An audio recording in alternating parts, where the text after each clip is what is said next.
Okay, I think that's everything's ready to go. All right.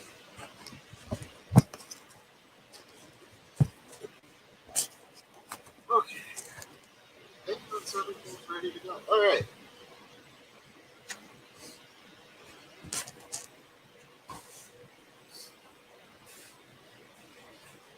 Yeah, so today I'm going to finish the engine mounts.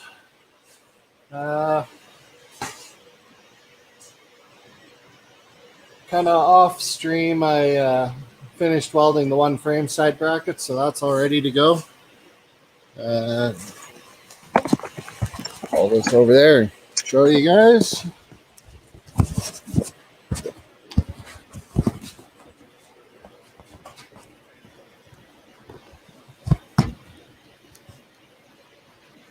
Yeah, so you can see our two engine mounts are here.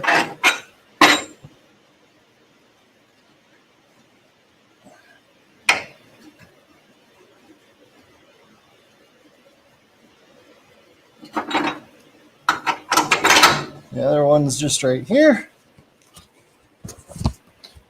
So that's the frame side work done.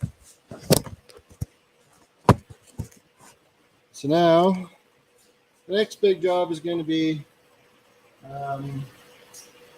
drop the engine in, do all the measuring, get it positioned, and then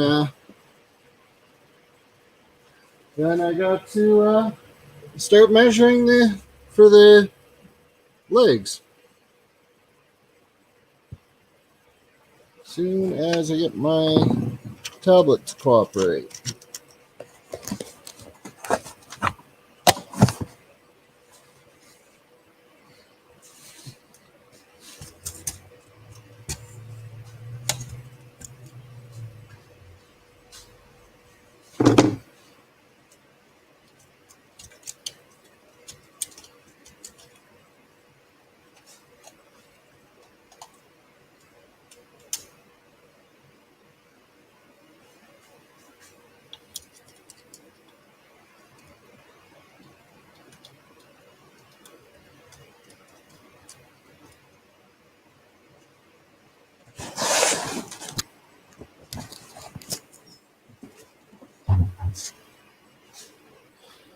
I'm also recording this for a YouTube video at the same time, so I got to get the camera ready for that.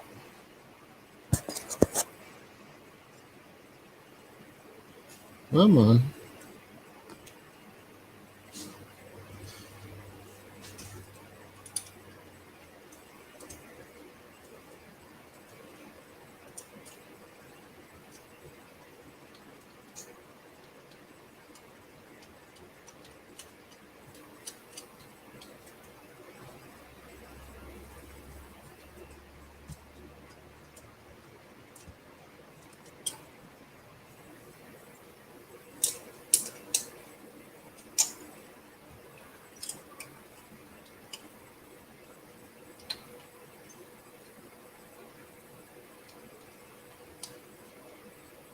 Just have to bear with me 1 minute. I'm just getting the camera ready for the time lapse here.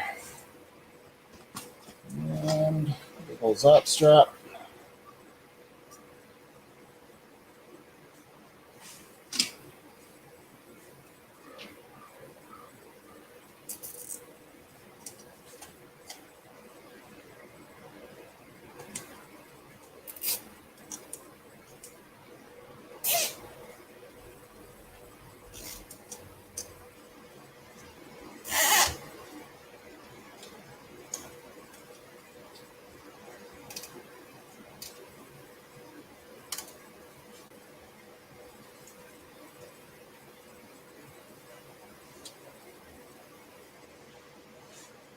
Okay.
Sorry, I'm not moving faster there, guys. It's a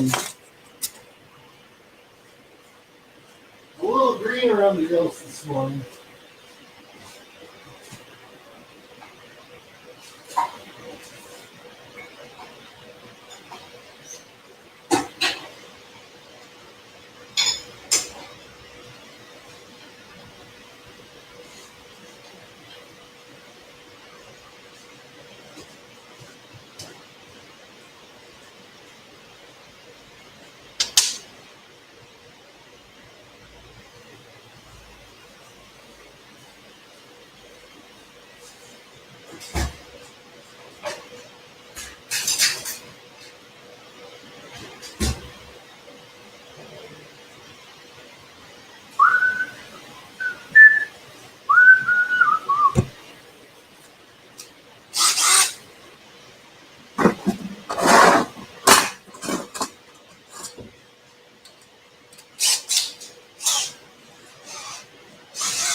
Okay.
How's it going?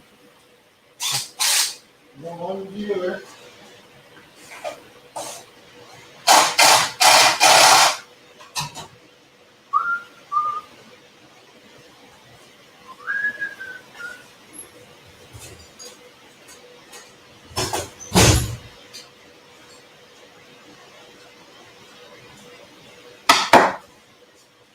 And we're gone.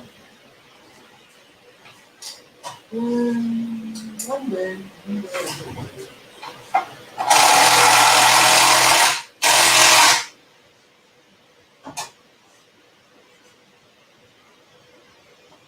Right, that's going to be good enough. I don't know. But we're going to say that's going to be good enough. And if we say it, it'll be true. That's how it works. Right?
All right, engine's going back in.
Yes, I'm bumping the hood. It's fine. Hood is ruined anyways from the really crappy previous repair.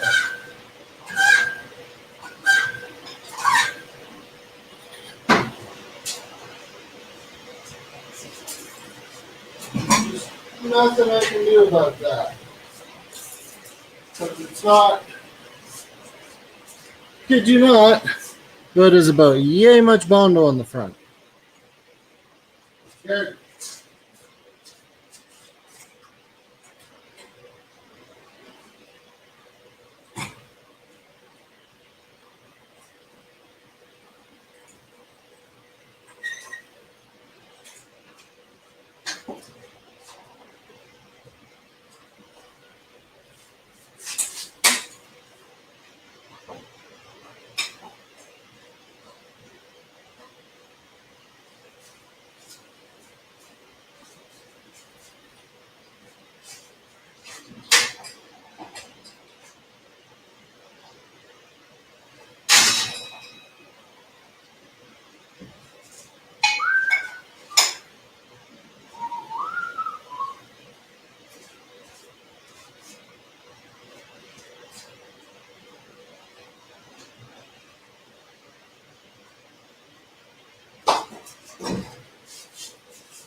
All right, the engine is sitting in place-ish.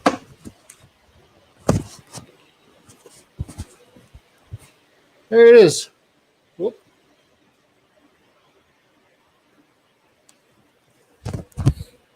So I still have to shim it in place with wood and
okay, we're back. Sorry about that. My tablet shut off for some reason.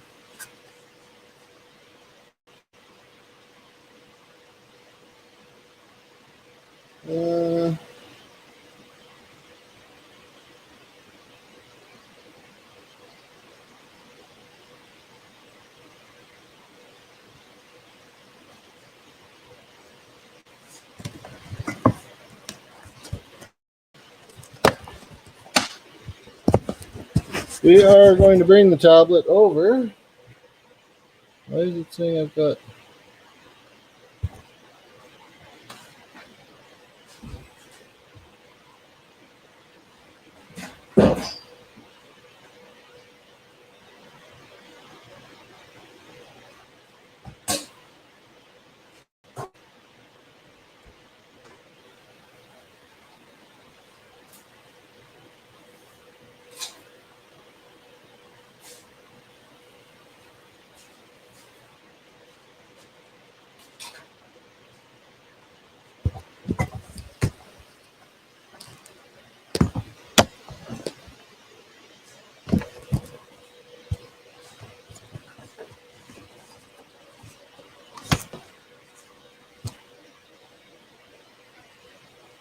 Go away, Microsoft Teams. You're in the way.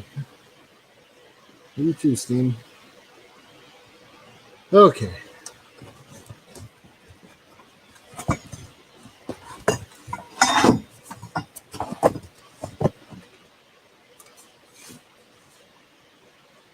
Okay, so now I just gotta block the engine up, get it all square and level with my new toy. I got one of these little guys. It's a digital angle finder. So I'm going to use that to make sure the engine's level front to back and is angled the correct way this way.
So it's too far up. So I have to space the engine down some.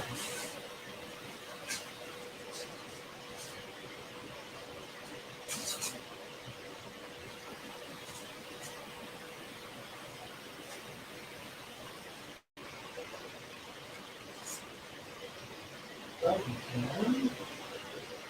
is gonna work. I think.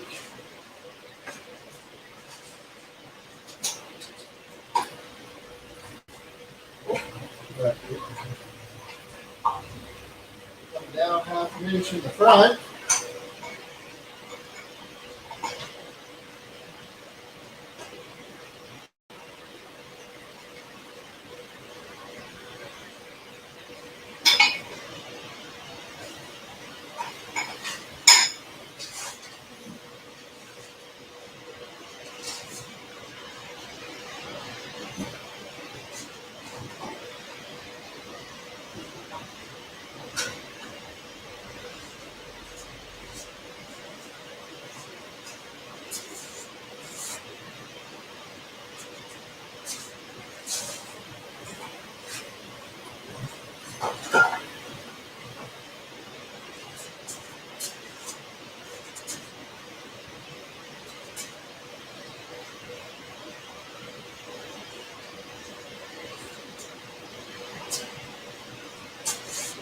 Okay, that's level front to back.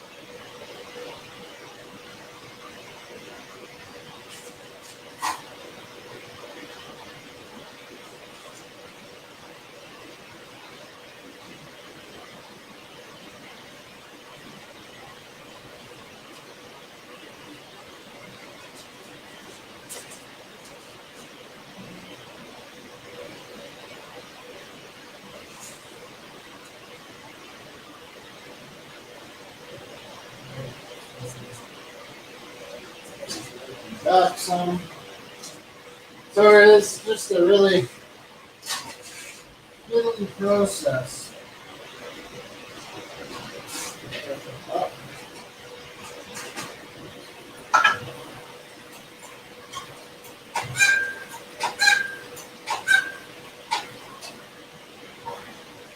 Inch in the front. Space the rotating edges.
$13.15.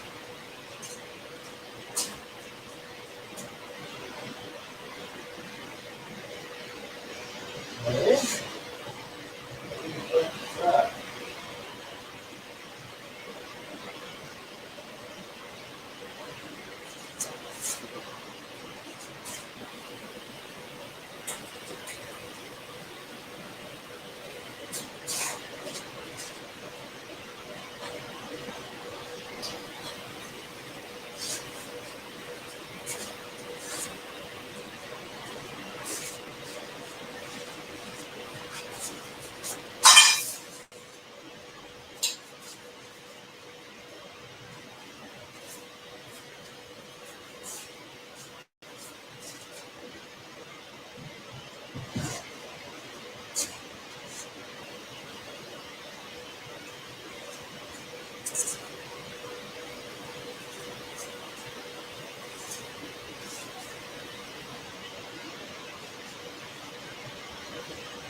Okay, we're fine. We're fine.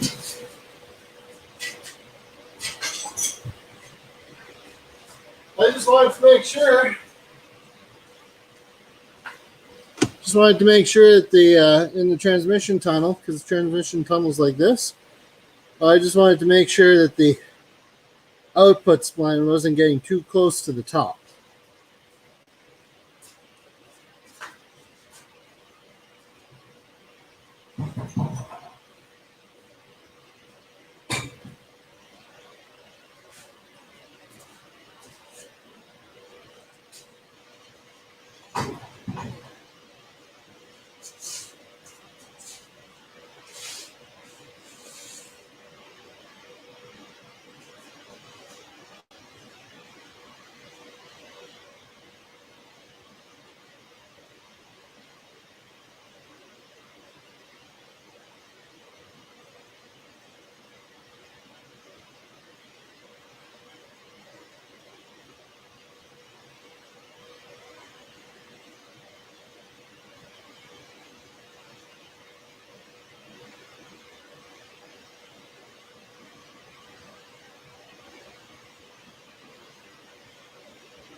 Okay, so I did some Google foo, and we're gonna mount the engine so it's tilted down and to the back a little bit.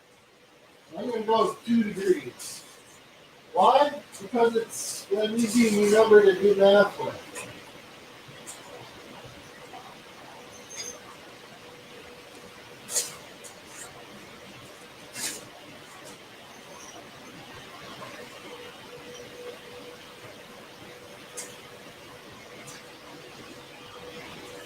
Scratch that, we're going with 1 degree, because that's what I got. Alright. It should, actually. Thinking about it.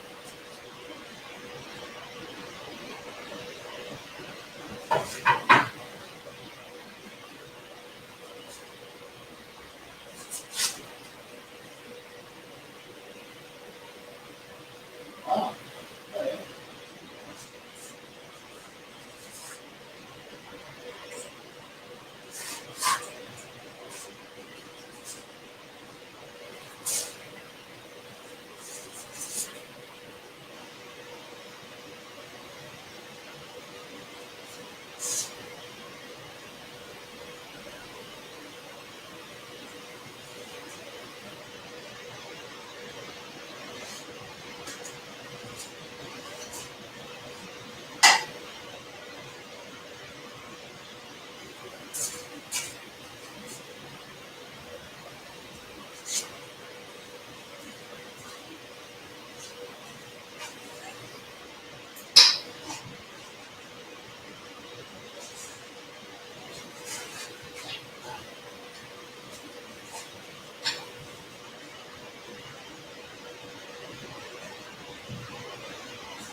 For the record, the only reason I'm keeping the engine hoist there is so that if the engine slips and falls, it can only fall a little ways. If I happen to be under it, I don't get crushed to death. Because, call it silly, call it whatever you want, but that terrifies me. The whole idea of it.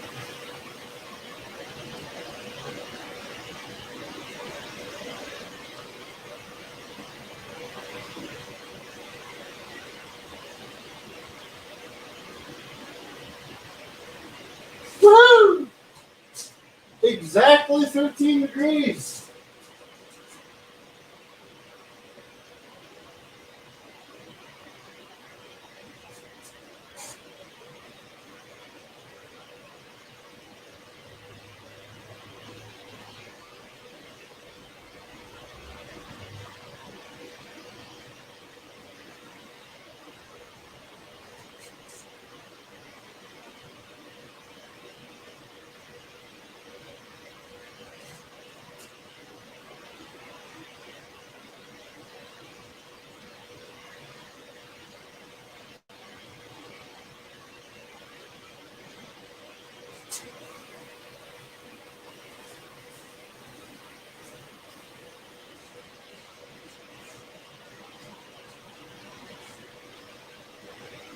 And we've got clearance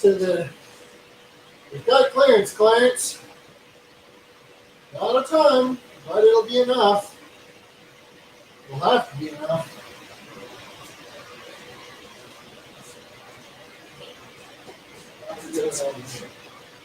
Oh boy, that's real close. I guess I better start measuring center and all that stuff. Hopefully that didn't wind up being captured. That would be bad. That'd be shit. It would be awful.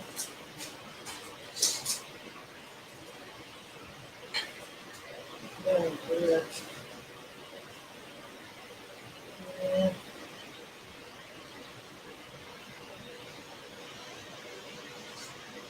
9 and 7/8.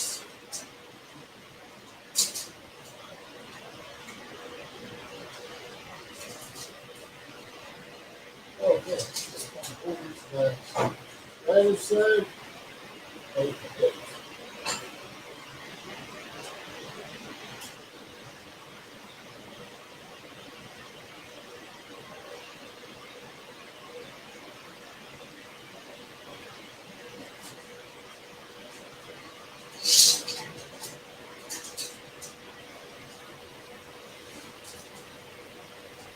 8 1/4.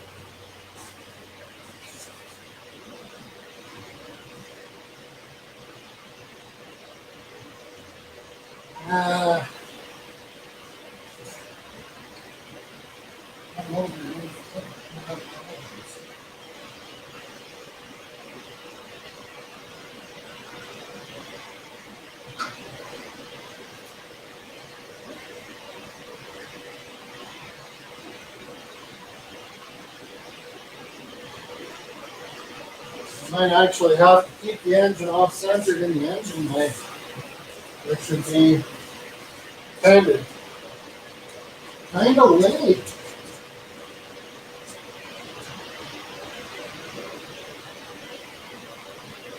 It would, in fact, qualify as extremely late. I don't want to do that.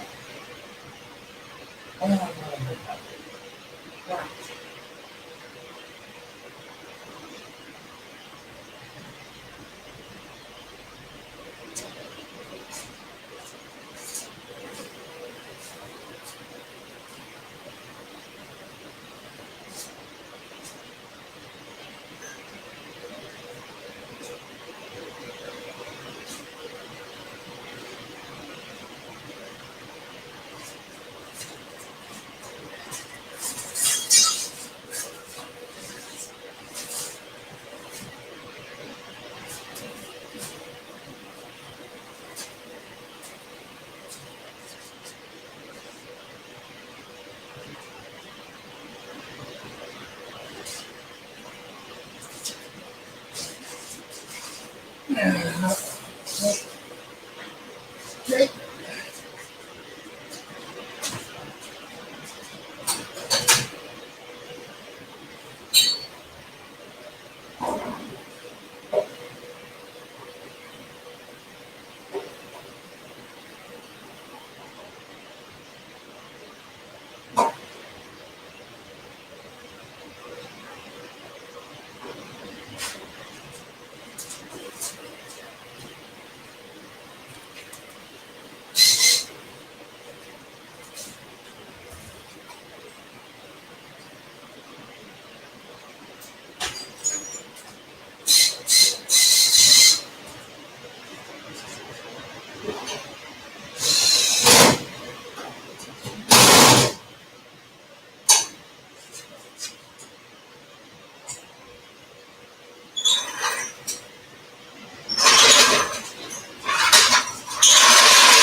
Scorecard.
7,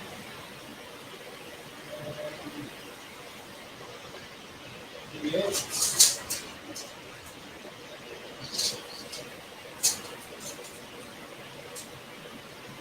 8.5. Let's keep on going.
Recording.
Over half.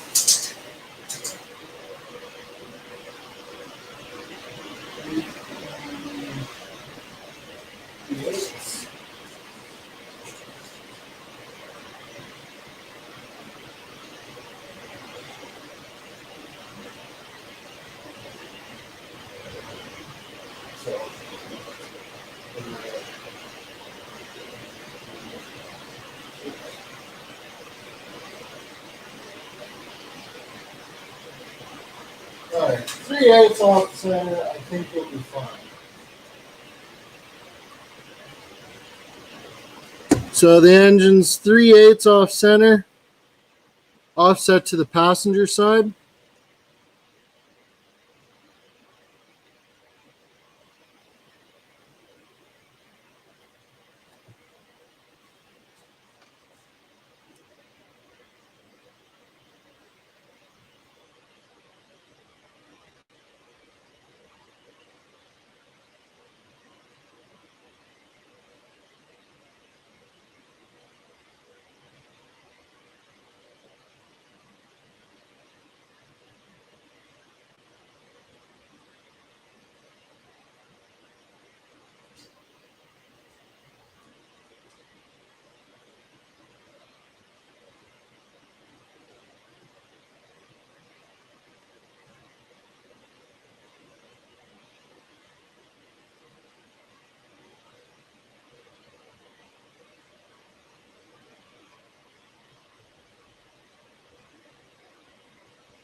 We're about a half an inch off center.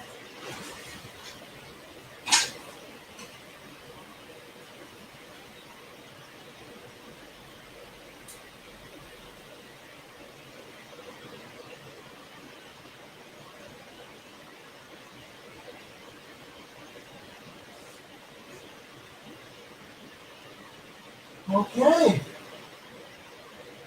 I go fertile somewhere.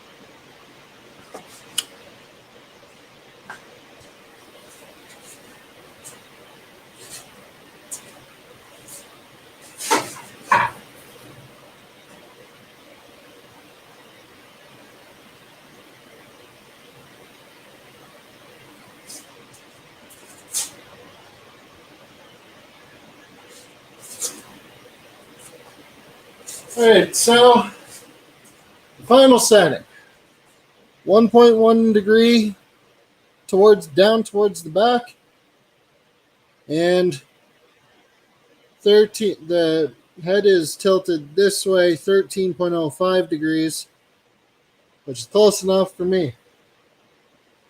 No one's going to notice if the shifter is 0.05 degrees off of level. Most of the time, you're not in third or fourth gear anyway. Unless you're racing where it really doesn't matter. All right. Let's see here. Take some chores.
We've got 2 inches.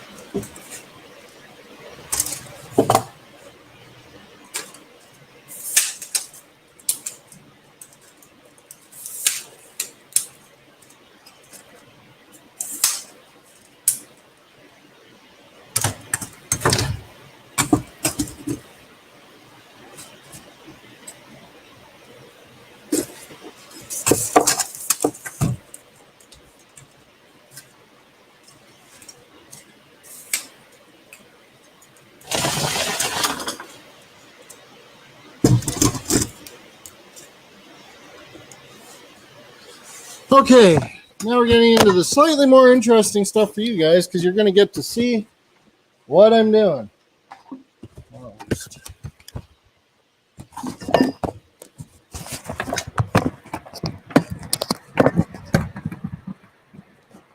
Why did I do that way? That was dumb.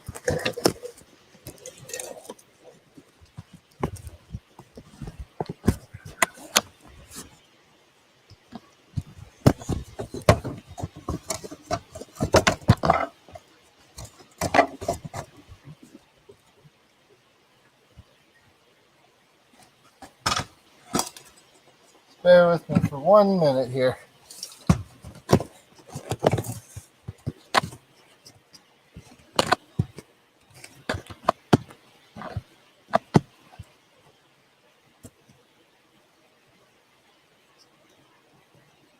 Oh, hey, Darren. How's it going? Oh.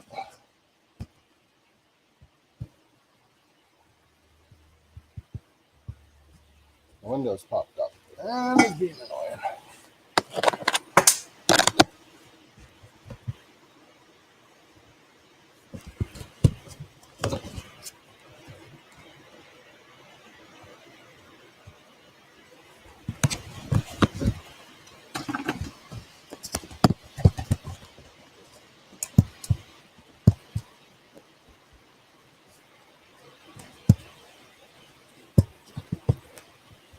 It's too tall.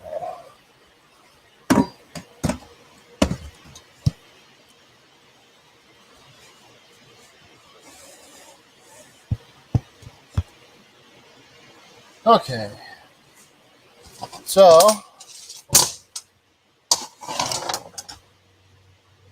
oh yeah, it's always rainy down there.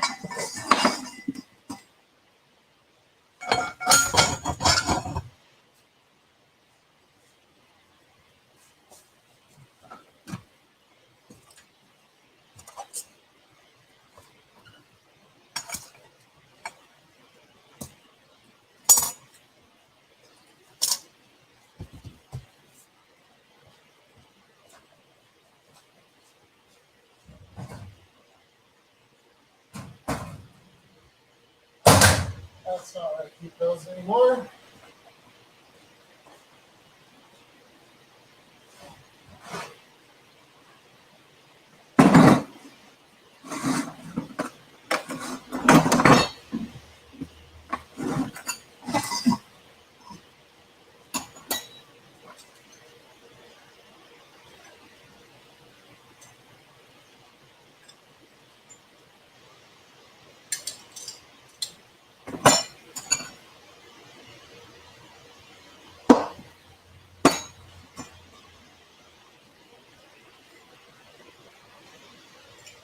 Inch and 3/4.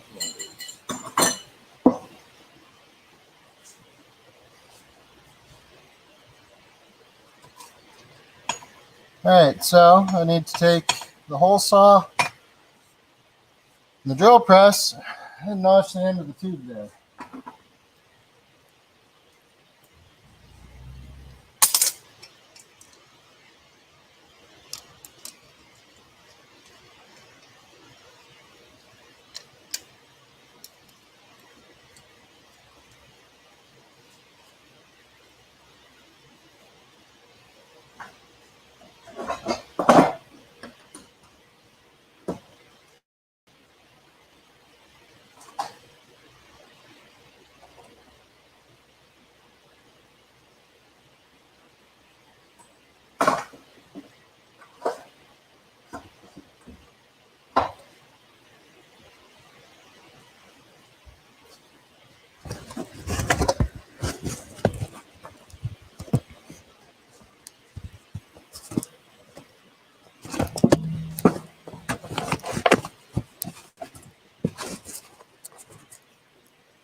I can send you the link for StreamYard, and then you can join in on voice chat.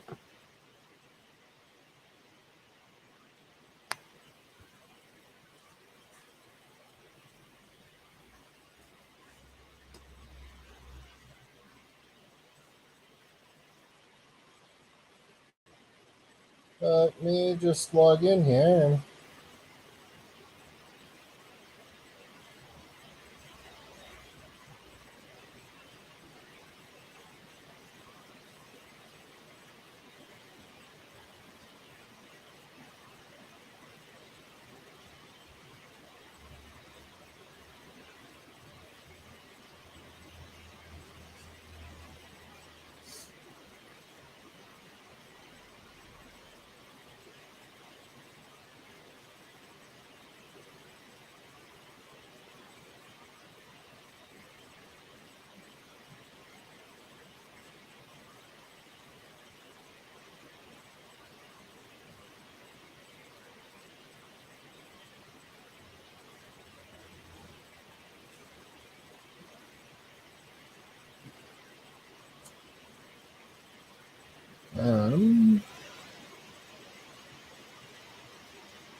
all right, yeah, I sent it to the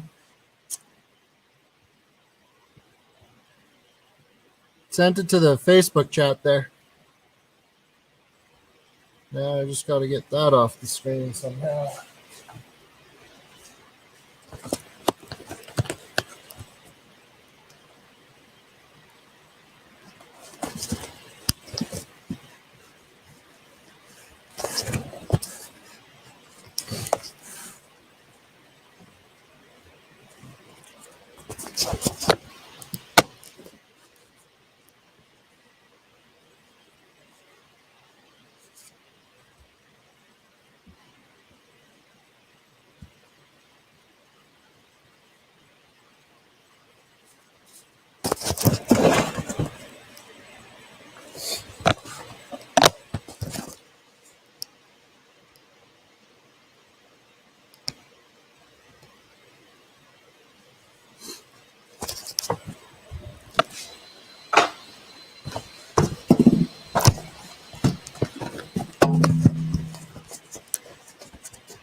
Where?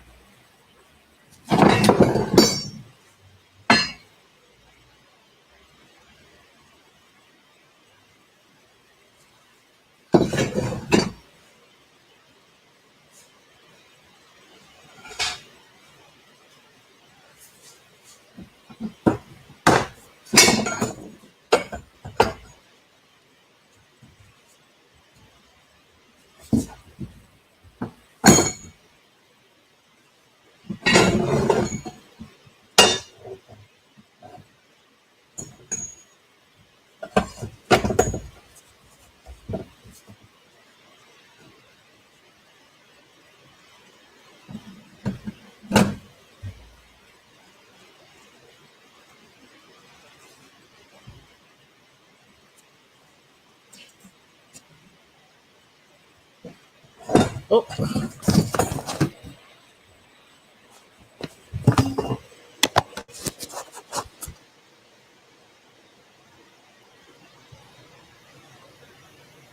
Yo. Hey. How's it going? That's like the first time I think it's like your like garage. Oh Outside yeah, of I guess you haven't seen it before. Yeah, no, last time I saw your garage was when you first started working on it. It's gone a long way, gone a long ways. Yeah, I still remember. I still remember before when I was looking at the ground. I think it was dirt, wasn't it?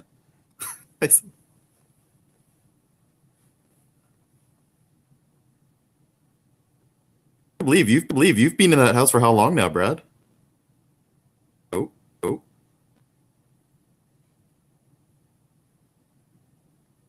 I just lost you there.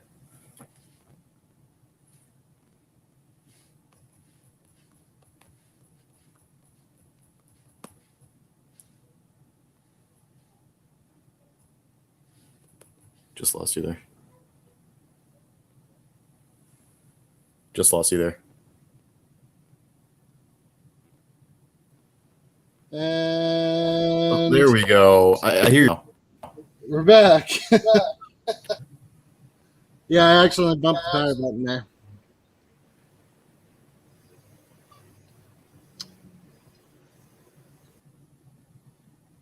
We lost your now, Brad. Your camera. Yeah. There we go. Man, you've been doing this since 7 o'clock in the morning. Eh? Is it that early? Yeah, I mean it says you've been streaming first. Right now it's about 11:30, right? So, you know, really, how's the weather in PG right now? Well, it snowed again this morning. Difficult PG. Oh man. We barely got any in Vancouver. In Vancouver, we also barely got any snow. Less than a week total, actually. I mean, it's been pretty warm weather, so everything has been melting. We just keep getting here and there, but you guys weather right? And that's gross. Yeah. Wow. You actually have like a real garage now. Shop. Getting there, yeah. That must be really nice. I can pretty much build what I want and listen to loud music till all hours of the night, so it's perfect. Oh, that's really nice, Brad.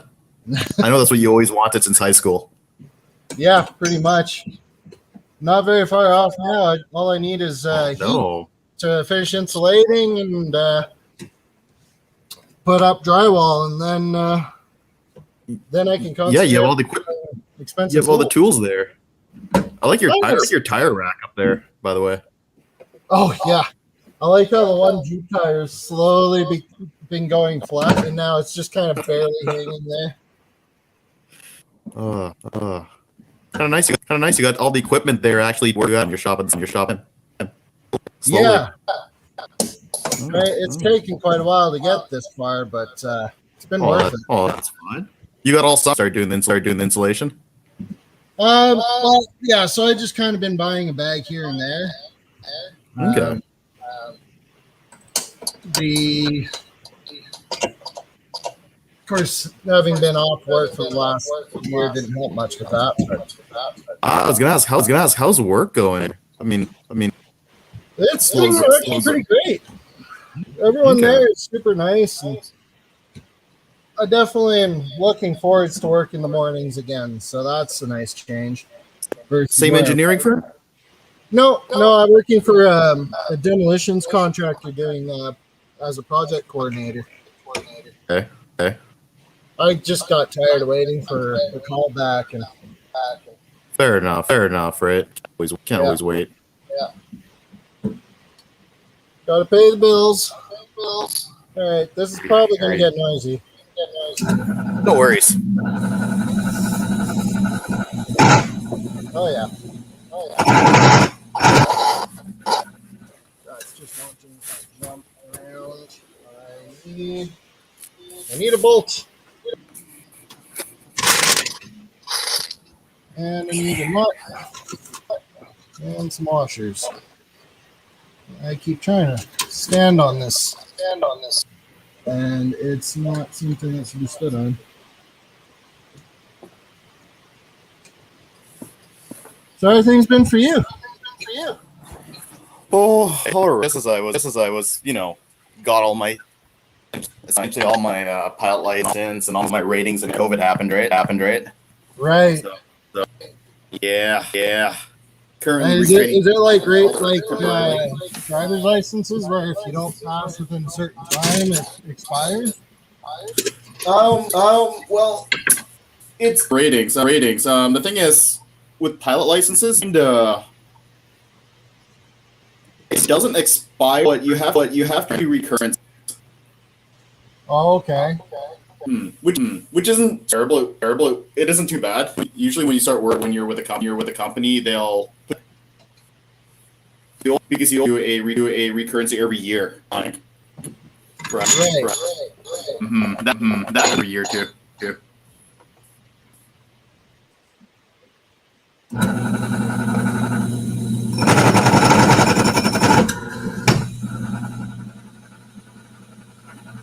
Oh yes, this is going to go very well. I can see already.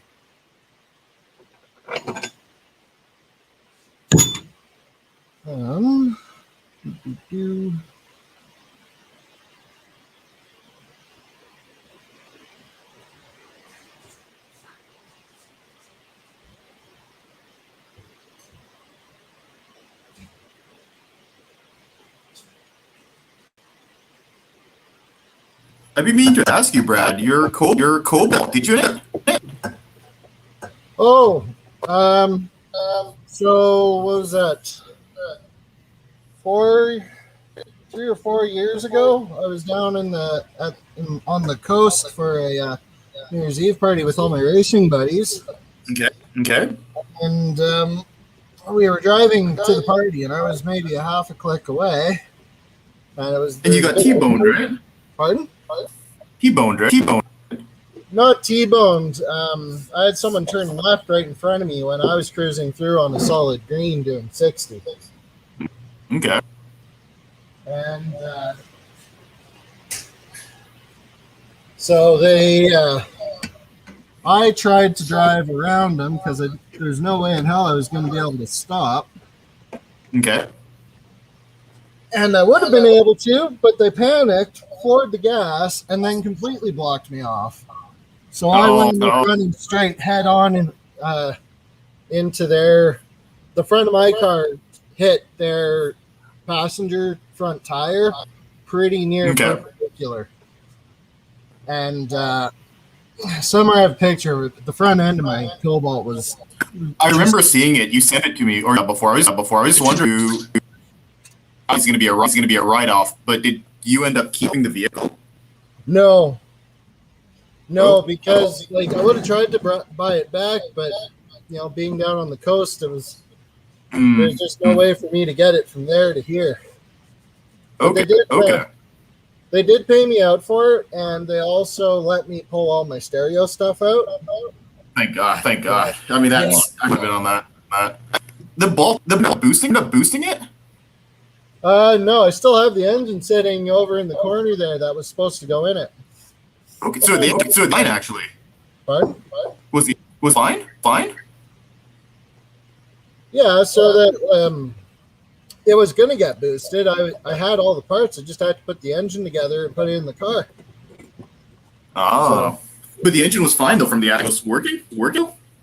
Oh yeah, like I hit, the engine shut off, and then without even really thinking about it, I fired the engine back up and drove it out of the intersection off to the side of the road. There's some damage. Oh yeah, the frame was just shot. Okay. Yeah. All right, I'm gonna give this one a try here. All right, that instantly failed. All right, I might have to fabricate the thing. Oh darn.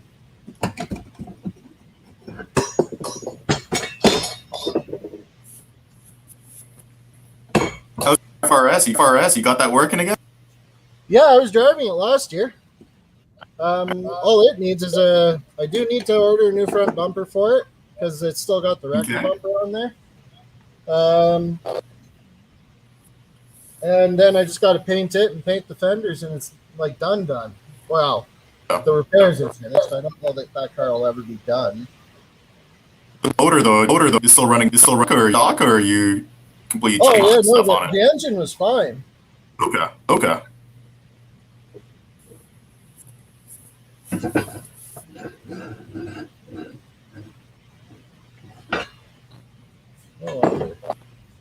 The friend's the one that LS in it, right?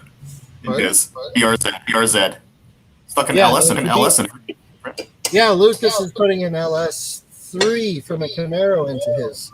Oh, he hasn't done it yet, or? Well, he kind of got held up waiting for parts a bunch, and things just haven't really gone to plan. And there's the company that's making the swap kit was there was a problem with the headers. They got lost in shipping, like the prototype got lost in shipping. And then, so they had to make a new prototype, send it to the company that they were going to have mass produce the headers. And then it got there, but then the company that was going to be doing the mass production bought a new shop or something, and it got lost while they were moving shop. So they had to make another set of prototype headers. Okay. And then there was this whole thing where they weren't clearing the steering column. Oh, that's a problem. Yeah. And so yeah, it's just been kind of one thing after the other for them. I The think cost was crazy, man.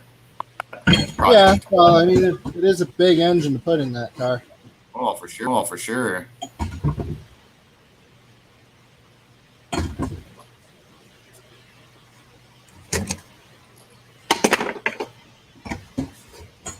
So would you actually stick an LS in yours, or would you actually boost yours before you'd? Well, these things are kind of, when you start boosting this variant of the FA engine, they kind of become a ticking time bomb. Oh.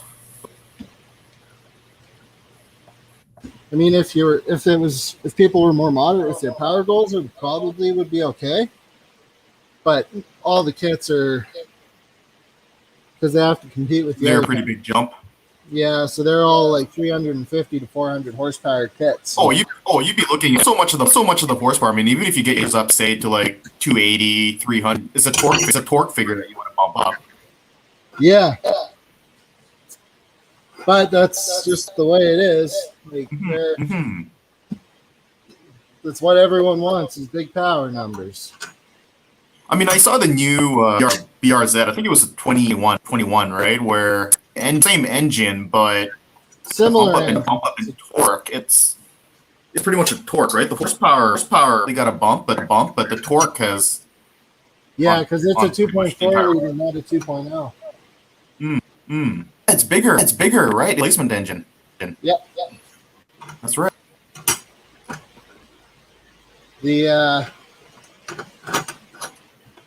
It'll be interesting to see how that does.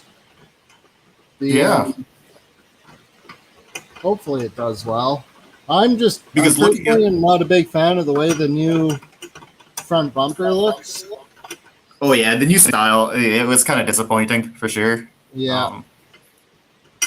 But I mean, why I like the styling of the FRS is because it's very reminiscent of all those the JDM cars that we couldn't afford we were too young to get, and then when we were old enough to get, they were too expensive. Yeah, it's got actually the most of like what was that Mazda, the one that had four-wheel steering? Four-wheel steering.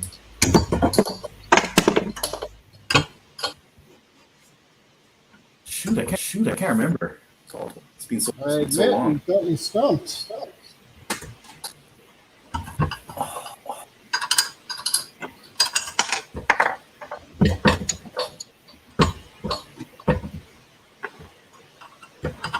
Four-wheel steering on a Mazda. Let me look it up here.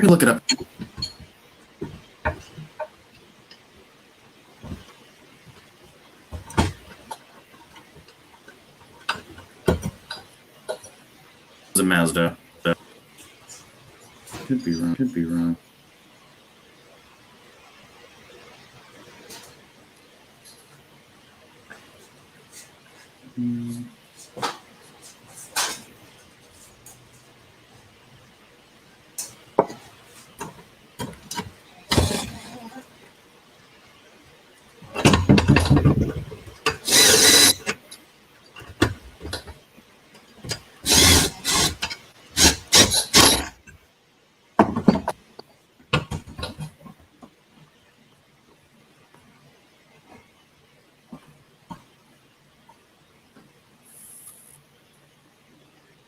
Yeah, I'm drawing a blank.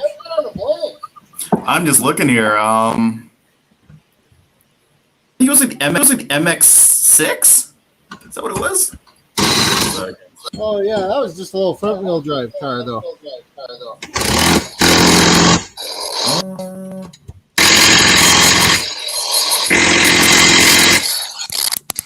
Sorry about the noise.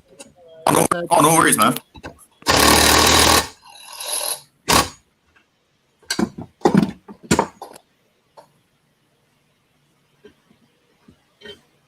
Oh, that's why that's going.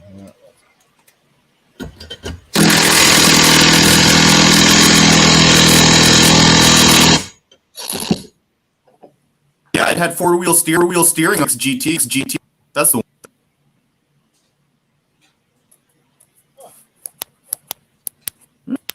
From 87 to 98. The MX6 was never all that much to write home about, though. No. This model, I think, had a 0 to 60 time of like 7 seconds. Yeah.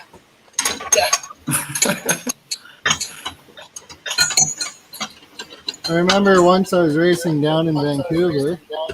Okay. There was a guy there in an MX3. One of the V6 ones. MX3. Which one was the MX3? Look it up here. It was like a little hatchback coupe hybrid thing. I see it. They're reasonably quick little cars, but he used his a bunch for rally racing. Okay. So he had no heater core. Like, the thing was stripped to just the bare essentials. Oh, he did. And I wound up beating him by like 20 seconds when we should have been running times that were within half a second of each other. Because he had no core, his window kept clogging up since it was raining. I was just like, of all the things to delete on a rally car, especially.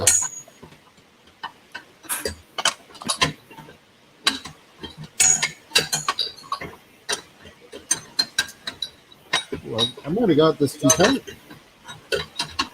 So how's your dogs doing, Brad? Pardon? You have a dog, right? Yeah, Peanut.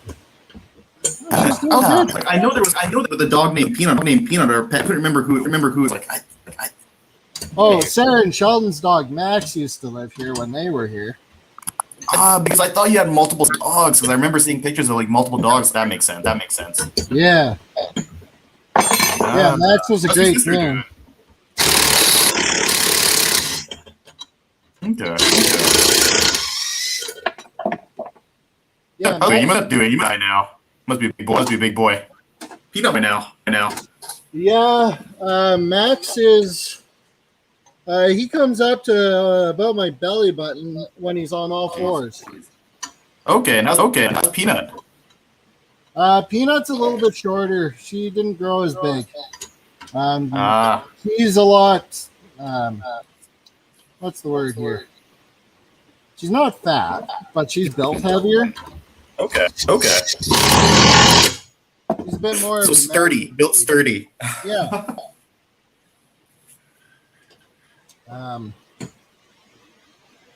That's not scented. But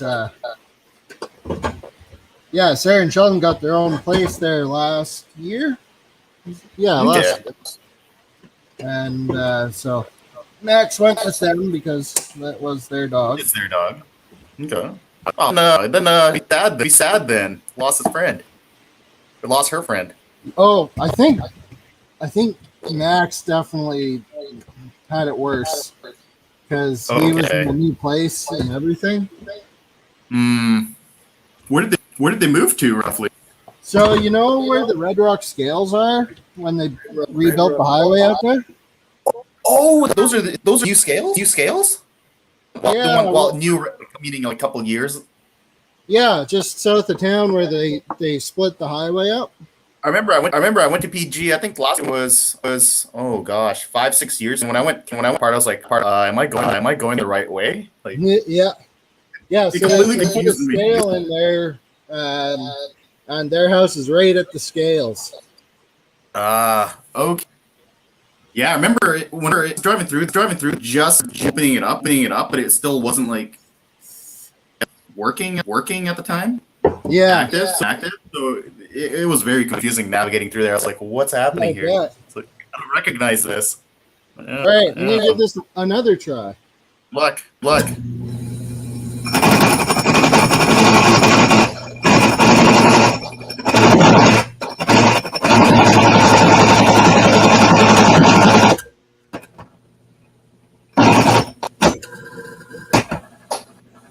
Kind of working. WD-40.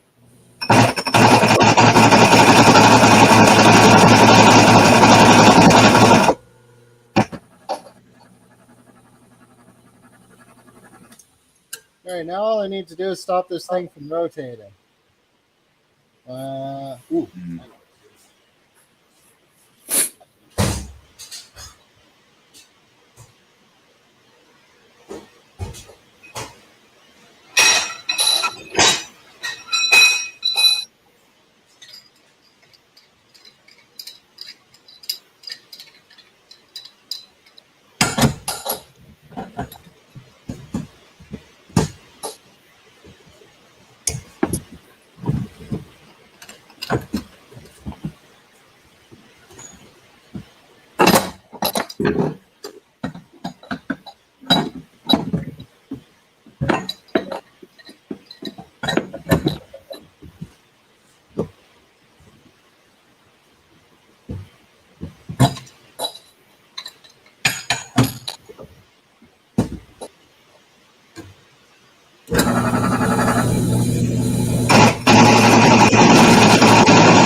Oh, it's working. It's like it's not moving.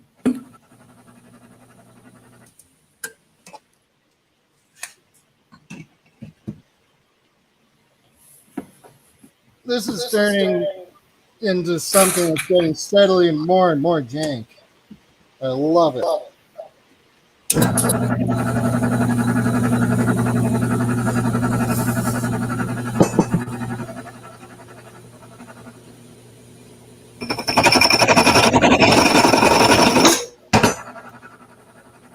Any broken teeth on this thing?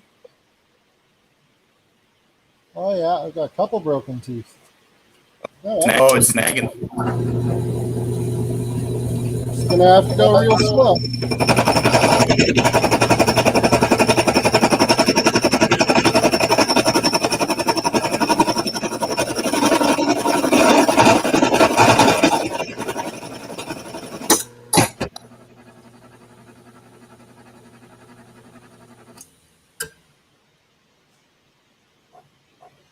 There's going to be nothing left of this hole saw.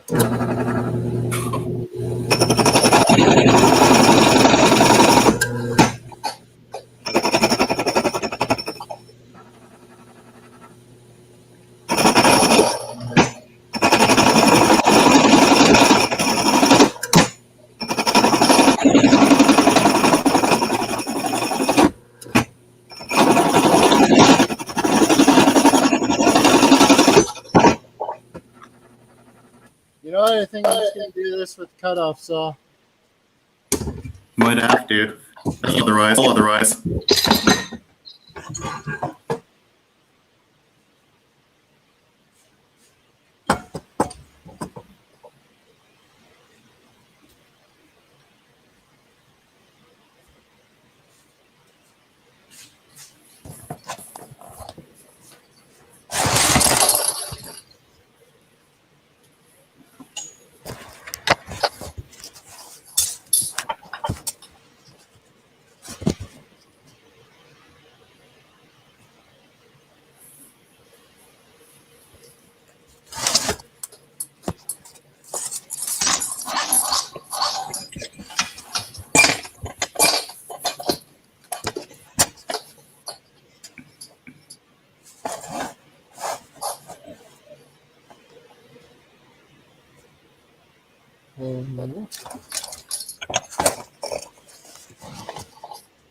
There we go.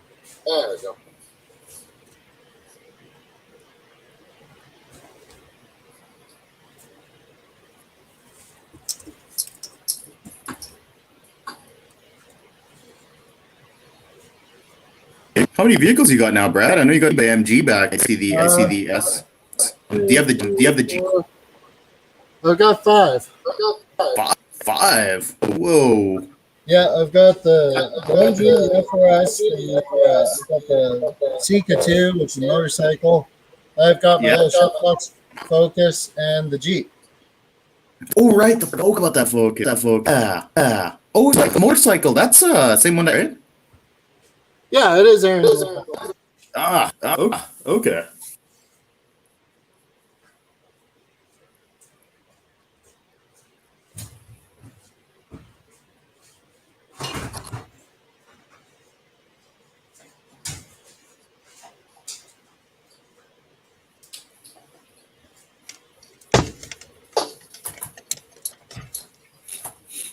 How's Brad? Is she still university high? Yep. Okay. How's that area now? Is it completely developed? Not completely, but it's pretty substantially developed now.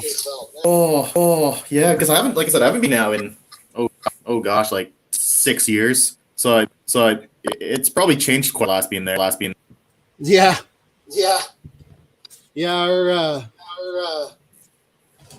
The road we grew up on is oh yeah. it's not as nice as it used to be.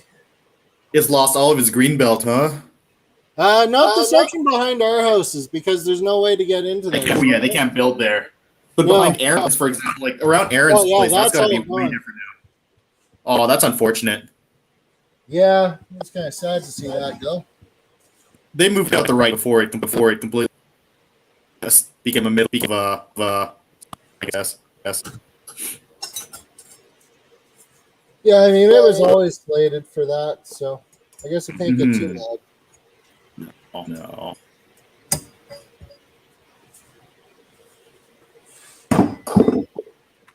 Well, I should probably plug the tablet in before it goes dead. Have you spoken to Ed lately? We go for lunch every once in a while. Okay. Can't believe he's actually engaged. Pardon? The girl. Well, I guess yeah. You know. Oh yeah, I've met her.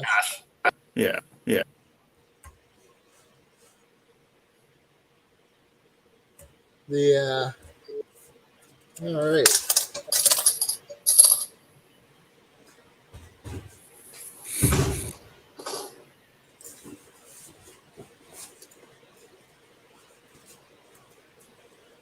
Oh, trying to suck in my gut and see if I can do my jacket up.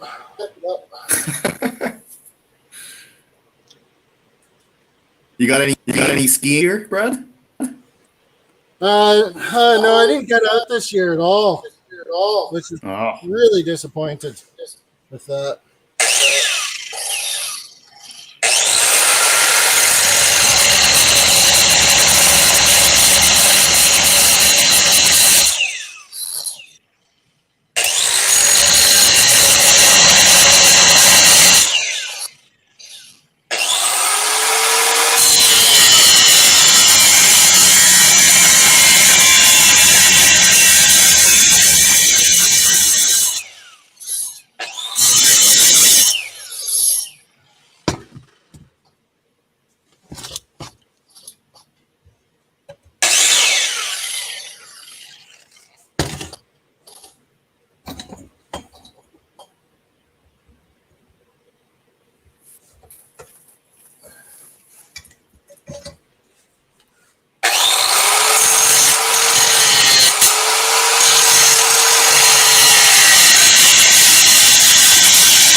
Wow. Yeah, rip.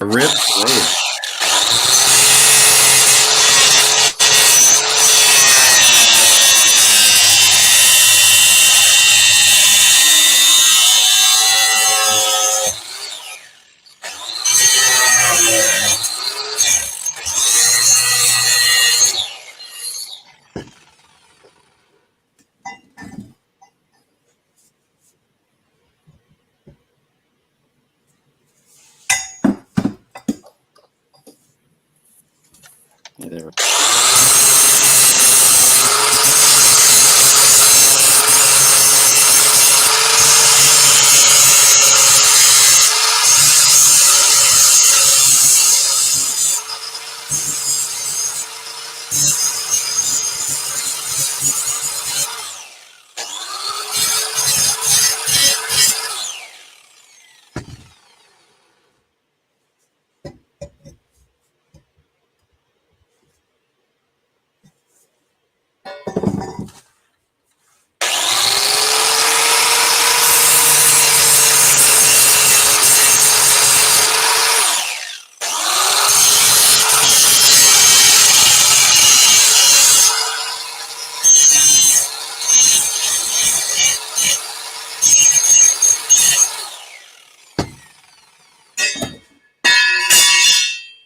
Crash.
Are you?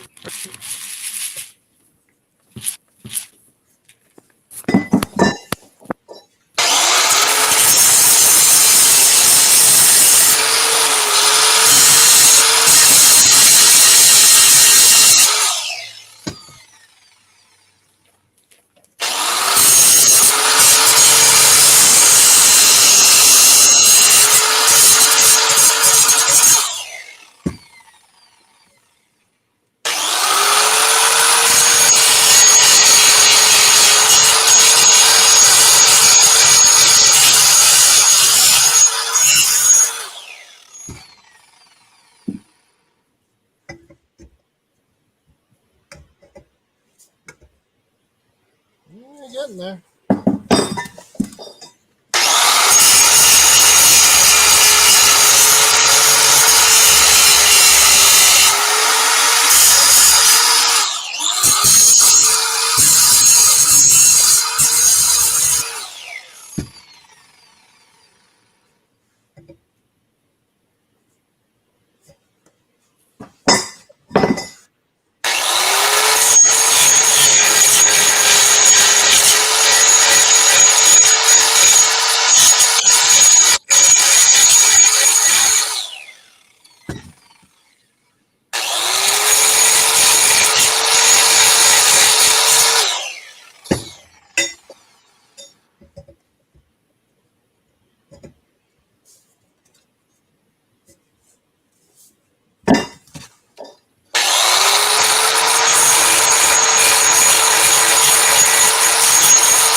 station.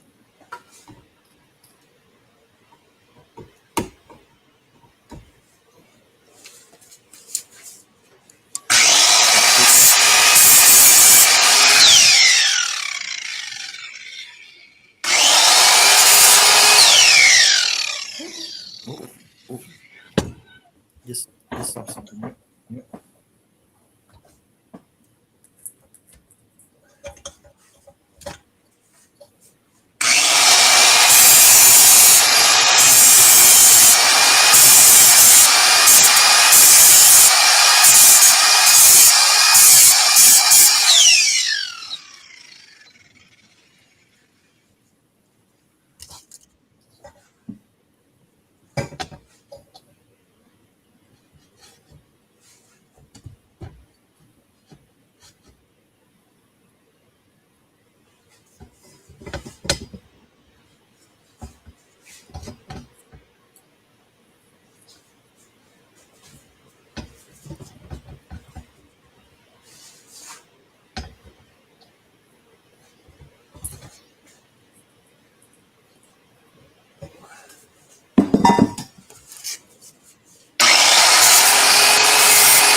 Gosh.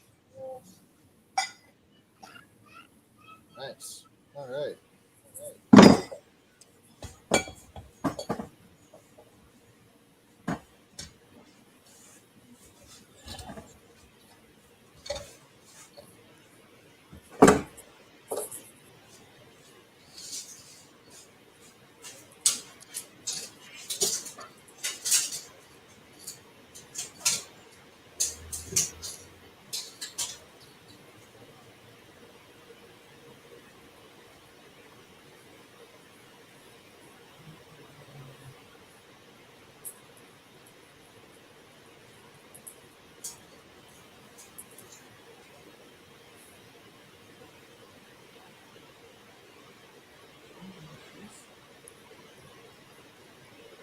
Ow.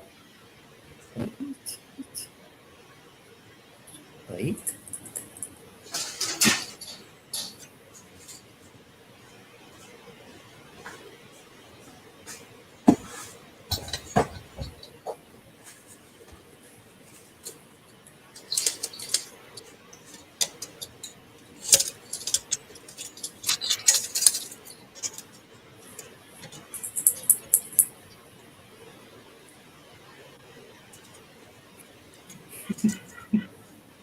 What are you driving now, Dave? What was that, Brad? What are you driving now? Well, right now I am looking at my program. I'm thinking about AME, craft mechanic. So Because right now the out aviation there. industry, kind of tanked, right? Right. For pilot. Oops. Either that or RMT doing. But I'm leaning towards more with aviation. Something to do in the aviation. Oh yeah. Yeah. That would be cool. So it's really slow for pilots right now. There's still I a big demand for AMEs. Yeah. That's unfortunate. But it also is, I guess, not It all looks that. like the aviation. Sorry. I guess that's unfortunate, but I guess it's not really all that surprising either. No. Aviation industry probably got probably one of the first. Yeah. Really a 3 to 4 year for that. You're gonna do something else.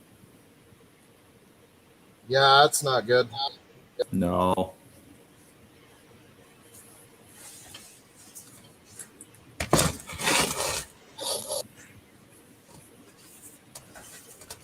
I got this cat to keep me company, right? Oh, that's good. You have to have a buddy to keep around. Yeah.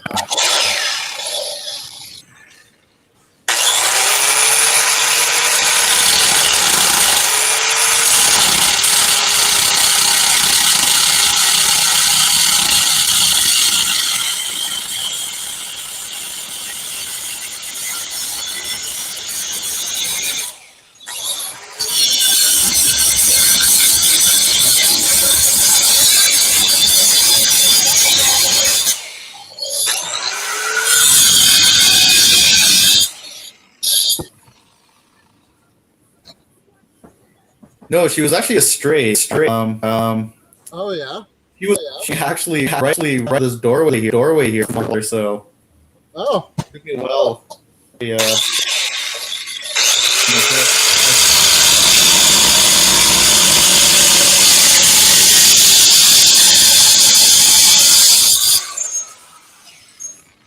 I guess I don't have to tell you, but vet bills are freaking expensive, huh?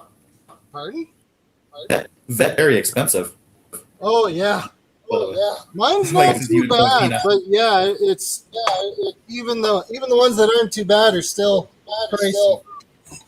I mean, it's not too bad if you take him. If you from say the it's not. But if you find your own stray from outside and you gotta run through all the tests and all, that's crazy expensive actually. Yeah, I know with Peanut because I didn't buy her from a registered breeder. Okay. So I had to do all the shots and stuff. Okay. How much was that? And between the shots, initial shots and the spaying, I think it worked out to somewhere between $750 and $1,000. Okay, but you got her as a. Yeah, she was a puppy when I got her. I've been pretty lucky that I haven't had any unnecessary vet trips, just the yearly checkup and vaccination. So knock on wood. Yeah, no kidding. All right, you can go test this. All right.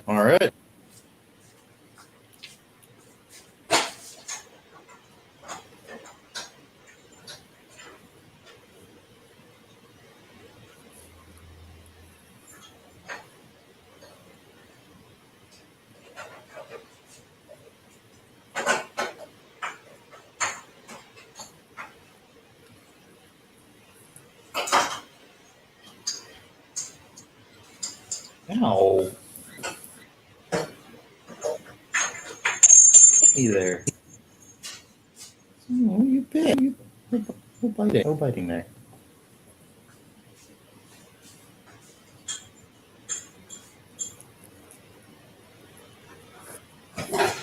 Biting, huh? Nothing there.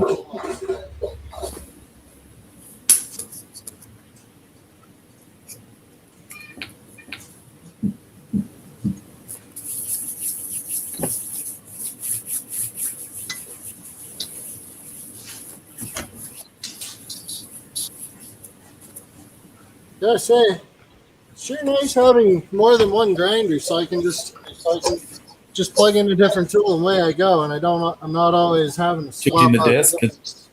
Yeah. Yeah.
Getting close.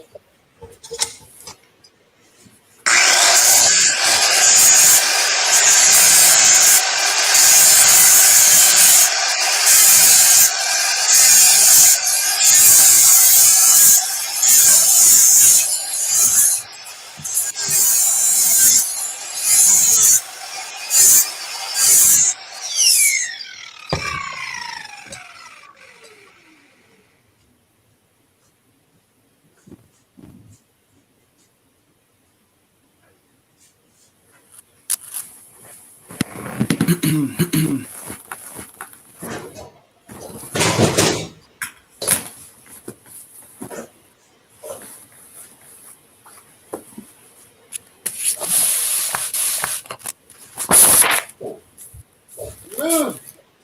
I didn't move. You got her fit? No.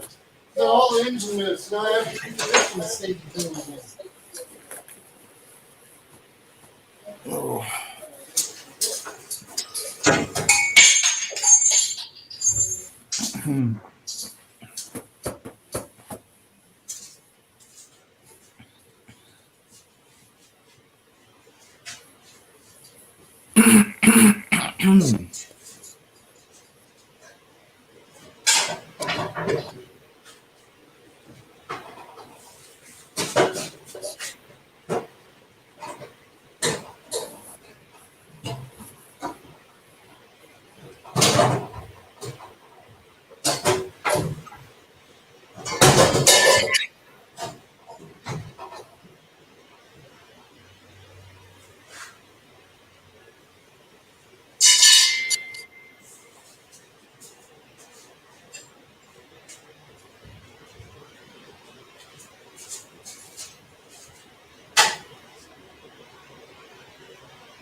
I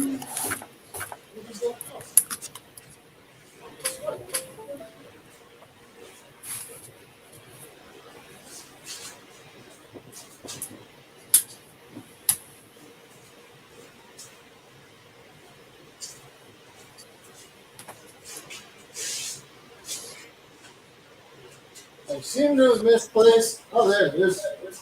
Never mind.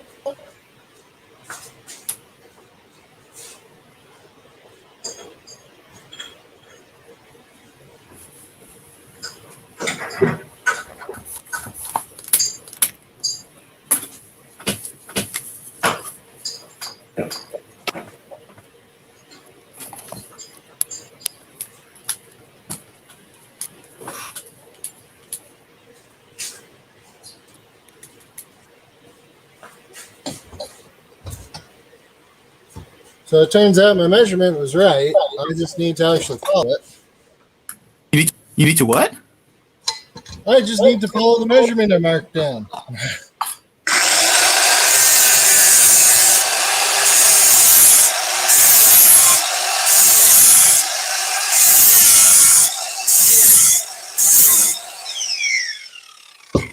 I also need to put on a face shield.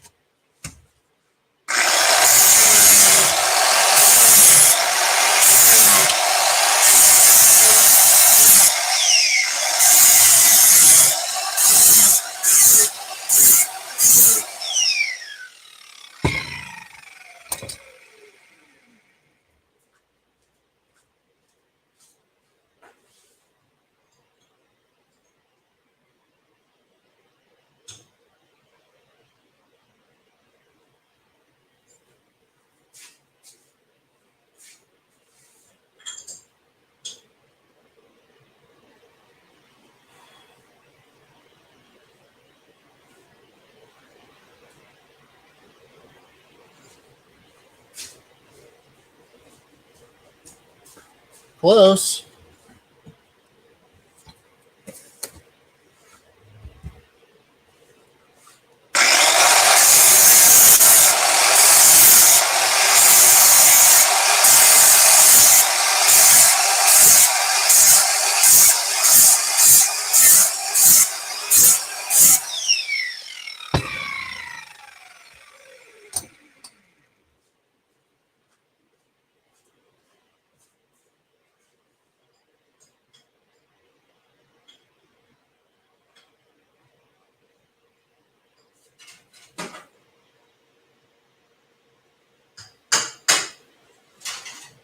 That's hot.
right, hopefully it fits this time. It seems just put too hot to hold on to that.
Okay.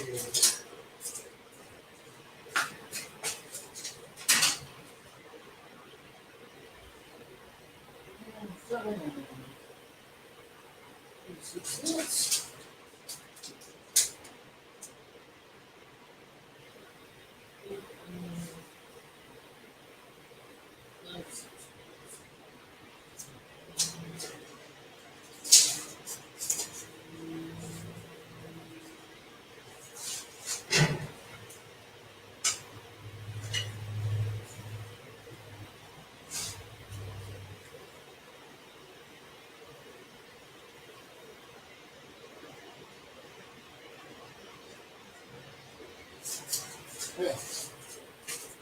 Well, that's one side cut to the right size. Okay. Now there's some market.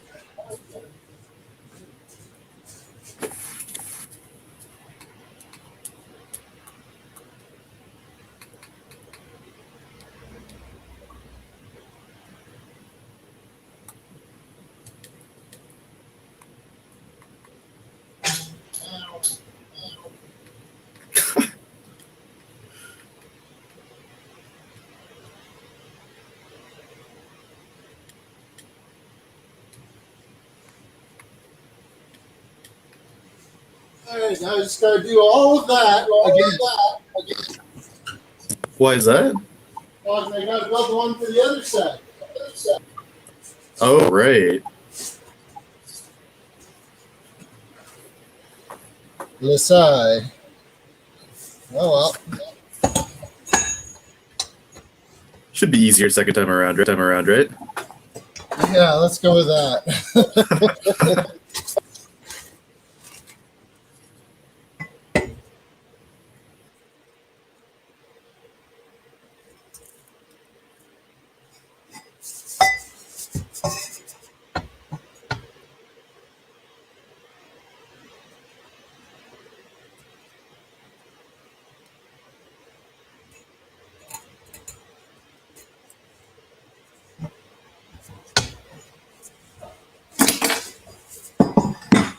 What was that noise? Oh, good. It's snowing again. I'm done with winter. Can we just have summer, please? You know it's bad when even I'm saying that. Oh. You know it's bad when even I'm saying that. Can you hear that now? Yeah. Oh no! Right now I just got on live. And Ed's on too. Oh, You can hear nice. him a little Nice. bit. He can hear him. He could hear you a little bit there, Brad. Oh, awesome.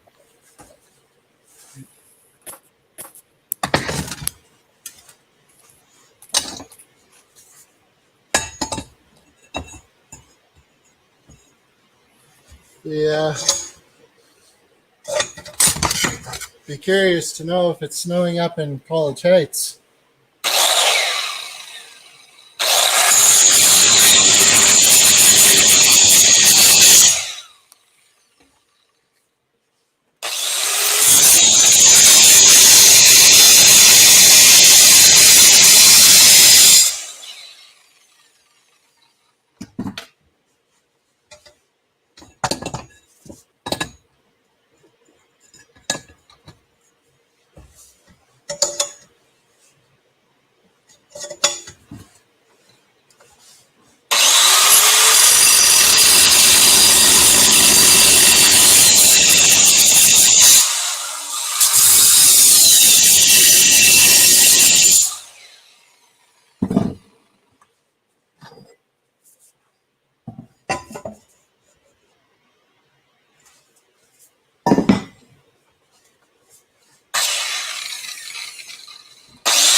I actually ran into your parents' Ed up at Costco there yesterday.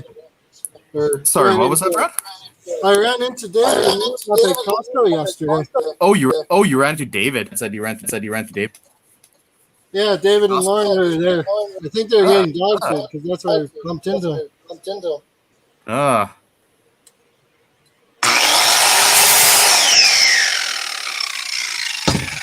I don't know why this one grinder spins backwards of all my other ones. I don't know why this grinder spins backwards compared to all my other ones. That's, I don't know. Was it or somehow? Did you? Pardon? Is it a brushless motor or is it a brush motor? Maybe Well, you got they're brushed motors. They should only spin one way. I don't get it.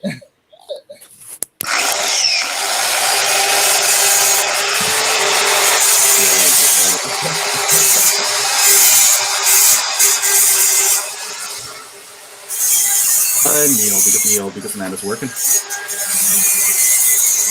Do you want? I know you've beaten Guy Machine, right?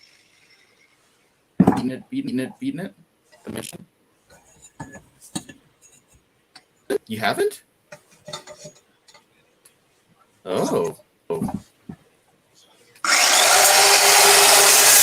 Like you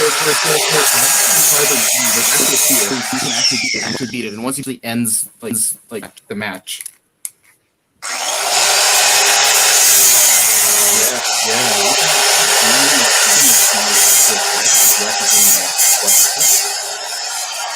I'm just one's really cool too.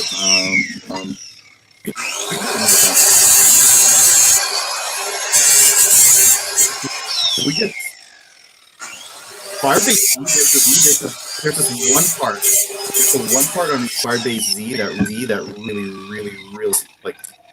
really sucks.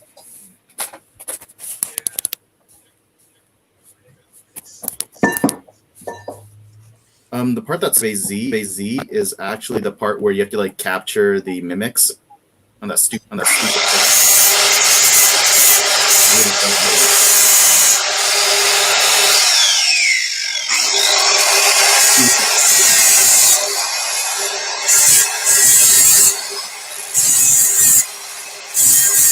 They're updating Outbreak. They're gonna actually add on Outbreak. They're actually gonna add a story on Outbreak, and they're adding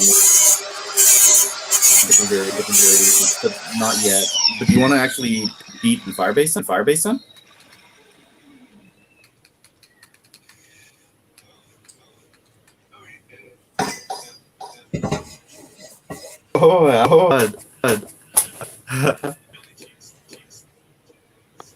It's not like trying to bat the Rascal. It takes forever because Rascal hates water.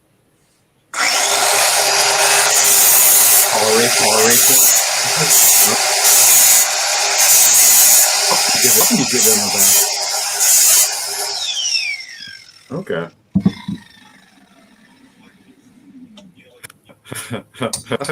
and you do. You're lucky then. Yeah, that's good.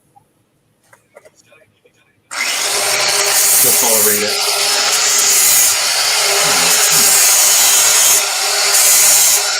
Did you lose?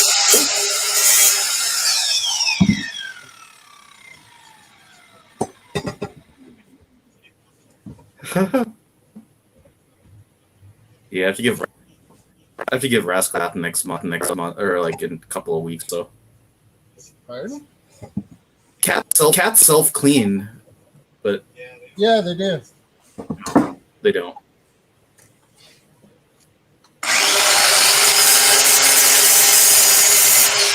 Not as well as that. So you have to because you have to walk dogs outside, right? So you got to clean them. Hey, but thank dogs don't self clean because that's self clean. Could you imagine balls when they throw it up? Nasty.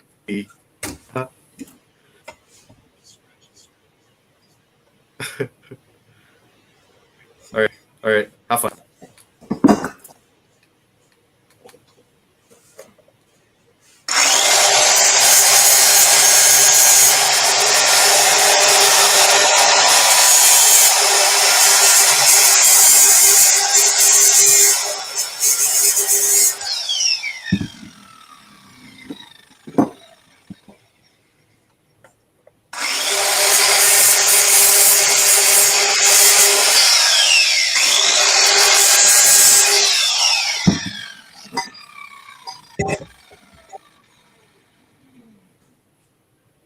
Looks like it's Brad. Pardon? Second time around is definitely a lot faster. Or going a lot faster. Well, it seems like it. But I'm kind of chasing my own tail here.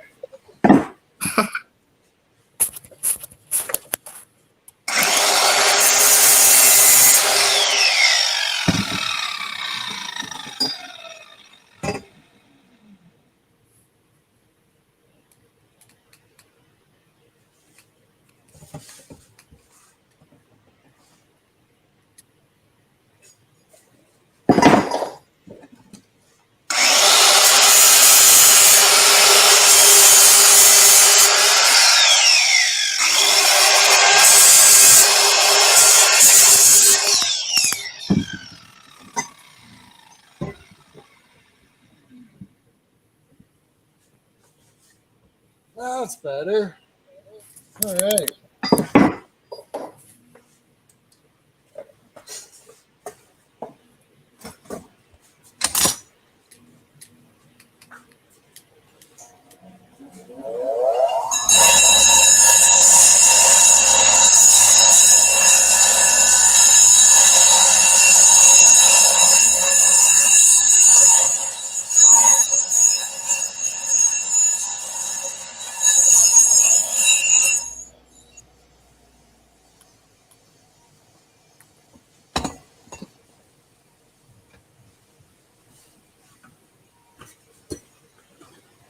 I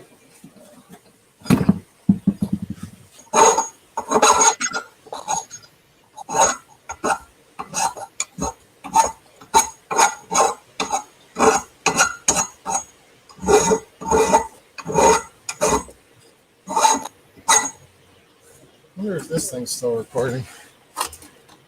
Nope.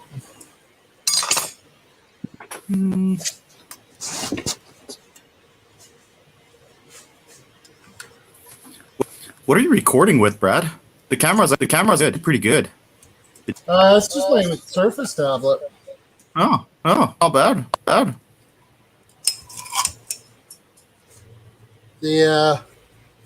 For my YouTube videos, I use this little Sony action cam.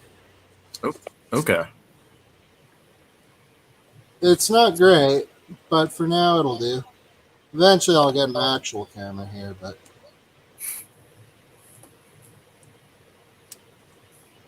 that'll have to wait until I'm a little bit more caught up on my bills. Fair enough. Hey, Neil.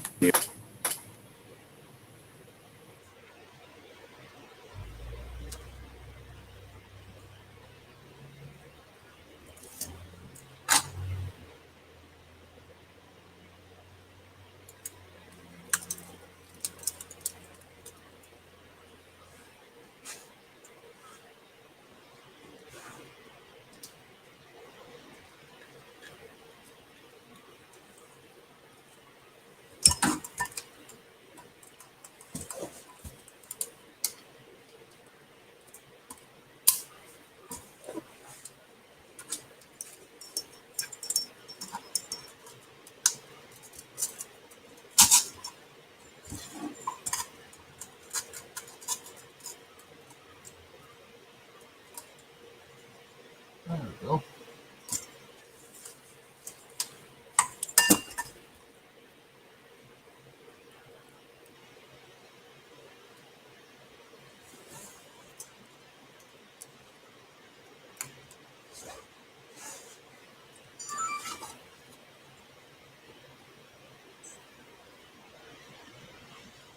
All right.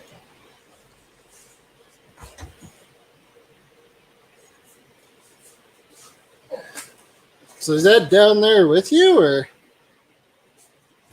Oh no, Ed was on last box there. Ah.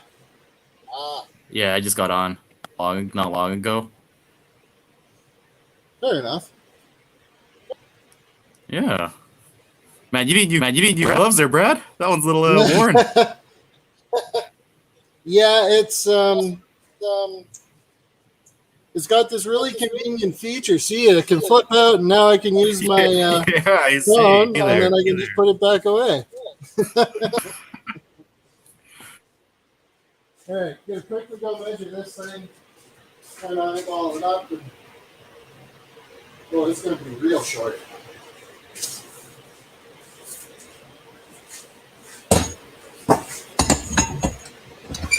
Oh, you know what would work really good? Holy shit! I just had an amazing idea. It's gonna get a little bit messy, but Paper towel, eh? roll this on.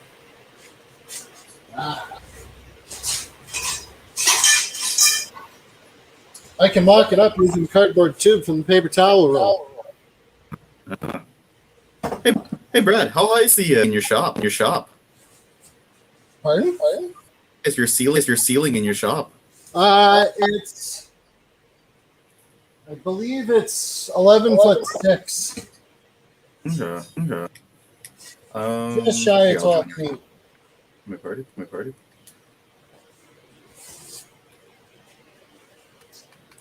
Which, I mean, that is tall enough technically to put a 4-post in.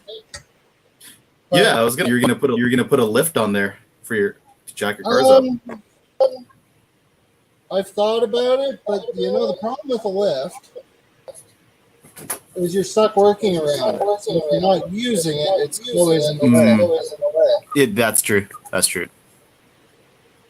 Is 11 feet actually high enough though that you can actually stack a vehicle together? Oh yeah, easily. Okay. Maybe not if I want to stack something and park my Jeep under it, but for sports cars. Yeah, I thought it was really solid. Like for example, from hangars, there was actually planes stacked on top of each other. Obviously, these are just general aviation planes, not this big. That's pretty cool. I thought that was really cool when I saw that. Do they hang them from hangars or something? It's not hanging. It's literally it's a lift. Oh really? So it's just that must be top of another goddamn lift. They're pretty decent size, yeah. I mean, just to like, or do they use like? These are just general aviation planes. So the smaller guys. These aren't the big Boeing buses. Okay. So these are probably 1-ton, 2-ton planes. Right. Yeah, like a Cessna or something of that size. Yeah. You got some people's right. Matt, some of these guys' home builds, I wouldn't even trust flying it. It's so sketchy. Yeah. Yeah. There's a plane about $1.2 million. Yeah. And it's literally a tiny plane with a turbine on it. Like what the hell? That sounds like the guy who made the personal flying wing. It straps on his back and uses the Model RC jet engines. Oh, that sounds like a great idea. Yeah. It's it's kind of weird because you just basically see this guy basically wearing a wide backpack just flying through the air. How controllable is it actually? It looks like it was pretty controllable. Like it has flaps, like banking flaps on both sides. And then his body kind of winds up functioning like the rudder. Body is the rudder. All right. I can't remember. It might have had a small rudder on it, but I don't think so because the rudder to be effective has to be kind of a ways back from the wingspan, doesn't it? Not necessarily. Use up on the front too, right? They're just gonna be. Well, yeah, but like there's no because like it's a backpack, right? And I don't remember it having a tail that stuck out down the back, and there certainly wasn't one at the top. Huh. But yeah, that has to be pretty brave. Backpack and the wingspan is about. I think it was about yay wide. It's not huge.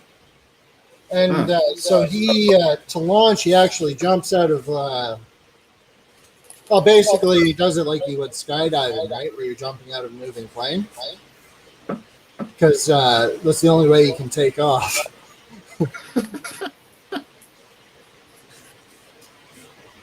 I don't know. That would scare me. Like you have to be pretty, pretty brave to. I'm right there with you. It's just a whole bucket of milk.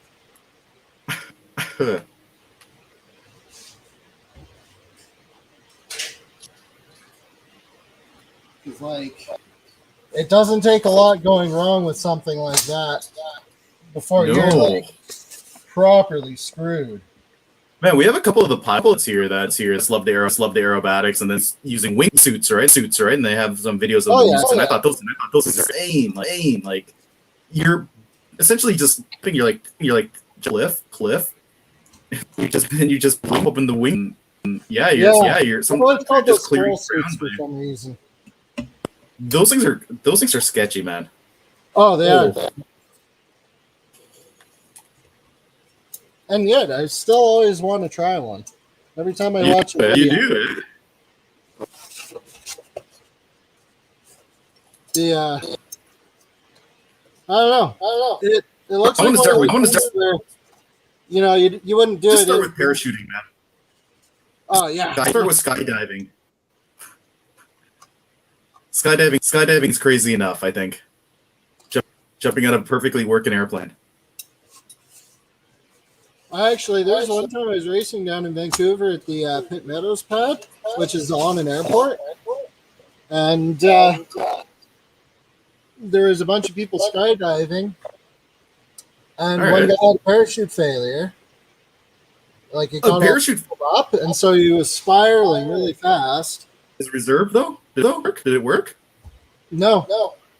Oh no! Yeah. So.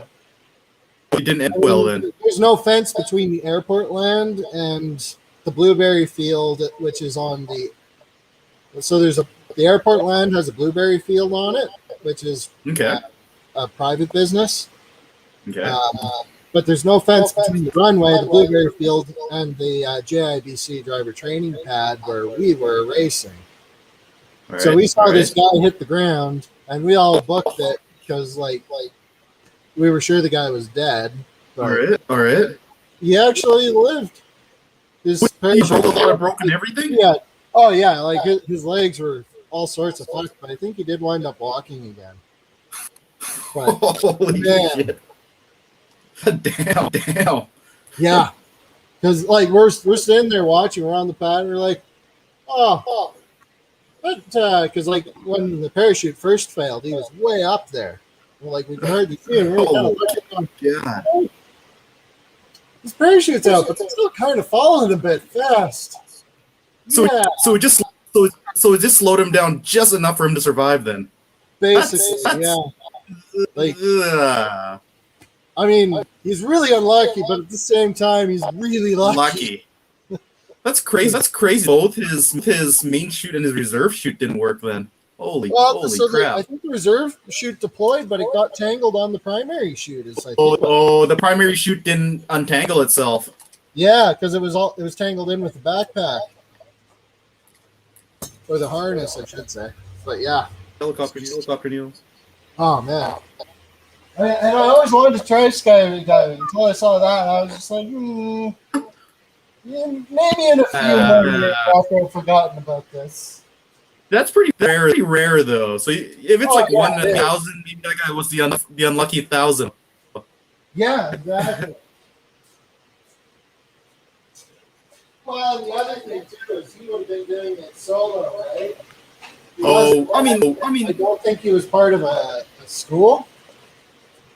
Well, the thing is, your first X numbers are going to be dual, right? So yeah, exactly. And they're gonna check your chute, make sure you've packed it properly, and all that stuff. Man, that would be terrible because because the whole time you're going down, you're looking around, coming up, thinking, "Oh God, this is it." For sure. I've had a few of those moments where, like the only thing you have time to think about is, what do I do? And I'm about to die. I don't want to. You're thinking, oops. Yeah. Well, it's just or that's all, folks.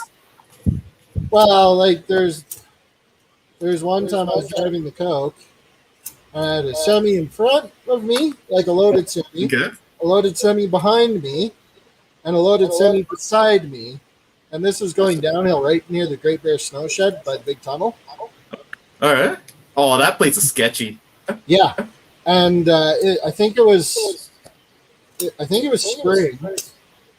And so I'm driving along in the Cobalt. The trucks are all doing 130, and I'm stuck doing the same speed because what can I do? I'm trapped. Yep. And so we go around the corner, and the Cobalt's back end drifts out because I had the racing sway bar on there. Oh. And I'm looking out the passenger window at the semi in front of me. And I'm just like, well, only one thing to do here. Stomped on the gas. And I'm just kind of sitting there with the wheel crank going, come on, come on, come on, come on. This is not how I want to go.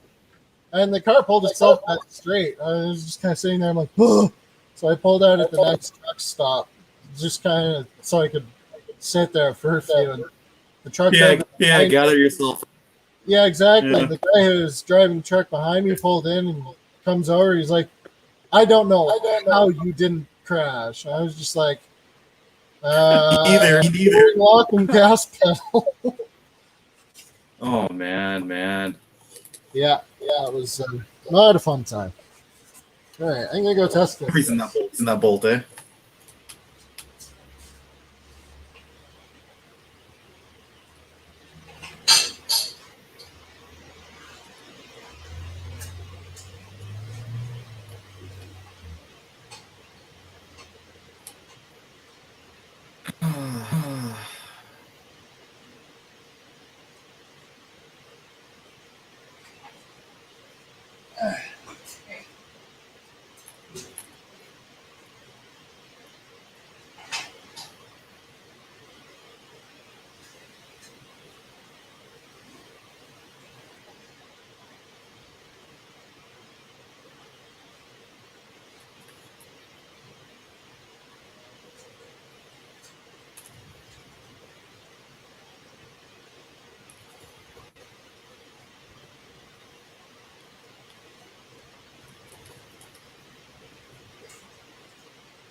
Rascal.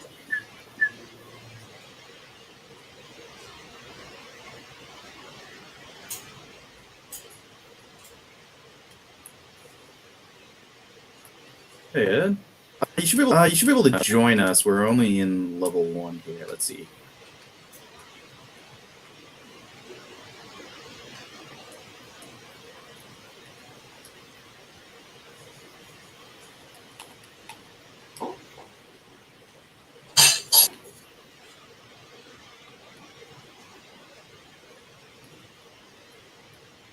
Did it allow you to join?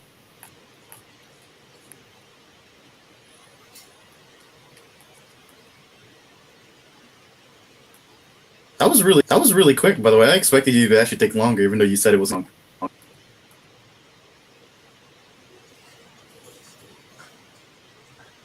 Huh.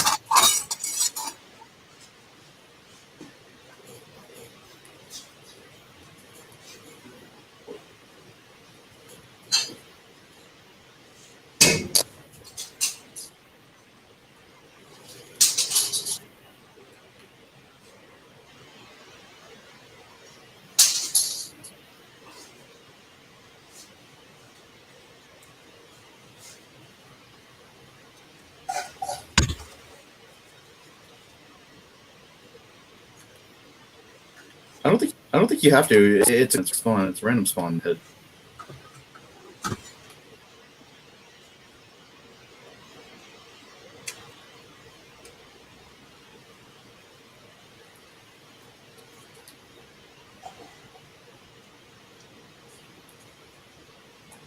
Hey Ed, how old is dog? No. Oh, okay. And your rabbit, Ed. I remember you had a new rabbit, right? And how old was your rabbit actually?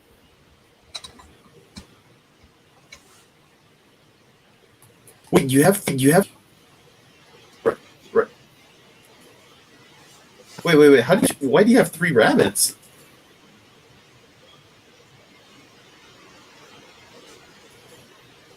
Oh. Okay. Was that the first one you got that passed away, or? Okay. So you got 2 rabbits and a dog.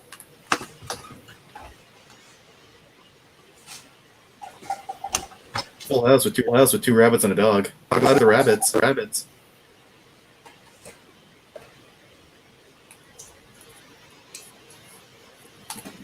Okay, all out again. And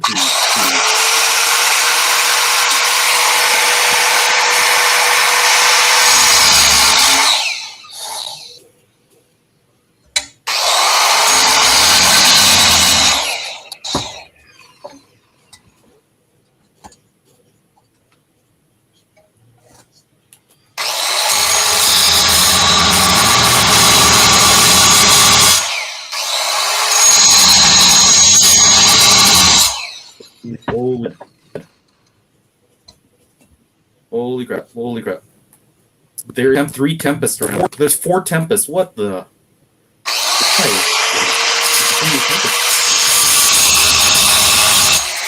Did you start something now? There's 4 tempests that spawned around me.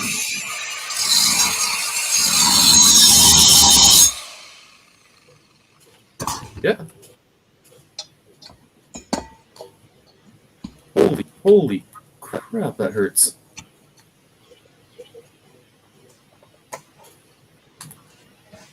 I killed 2 of them.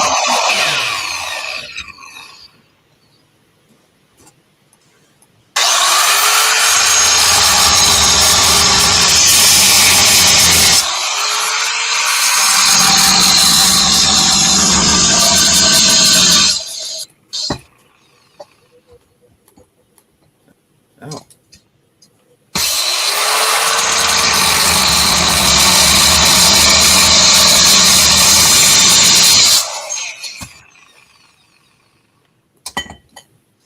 There's a tempest there. I wouldn't go with the tempest.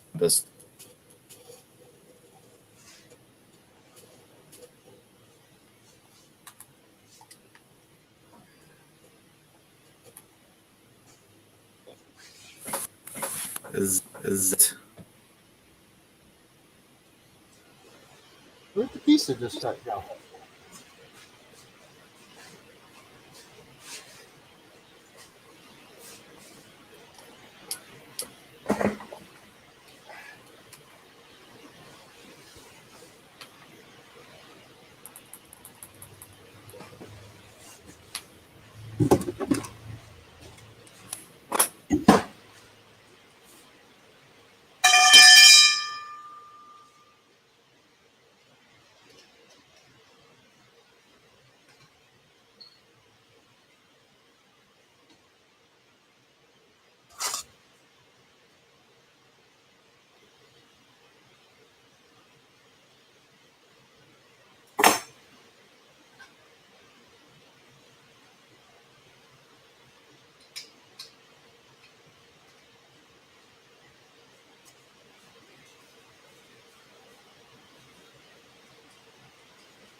I took off my shitty gloves and now I burnt my hands. Sorry, what was that, Brad? I took off my shitty gloves and now my hand got burnt. Oh, jeez. Whip, whip.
It fits.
What are you guys playing?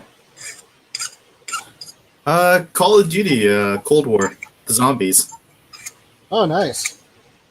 Yeah, yeah. You still have your Xbox, right, Brad? Yeah. I have two, actually, for some reason. Why do you have two? Why do you have two? I think one was Dad's Xbox. Sorry? I think one was my dad's Xbox. Ah.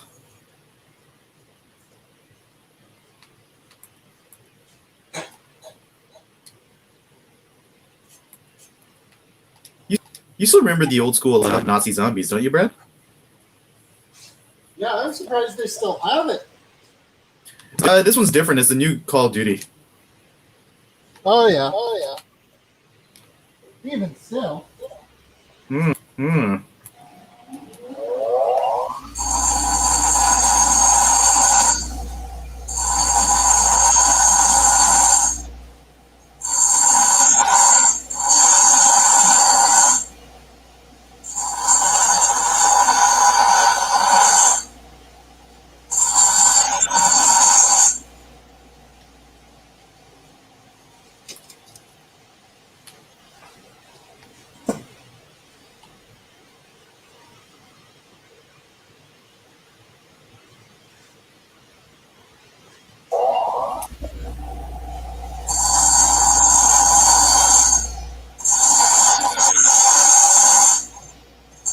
Start that mission now. Are you gonna start that mission? I guess it. Where'd you get that full power?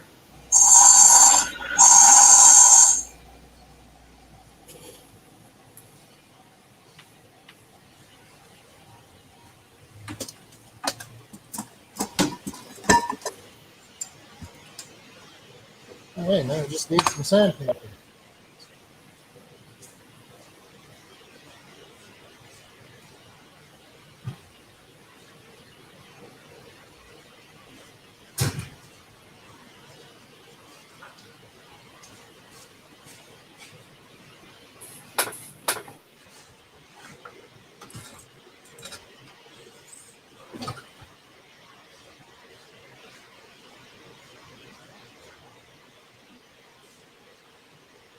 I'll be right back. I gotta go grab my sandpaper from inside.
There. It's afternoon. I can have a not beer.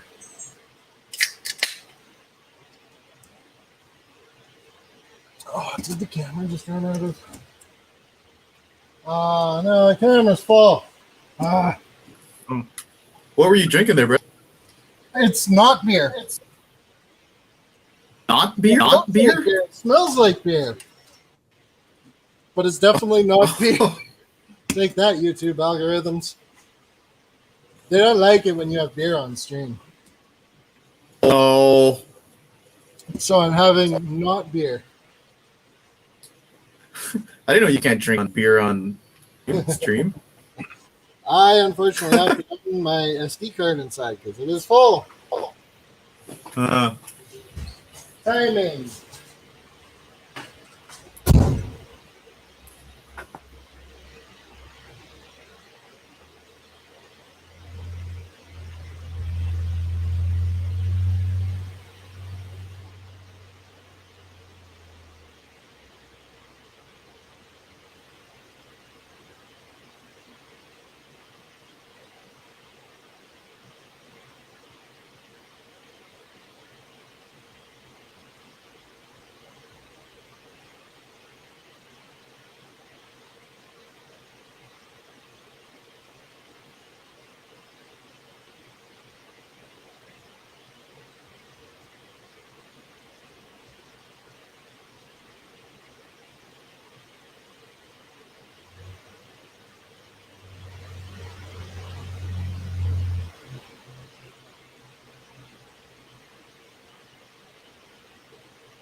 I'm back.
Huh.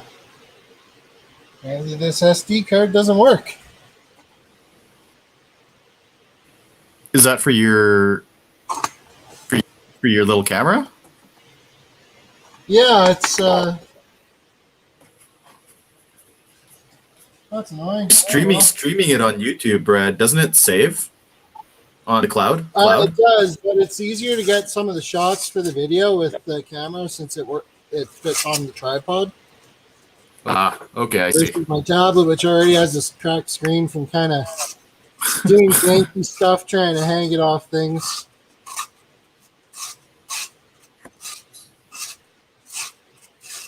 That's all right. It's copying all the files off onto the computer right now, so I'll just clean those pipes up, and by the time I'm done, it'll probably be good to go on the other one.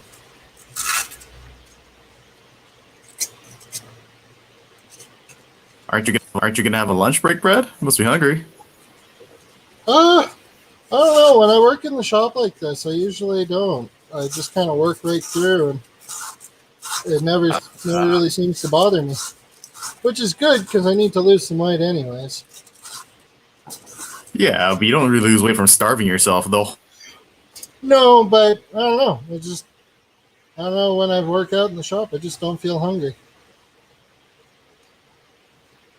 And I had a pretty good sized breakfast. I had 4 eggs and some bacon and stuff, so.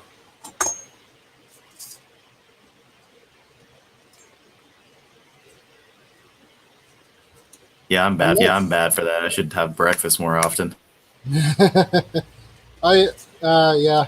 I'm bad for it when I'm working. It's only recently where it's been like, okay, I'm not going to stop by Timmy's anymore. If I'm too lazy to make breakfast, I just do toast a bagel and put some cream cheese on it and eat an orange. That's really good.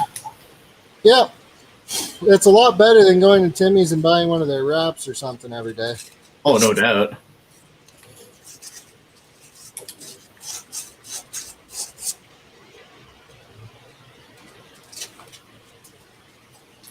That and the fact that Timmy's can never seem to get an order right anymore. No, seriously, I went the other day. Or no, this was a month ago. But I went and I was like, okay, what can I get that they can't screw up? And I was like, oh, Water. hey, the cheese melt. They can't screw that up. It's literally just cheese on bread melted. Well, I got cheese on bread, not melted. They managed to Cheese screw on even bread. that up. It's in the name cheese melt, so Yeah, I was mad. That's like the only time I've ever gone back and be like, hey, this is not acceptable. Like, I never do that at restaurants, but that's why I was just like, come on, guys. It's like at least put a little effort. Yeah, exactly. That's funny. That's funny.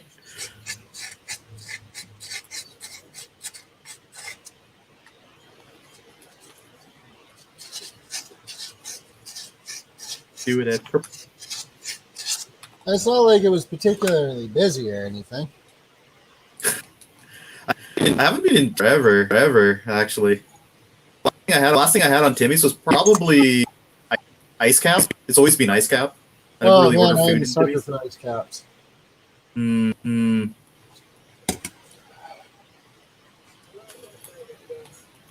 Okay, those are done. I wonder if I should tack these in place in the engine bay. That might not be a bad idea.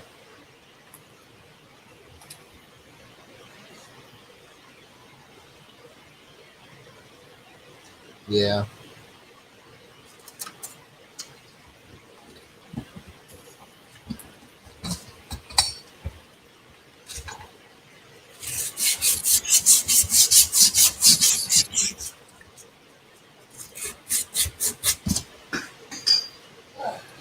Too bad I can't hear Ed.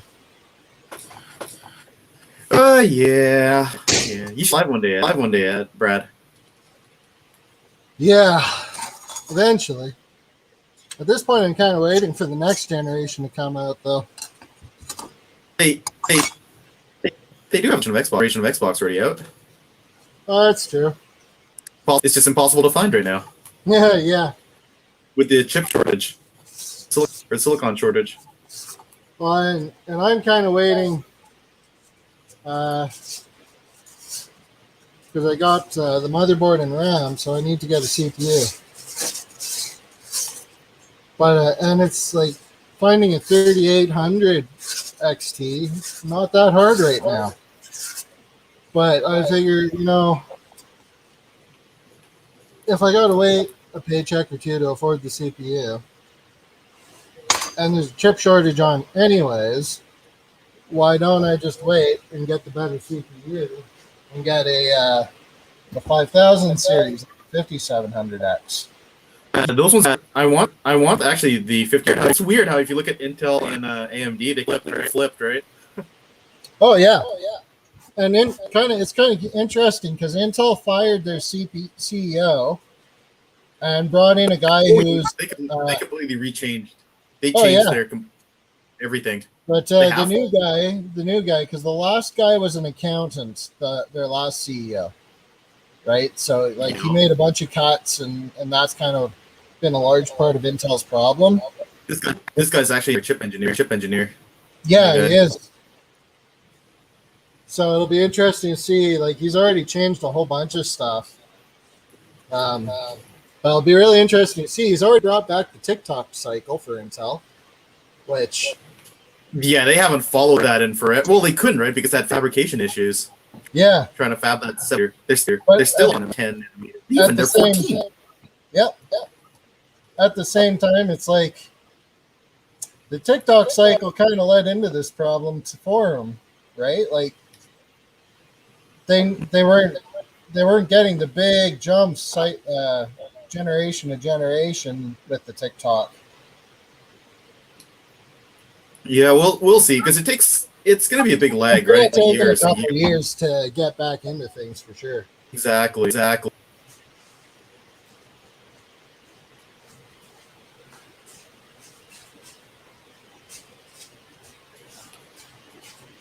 I'm just glad AMD was able to bring the herd enough that Intel actually had to be like, oh shit, we actually have to do something. Yeah, but what AMD did though, they're the value proposition anymore, right?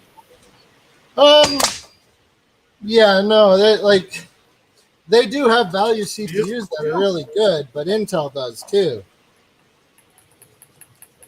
Like, I wouldn't say they're value; they're competitive on price and performance. Use your heel. But they're like similar price, similar performance until you get into heavily multi-threaded stuff, and that's where the AMD stuff does start to run away a little bit. Hmm. But for gaming, the Intel and the AMD stuff's pretty competitive, price and performance-wise. I mean, Intel has to be the the price per performance guy now, which is hilarious. Actually, Yeah, it's like that's the only play they've got left. Though they haven't. I don't feel managed bad to for them do it because they yet. deserved it after like pretty much not doing anything for 10 years. Oh yeah, it's like they needed Sandy Bridge was their last big thing where it was actually like amazing, right? Yeah. How long What's his ago? stats? That was what, 3000 series? Yeah, that was 2000 series actually. Was it? Yeah, 700K, remember? Oh right, 4000 was Devil's Canyon, and the 3000 was Yeah, I had 3000, which is Ivy Bridge. Right. All right. I mean, it's hard to feel bad for Intel. They deserve It really it. is.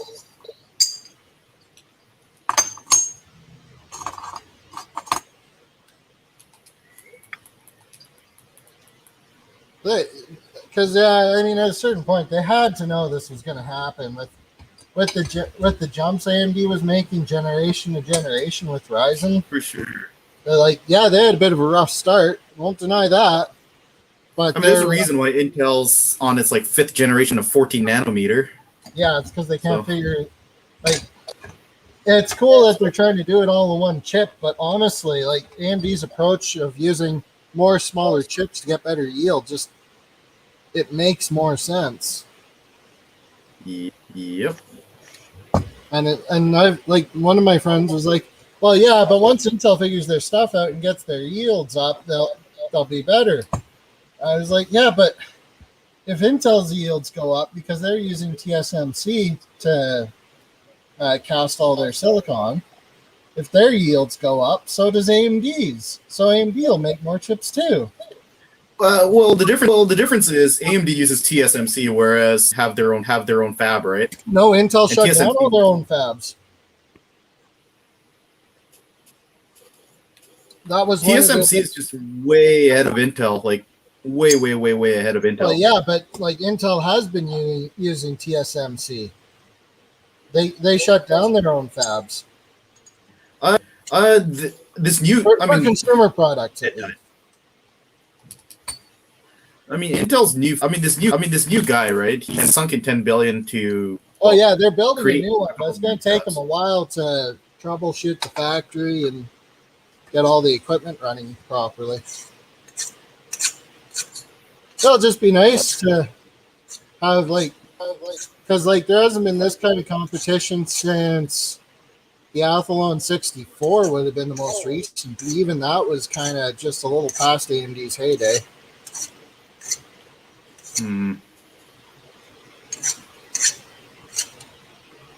I just wish AMD could figure out their GPUs now. That would be nice. Their what?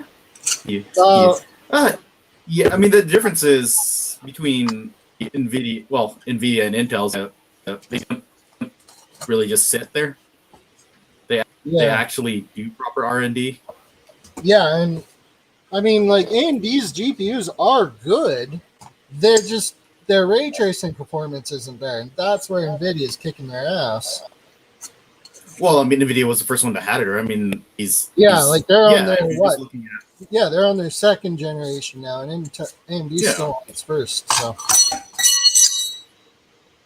I'm not surprised that they're having trouble with it. I just hope they figure it out for their next generation and maybe close the gap on the performance difference.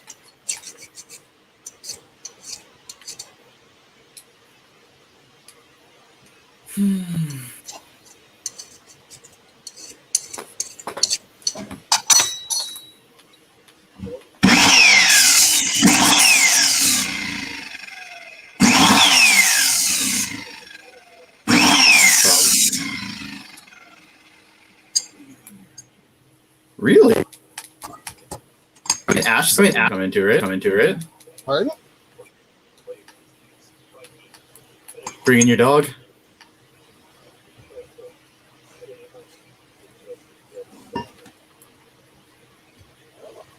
Okay, I'm gonna pop inside and see if the SD card's done copying its stuff off onto the computer.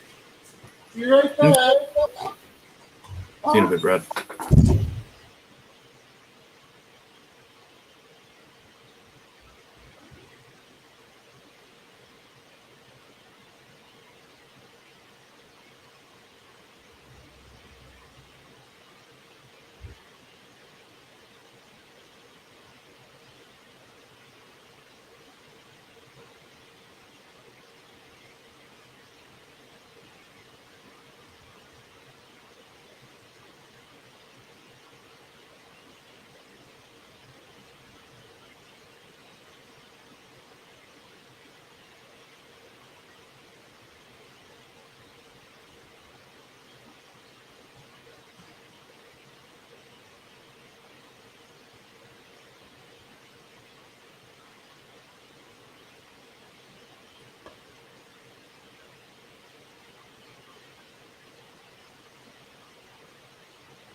This stupid thing's still copying the files over. About 10 more minutes to go. Oh my.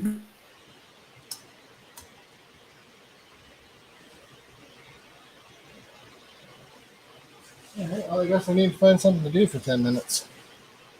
Oh, I know what I need to do.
Now, there's got to be a better way to do this. Whoa, what am I looking at? Oh, that's in the engine bay.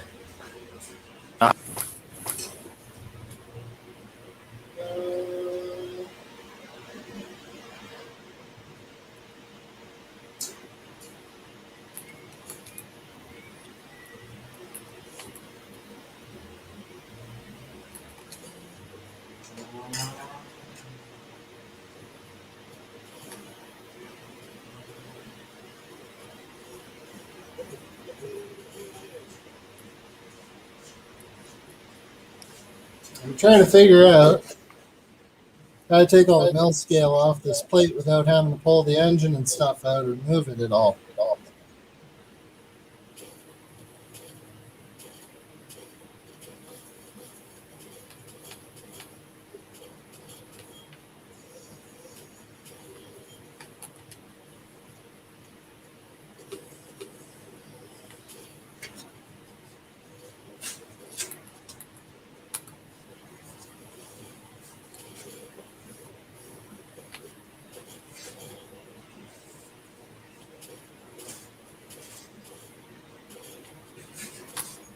Look.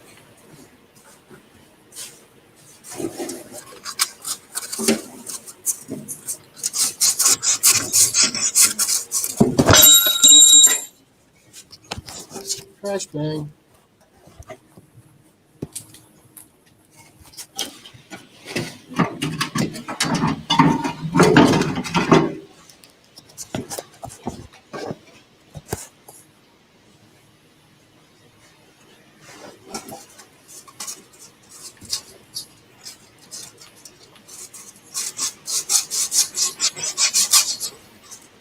This is awkward.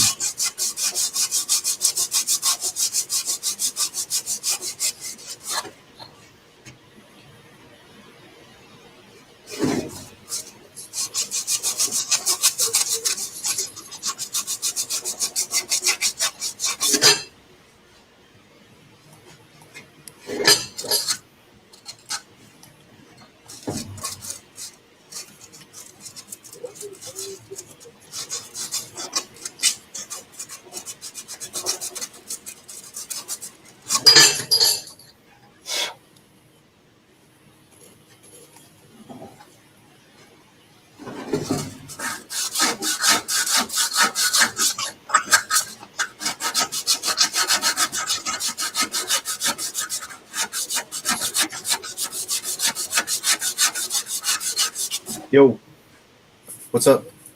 Where? What? Oh, what's there? Why are you? Come where? Why? Juggernog? Yeah, Juggernog. Yeah, Juggernog.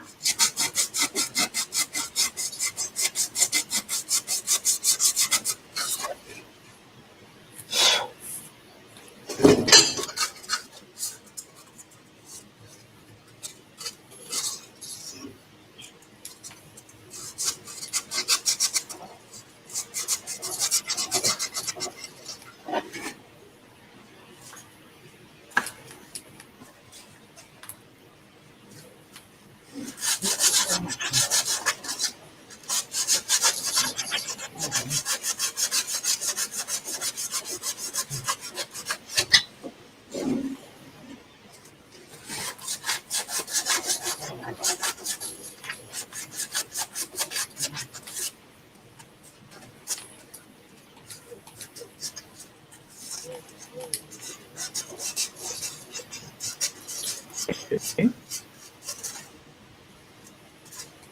I just realized we never did any of the tasks.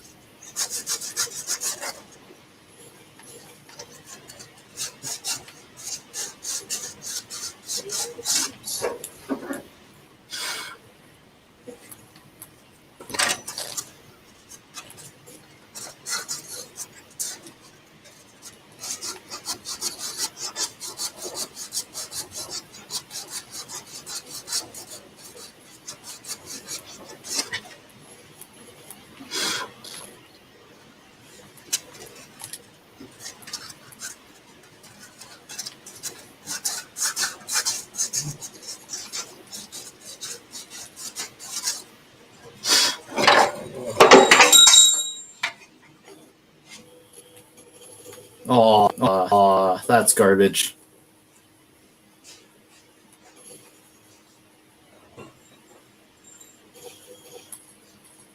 Are you gonna bother with?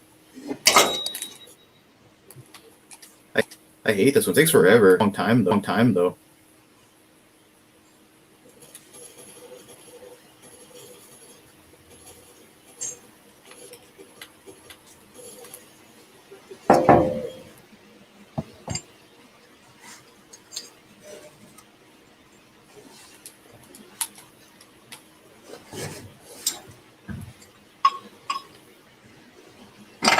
Yeah, I guess I might as well do it.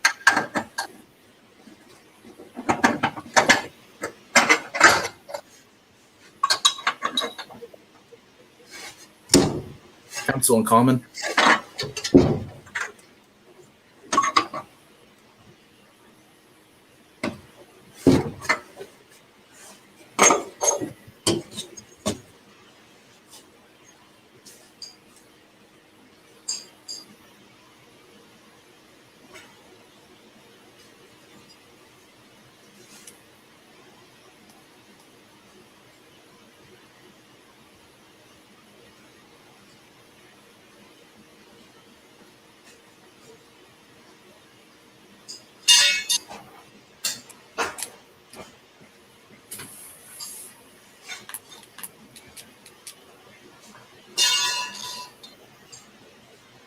Yeah, I got rare.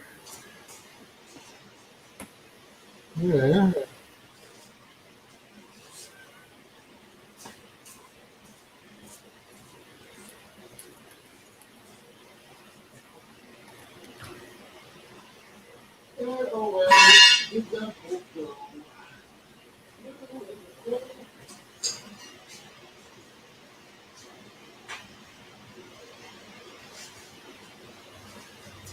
There it is.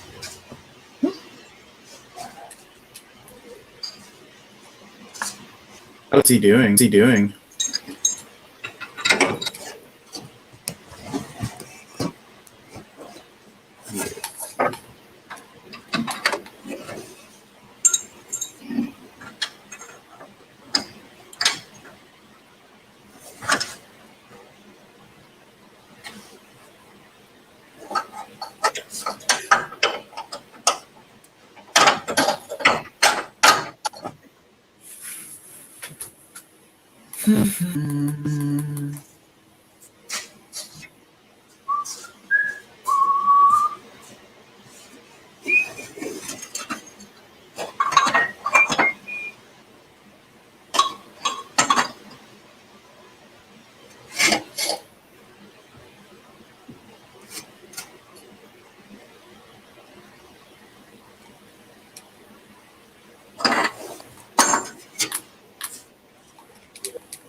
I didn't leave.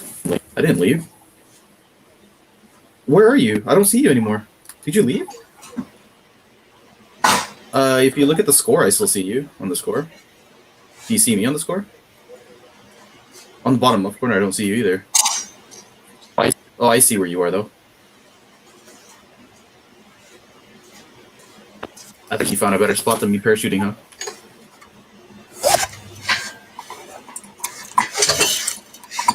Oh, are you doing the jump thing?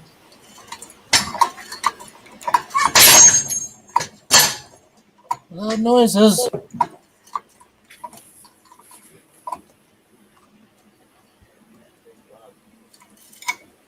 He's doing okay.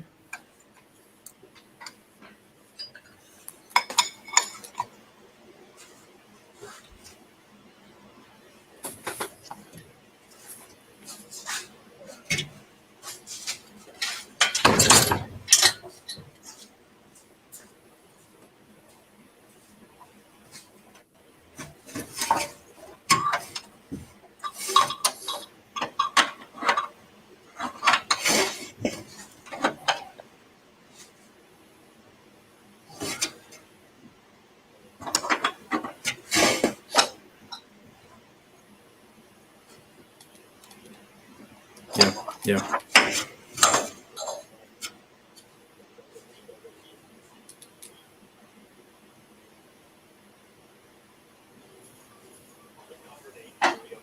You get B, I get A.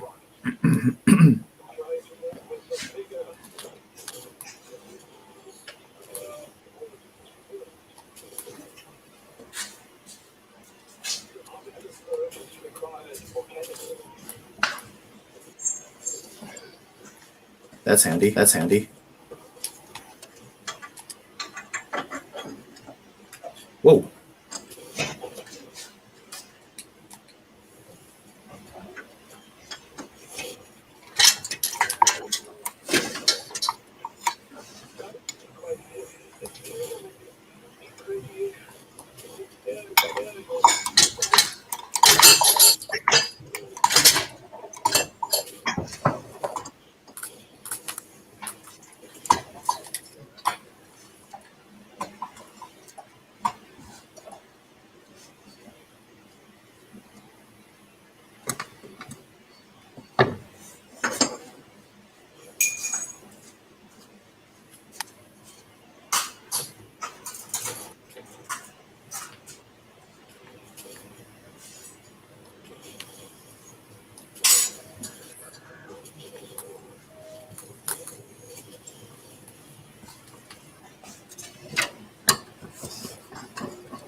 It's easy. It's easy.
Want me to start the next one?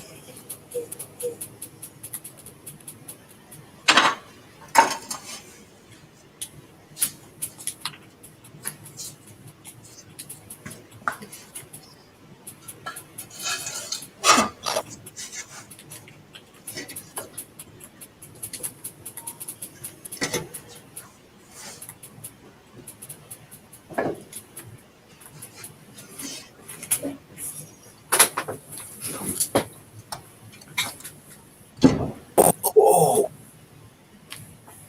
wow.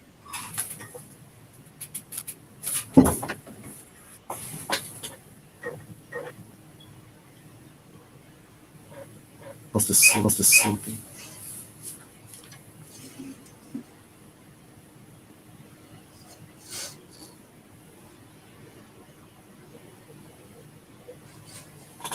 Why is Rascal always hungry all the time? He's tiny.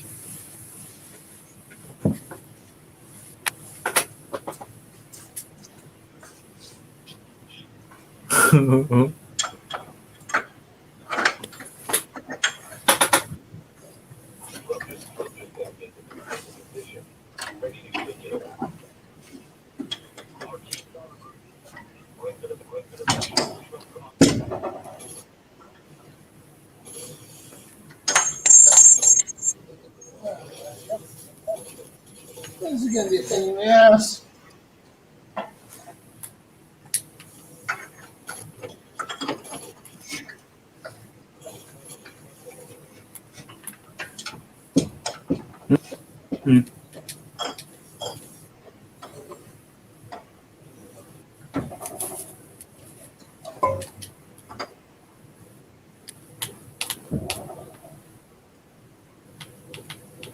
Oh, Jesus.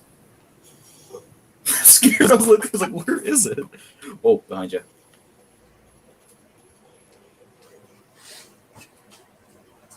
Oh.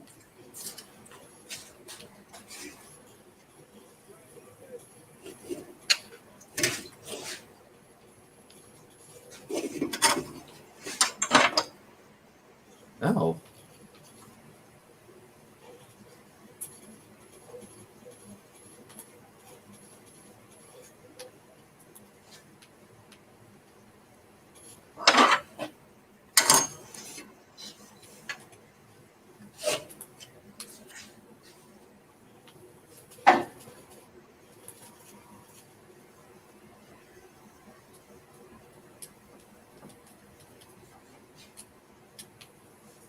You got the monkey? Yeah.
That's just how that's going to be.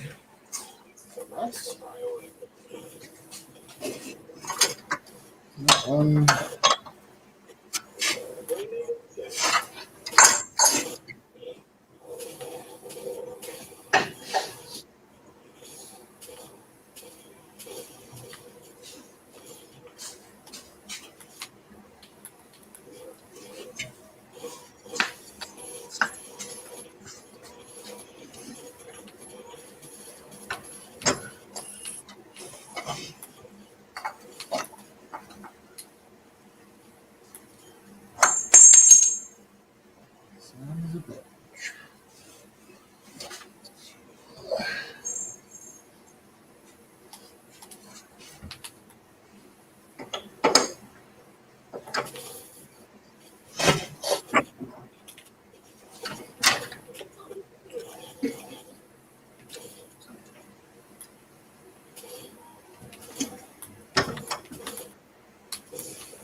Well,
Hmm?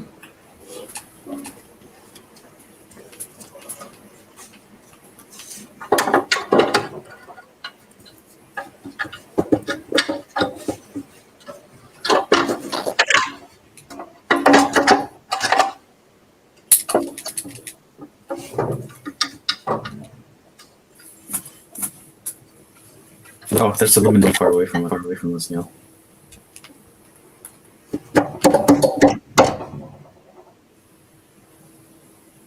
Man, how heavy is that engine, Brad? well, it's got no pistons or connecting rods and stuff in it, just a crankshaft. And it's still pretty fucking heavy. But I did Jesus. some research, and this 2.4 liter engine is about 150 to 200 pounds lighter than the factory engine was in this car. Just because the factory engine was all cast iron, right? Yeah. Which just means you could crap out of that engine then. Pardon? So you probably could have just crap out of it then. Yep.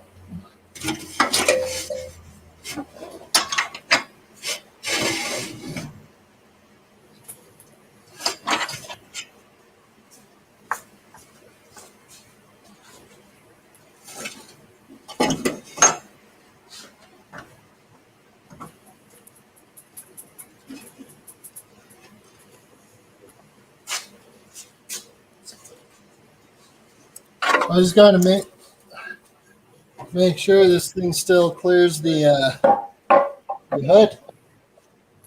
Hmm.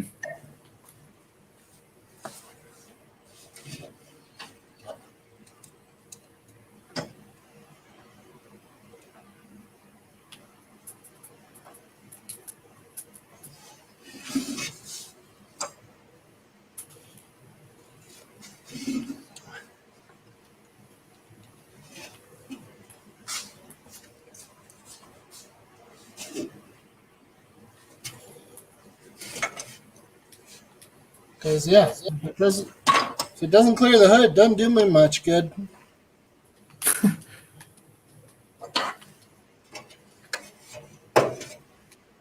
What the?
All right.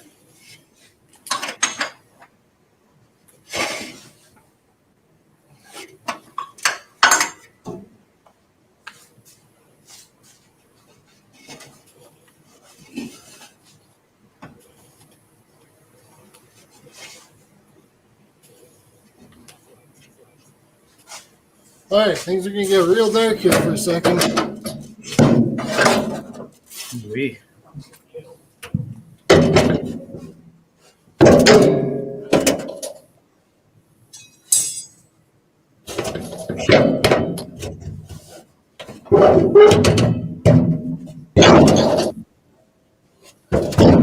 Oh, yeah.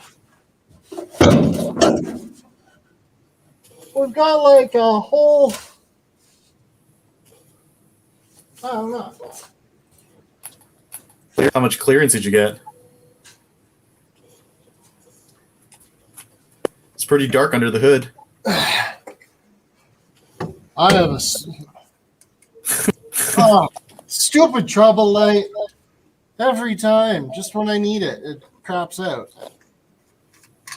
Oh no! Because, you know how battery packs for AA's always have that little spring in them? Yep.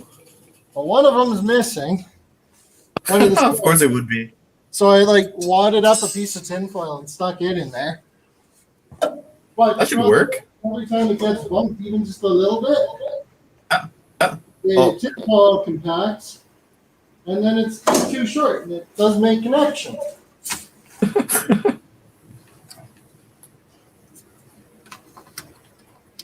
And I never think to buy a new light until I'm using it, and then it's too late. Oh boy. All right. Oh man, look at it all. We've got like a whole 3/4 of an inch of clearance. A whole 3/4. Hey, an inch is as good as a mile. You're not gonna cook like the paint on your hood? No, because this is like the top of the block is. Well, you see where this white sticker is on the timing cover? Yeah. That guy right there. The So thermostat. the top of that sticker is just above the deck of the block where the head starts. Okay. So like this is the top of the head, and the valve cover's got like a solid 4 inches on one side and 5 inches on the other to the top of it. So like Alright. it's going to be pretty cool comparatively by the time it gets all the way up there. And I'll probably just get some of that peel and stick reflective heat shielding or something to put on the inside of the hood. Okay. It's like that tinfoil stuff, right? Yeah. Or if I'm feeling really Iron Man, I might get the gold foil tape. Ooh.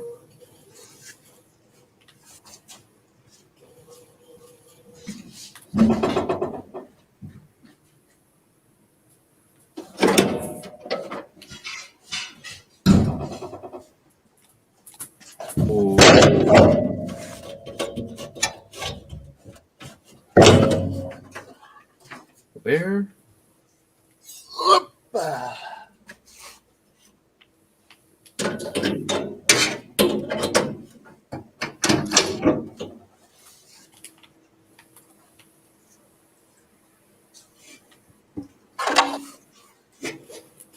Hey, now that we know it fits, time for more measuring.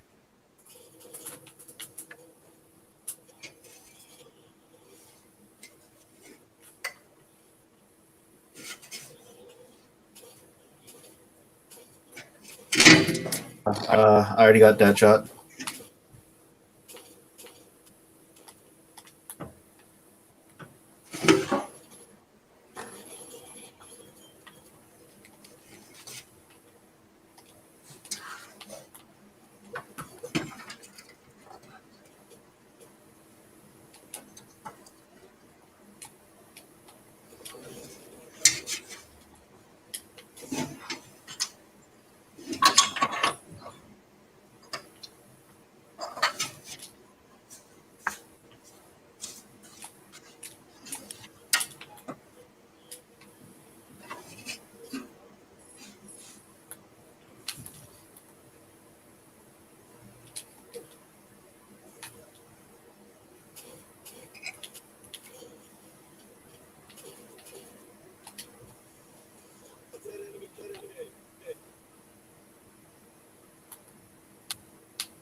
Okay.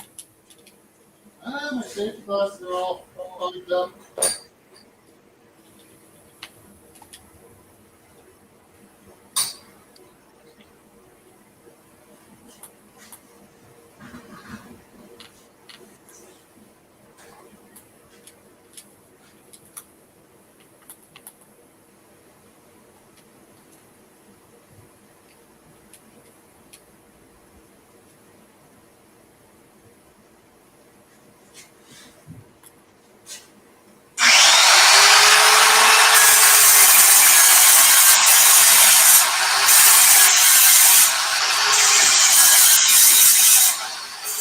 Yeah, start the minute.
just make a little rascal there.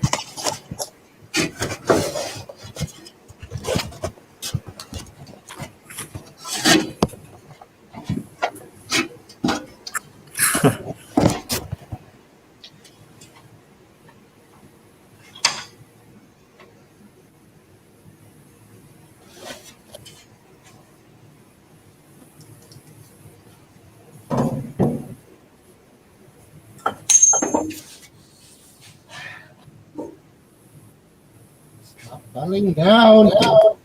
What is that? Is that a digital there? This? Yeah, it's a Yeah. digital angle finder. Hmm? This thing? Yeah. Yeah. Yeah, it's a digital angle finder. Okay. A very, very fancy protractor, basically.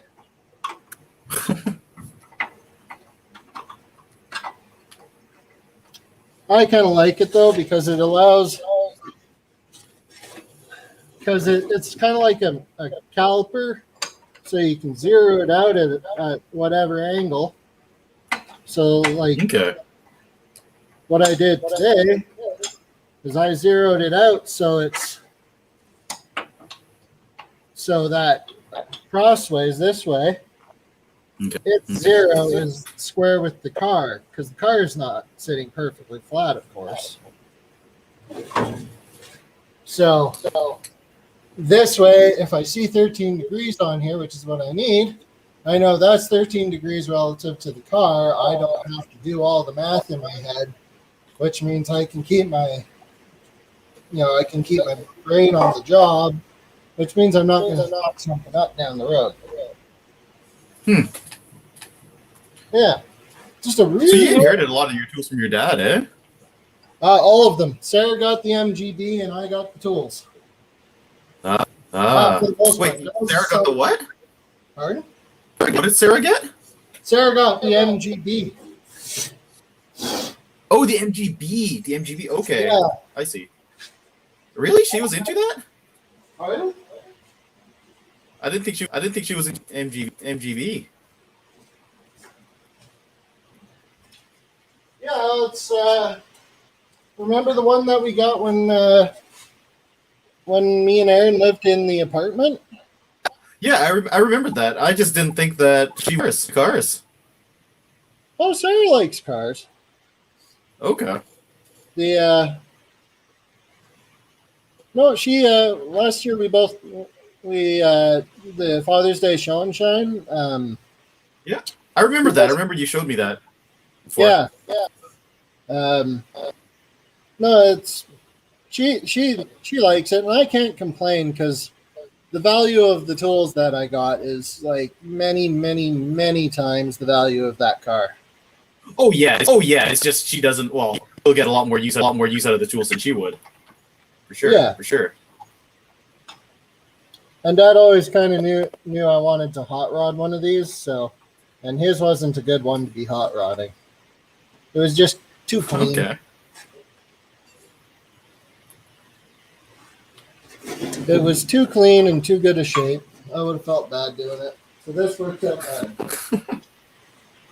Just build one from scratch. Yeah.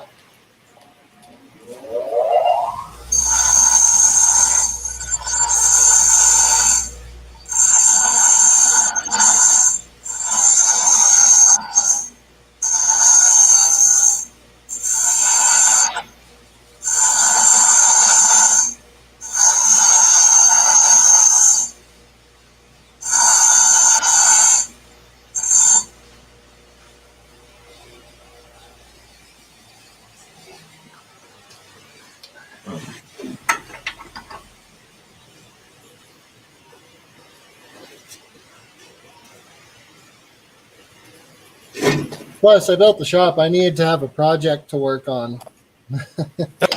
One that would take some time, so. Well, mission accomplished. Yep. I haven't even hardly started to crack into most of the rust repair on this thing. Because, man. Well, to be fair, you were pretty busy also building your shop at the same time, so Yeah.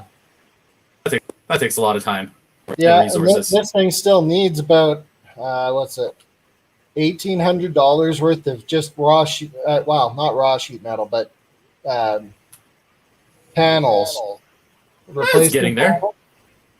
Yeah. It's getting there. It'll take a lot of time, but that's what I wanted. At least that's what I got to keep telling myself. All right. I'm going to go grab the SD card. It's probably done now. I'll be right back. All right.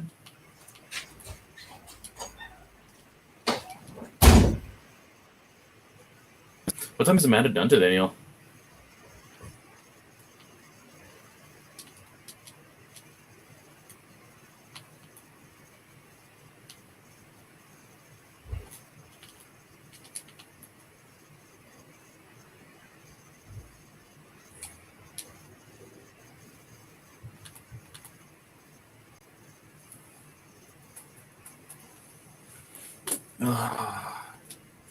Yeah.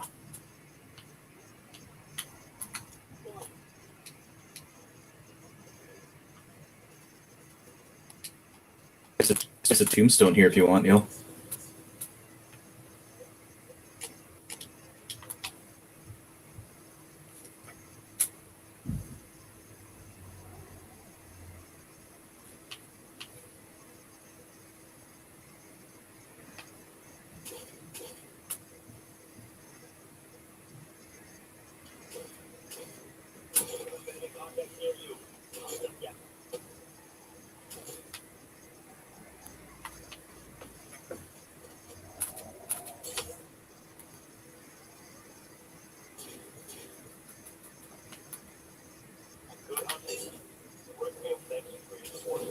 That was easy. And a random thing, nothing.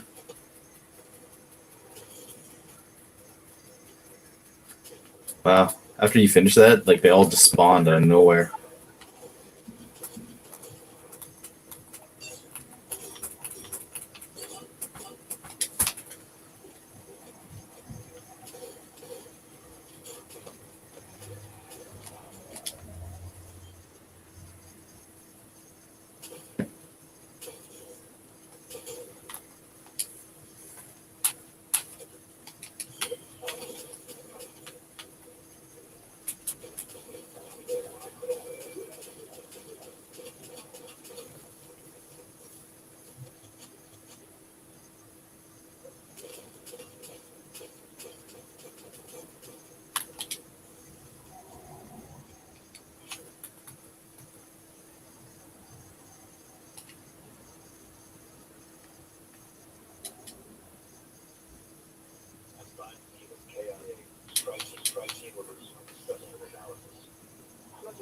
Yeah, I'm starting the mission.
Okay. I guess it's time to break up the level.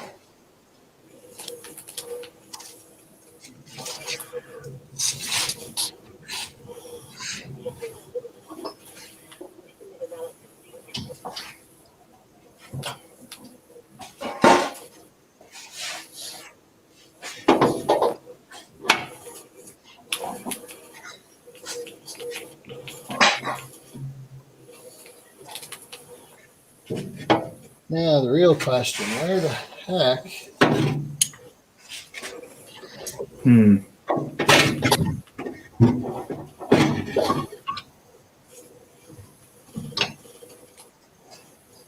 Well, that'll have to do, yes. I gotta get along with the ground cable for this thing.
Whoopsies.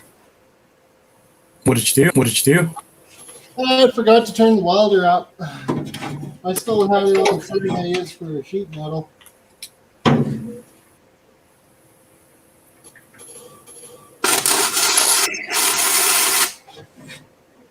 That's better.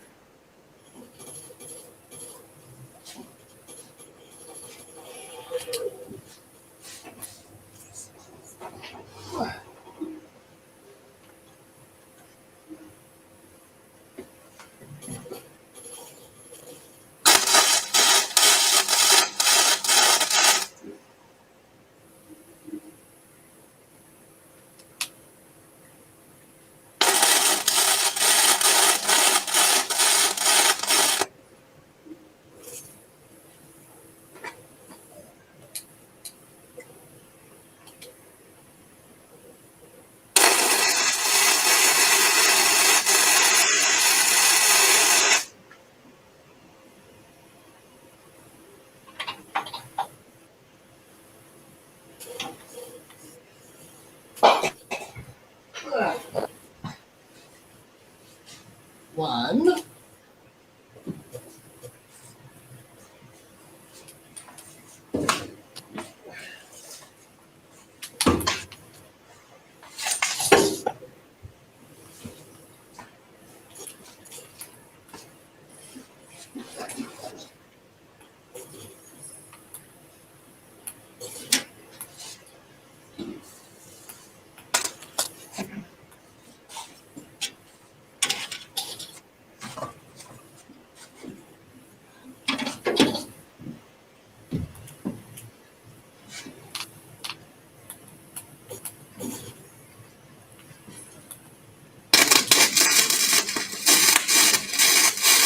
Just wait a second, Neil. Let me under it.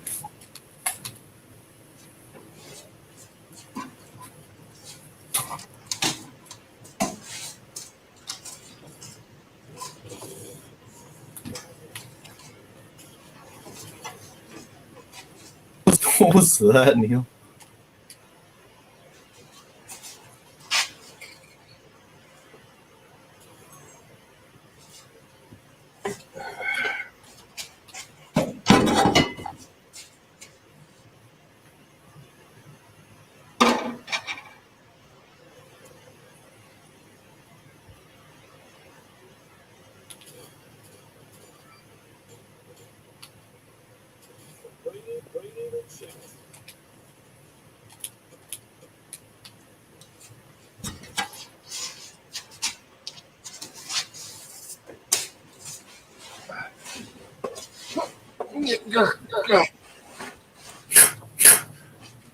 I hear the struggle.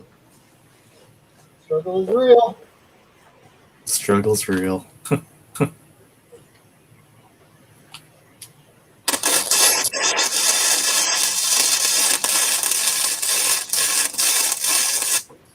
Ow, hot. Thick. Yeah, I could see the smoke from there, or the steam. What?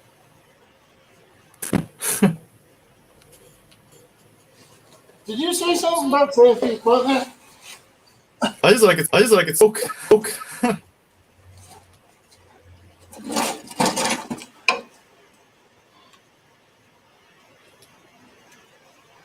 Fine, I'll wear my beanie. Probably just as well, save what little hair I have left.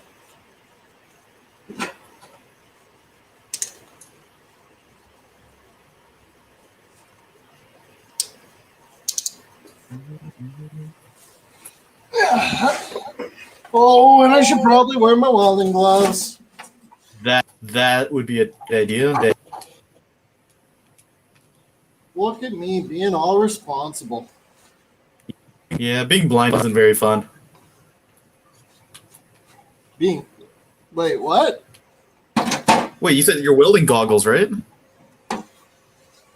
Welding. Were you welding without it? Huh? Welding gloves. I've already got a welding mask on. Oh.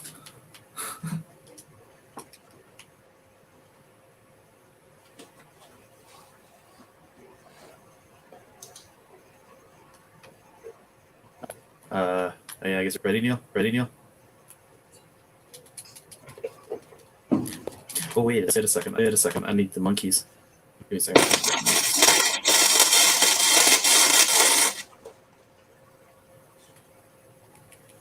All right, I'm good.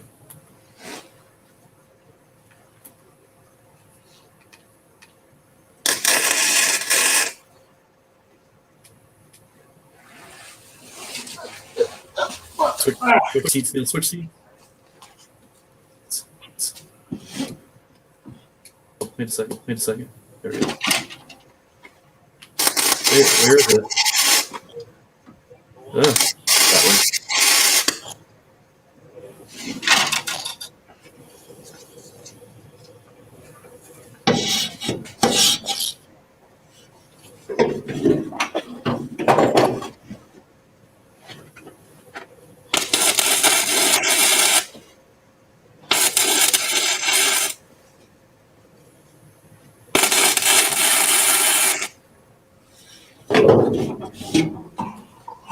All right, let's get out of here. Pardon?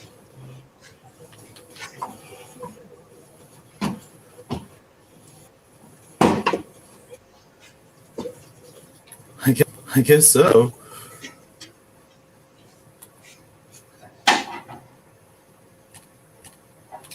That was really easy.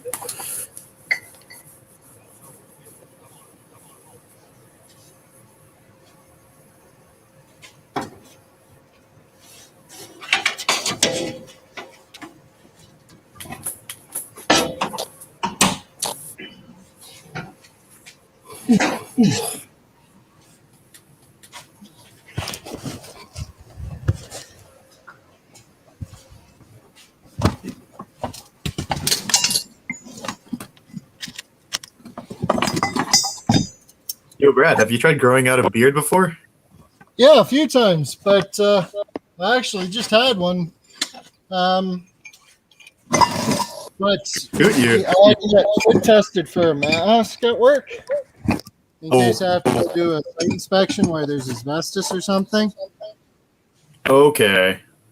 So I had to shave it all. Oh. Which is a shame because I finally figured out how to trim it to make it look good, and I've kind of started to like it.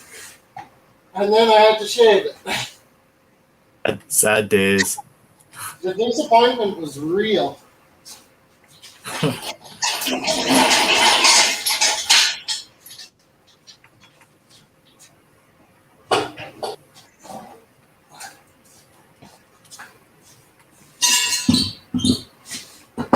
Hmm?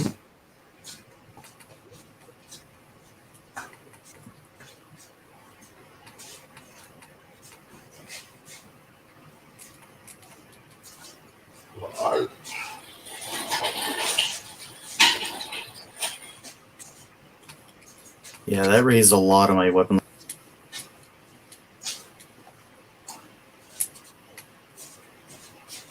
Have you ever played Destiny, Gary? Destiny? I've heard of it, but I never tried. Is it any good? Yeah. I've been playing a lot of Destiny too lately. I really enjoy it. Yeah.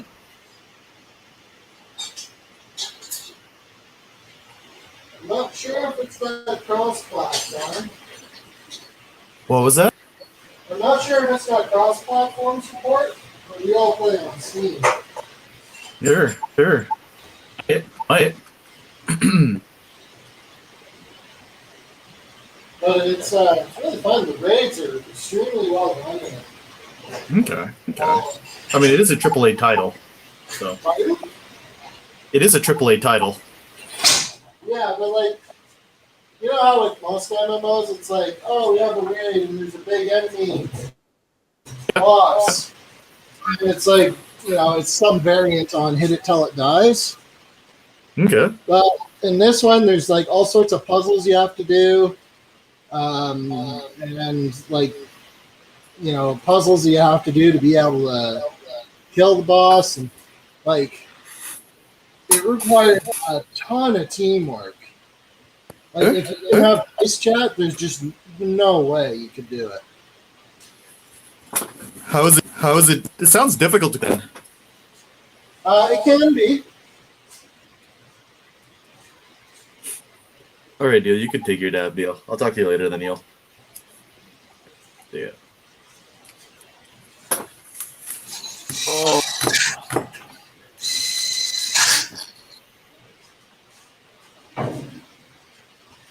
But it's super fun. If you're looking for a shooter to get into. Check it out when I have more time, for sure. Yeah. Man, at some angle, I mean, your car's Ferrari red, right? My FRS, yeah, it's pretty close actually. Which was funny because they had a dozen of them on the lot when I bought it in various colors, and they had one that already had coilovers and a bunch of stuff on it. Wait, this was when you were in Calgary? Yeah. All right. And I think they were so desperate to get rid of this white one that they came from $47,000 all the way down to 30. I mean, the FRS. You're talking about the FRS, right? Yeah. Yeah. Man, like 47 is that's nuts. Well, That's nuts because the car's supposed to be affordable. It's because it had coilovers and aftermarket headlights and a bunch of stuff on it. So it's not stock then? No, it wasn't stock. And I was just like, no, I don't want someone else's. Like, I want to choose my project. Well, and that's nuts. I mean, charging 47 for that. Usually, you don't get your money back in mods, so that's insane. Yeah. And like, I want to choose my own coilovers. I don't want to go with what someone else thought was good. And they had a bunch on the lot, but they had two there that were this color. So I test drove one, came back the next day, and bought the other one. So this had 8 kilometers on it when I got it. Okay. How many kilometers? 8. 8. Yeah, basically enough to drive it out of the factory onto the truck. Okay. But the other car, it's literally, its VIN number is only different by one digit. They're like one after the other on the production line. It's the one I test drove. So it had, about 8 plus whatever my test drive was. I was like, why would I buy the car I thrashed on with the test drive when I could have this one, which is brand new? The salesman, I think they're pretty desperate for sales at the time because, like, they didn't require me to have replacement insurance or anything. They're usually pretty cool. Oh, wow, that's weird. Yeah. I mean, for the Audi one, it was a lot of paperwork and everything. Yeah, like, there wasn't some paperwork, not a ton. Every Audi, did you know they come in with 80 kilometers, every Audi? Yep. 80. That's a lot of tests. Yeah, they run around their test track. Yeah, they test every single test. One. Oh, man. So I have a buddy, you know the TTRS? Yep. The new one? Yeah. he bought a brand new one in that kind of like neon blue color. Okay. Oh man, it looks good. I've always liked the TTRS because it doesn't really look like a normal, like your typical Audi. Yeah, I was thinking about the TTRS, but the problem with that was I found that when I tried it, it had this, you know, the Audi, the understeer where it's push. Yeah. It feels like that. I mean, don't get me wrong. On a straight line, it's a freaking rocket. Like, yeah, that's just violent. because of alignment. That's easy to fix. Hmm. But his also has that torque vectoring diff. They're torque vector. Yeah. Yeah, and so if you adjust the settings on that, because those torque vectoring diffs, I've been in them out racing, and it's literally just cheater mode. Because even in like the GTIs that had that torque vectoring diff, you'd be going through or like around a steep hard corner, and in any other car you'd be feathering the throttle, just trying not to slide out. And on the GTI, you'll be like at the limit, and then you hit the gas and it just turns in. Okay. Those torque vectoring diffs are total cheater mode. They're incredible. Oh yeah, for sure. I don't know. It's just the Audis. They have a. You can fix that with an alignment usually.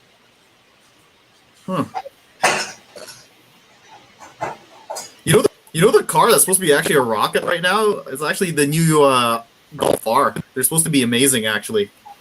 Yeah. Seen the low fours, or 4.0, which is insane about it. For a hot hatch.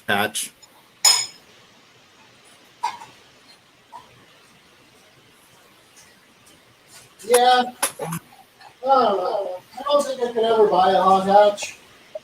No, I wouldn't either. I want it to look like a fast car.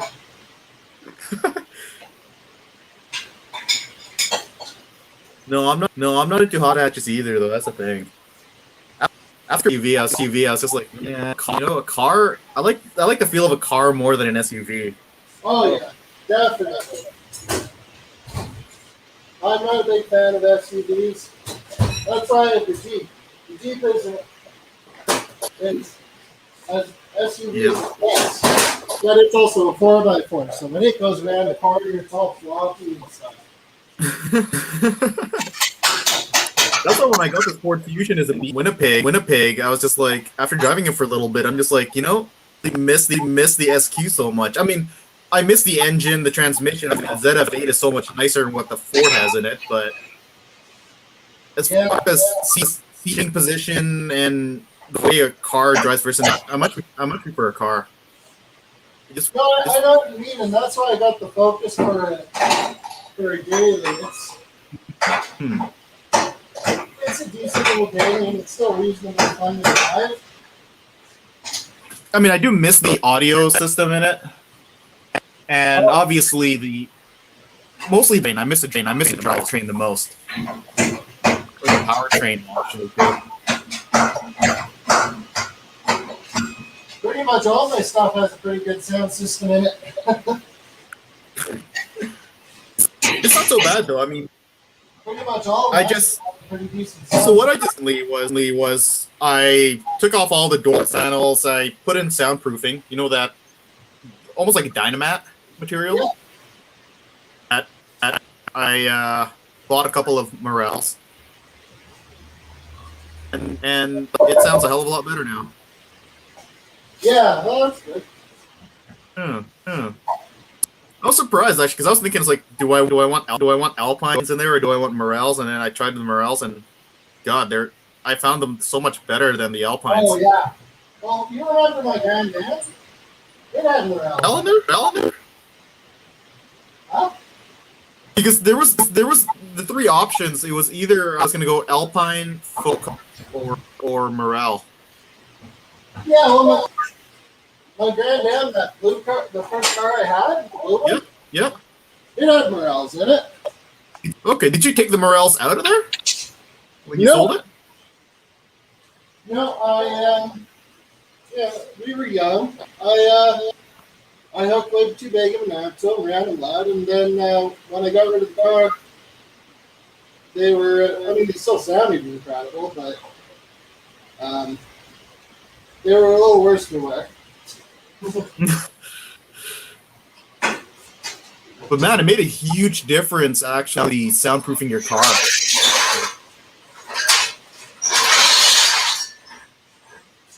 Yeah, the FRS doesn't have an amazing sound system, but it's just barely good enough.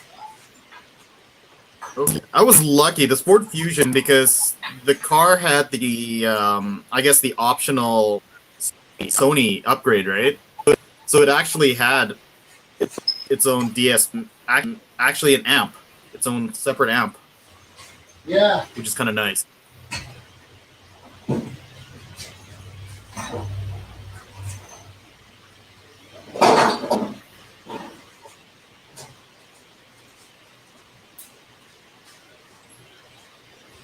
Yeah, the Jeep still has the big sound system that I had in the Cobalt. Okay. The interior speakers, which are different. But I still got both of the. You had components though, didn't you, in your Cobalt? Yep. Oh man, so that must have been quite your Jeep. That must have been quite the work on your Jeep then. No. To do the sound system. Wasn't too bad. Wasn't too bad. No, it wasn't too bad at all. Okay. Yeah. Because the Jeep has really deep door panels, so. Oh, so that's nice to work on in the Jeep. Okay. Yeah, okay. when I stuck with 6x9s in the front, which is what it was made for. But I used actually reused the front Alpine speakers, because Alpine did there's a higher end stereo setup that came stock in the Jeeps, and it was made by Alpine. Okay. But it actually sounds pretty good, and then it's got the big sub from the Cobalt, and everything's hooked up to my amps and my decks, so it sounds really good. Okay. Did you end up doing a lot of soundproofing on there? Or adding a lot of sound dampening? Those Grand Cherokees had a ton of sound underneath the battery. Because like the Grand Cherokees, they were like Dodges. They were supposed to be the luxury SUV that Dodge offered, right? Oh yeah, those. So, No, rascal! You're not supposed to do that. What were you doing? Oh.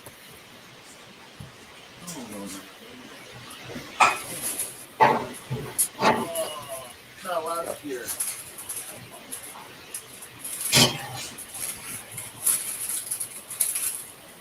I guess that's kind of my fault. I didn't really teach you.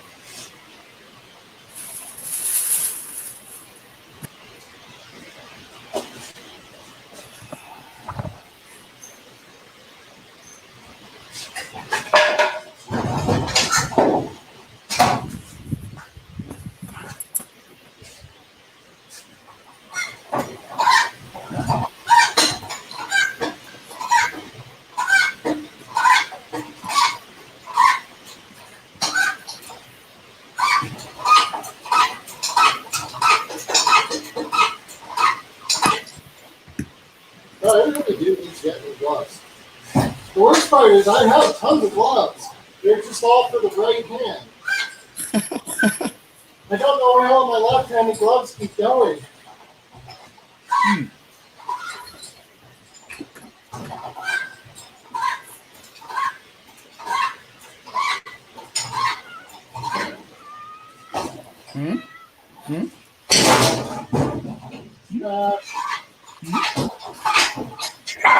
Lay it on you. I'm really sorry there, rascal.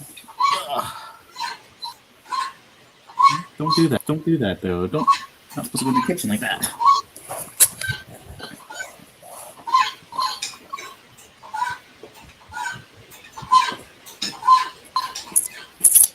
That's my fault.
So what's your work schedule looking like, Brad?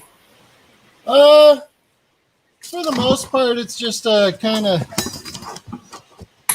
8 to 5 thing, though I'm usually in there around 6:45 just because that's how it works out. Okay. And does your obviously your you go to the sites, right? Yeah, when I need to. Okay. Where exactly do you live? Huh? Do you live at the heart, right? Around the heart area? Yeah, and I have to drive all the way across town every day, all the way out to Beaverly. Beaverly. Okay. How long of a drive is that? It's 25-ish minutes. Okay. It's not too bad, really. It's still a hell of a lot better than the commute I had in Calgary. Oh yeah? How long was that commute? Well, on a good morning, 20 minutes there, and on a good afternoon, an hour back. On a bad day, an hour down and 3 hours back. Oh, Jesus. Yeah. just because I had to take Deerfoot. Rush hour, right? Well, rush hour, and you wouldn't find out there was an accident on Deerfoot until you were on Deerfoot. And there's no way to get off it and go around once you're on. So it was kind of like, what's along for the ride? Yeah.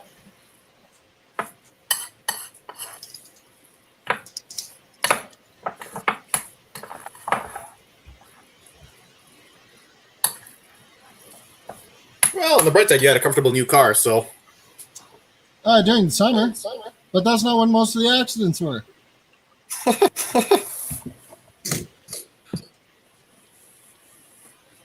Most of the accidents were when there's fresh snowfall. Hmm.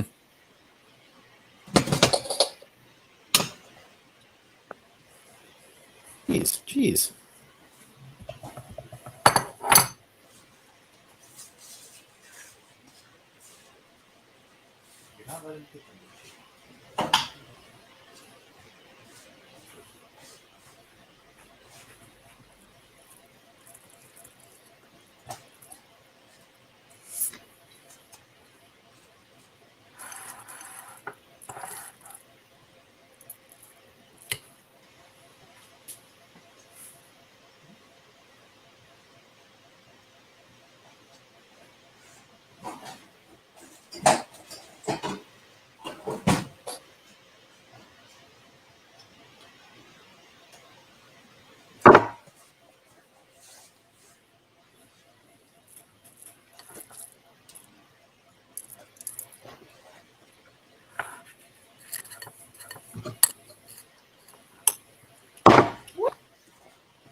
Right.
Maybe turn off.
Thanks.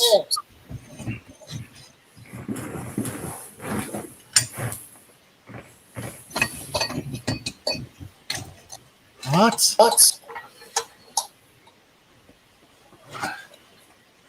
Those quarter panels that you have hanging, are they still usable, Brett? Oh, those are front fenders, actually. Oh. Not really. Definitely not the passenger side one because it's bent. And they're full of rust and they have big rust holes. Ah, I see. Yeah.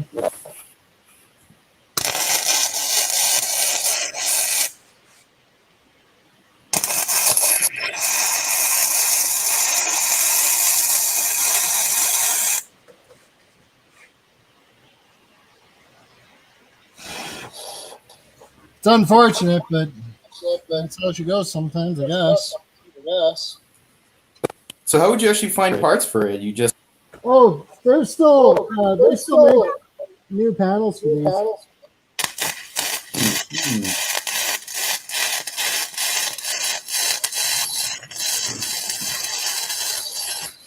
Okay.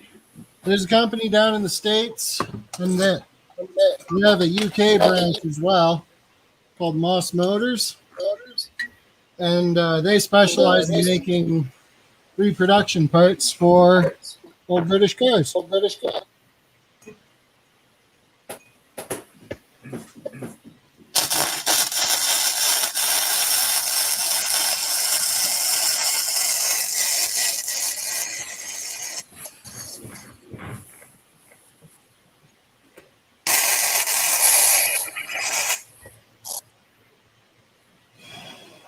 So yeah, actually getting parts for these is not that hard.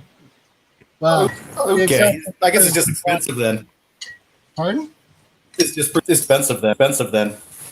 Yeah, they are. So, well, for some things. Some things aren't that bad, but some are. Okay.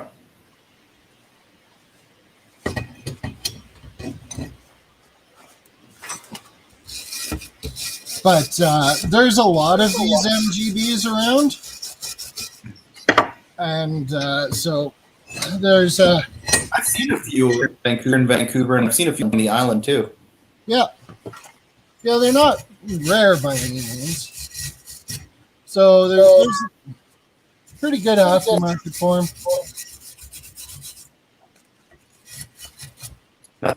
Nothing like your FRS though, eh? Kinda, yeah. I mean, there's got to be like an insane amount of aftermarket stuff for your FRS. Oh, a ridiculous amount. Like, it's actually a little disgusting how much there is for that thing. I mean, that was the idea of that car, right? You buy it as a tune, well, use it as a tuner. Yeah, exactly.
gets hot in those buttons.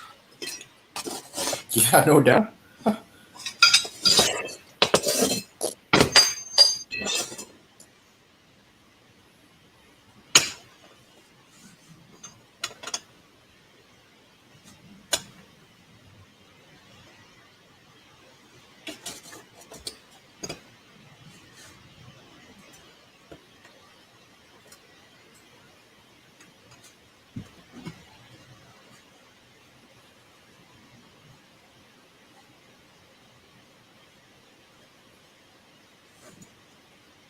Oh, I can't wait to have these engine mounts done and on the car, so I don't have to worry about the fucking engine falling on me anymore.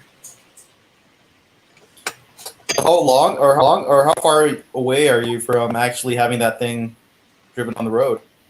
Oh, years. Oh. So you're like essentially from scratch and almost frame. Pretty well. I'm replacing everything in the middle except for the transmission tunnel. Transmission tunnel. Yep. So I'm gonna have to build a bunch of scaffolding to hold it all together while I do that.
This anti-spatter spray is just awful smelling stuff.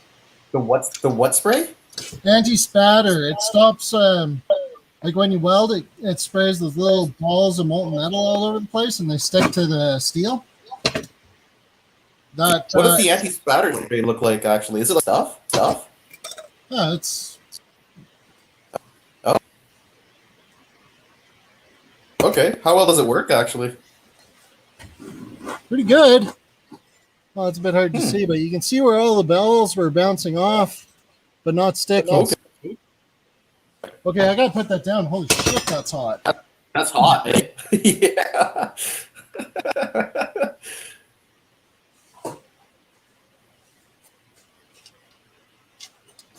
All right, time to make another one really hot.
Oh, it's really smoky in here now. Little hazy. Can't wait till I can get a bottle of gas and some solid core wire for this.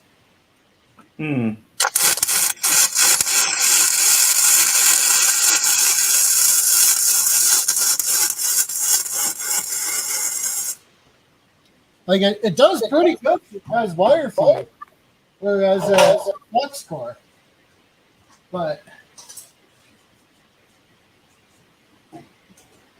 MIG welding with gas is like, it's literally like a hot glue gun for steel.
Hot. Yeah. I can see it. It's pretty smoky in there now. I can see the haze in the ceiling or in the roof. Yeah. That'd be a good time to open the big door. Yeah. Oh, I noticed you got a wood burner, eh?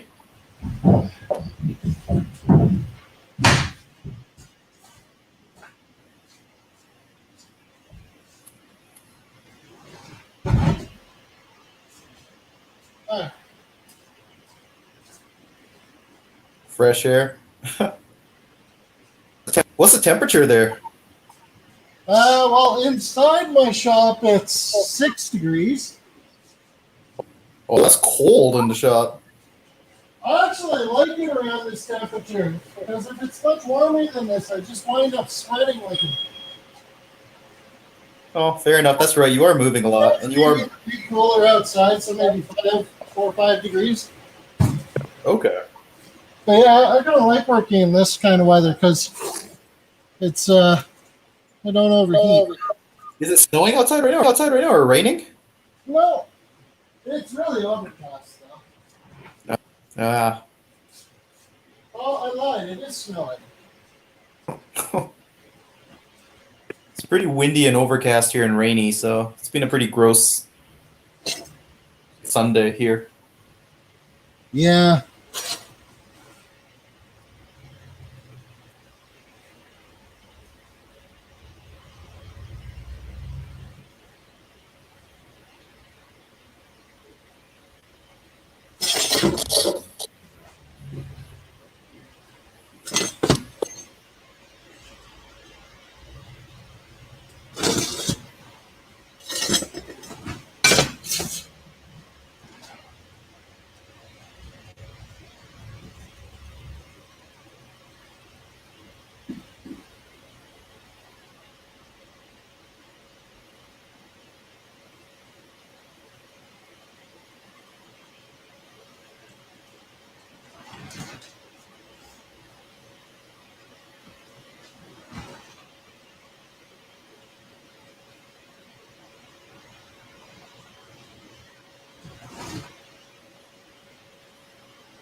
All right. Well, I guess I got to wait for those to cool off now.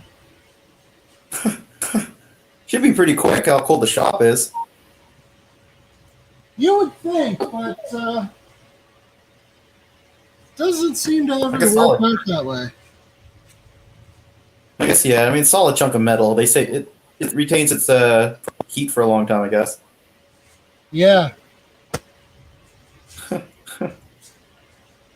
You should make yourself some lunch, Brad.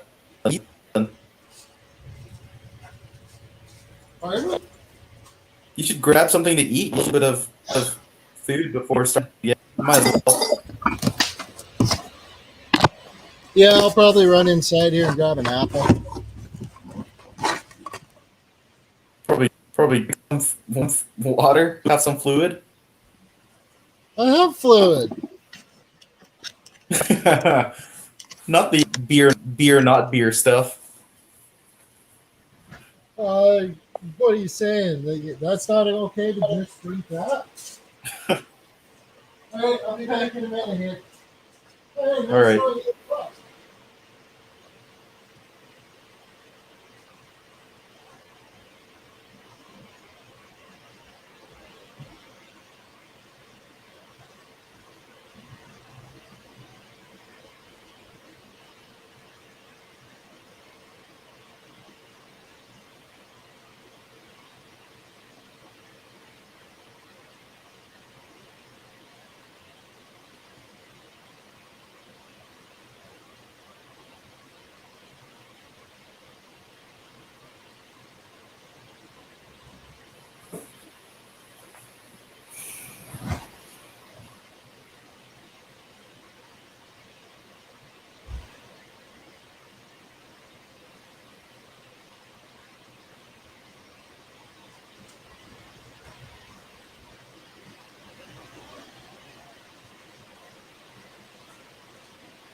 Uh-oh.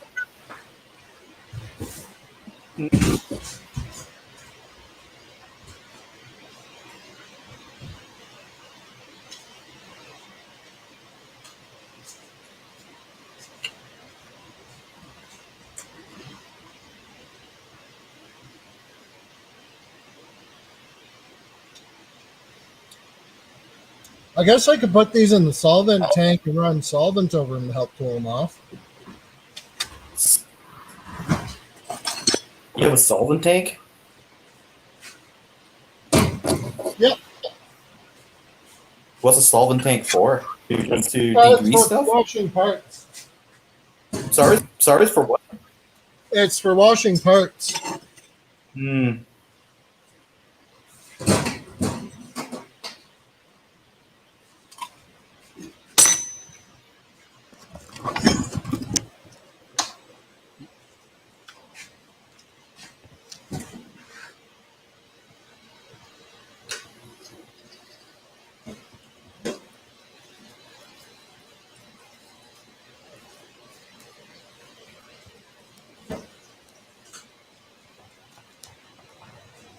I'll just keep running solvent over them now, cool enough.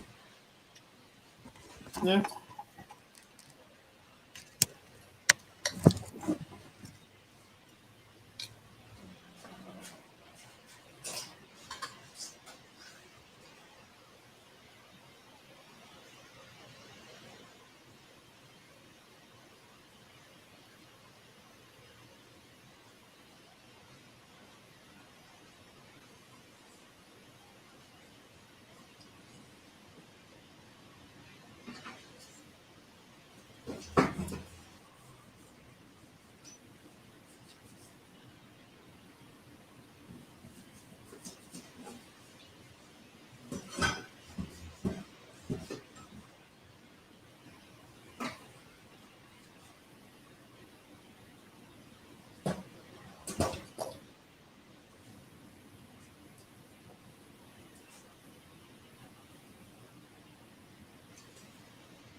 Yeah, now I just gotta let those drip dry a bit. Cooled it down pretty quick. Oh yeah, they're cool to. Well, they're not cool, but they're warm, cool enough that I can hold them.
Why did I use tape on this? That was dumb.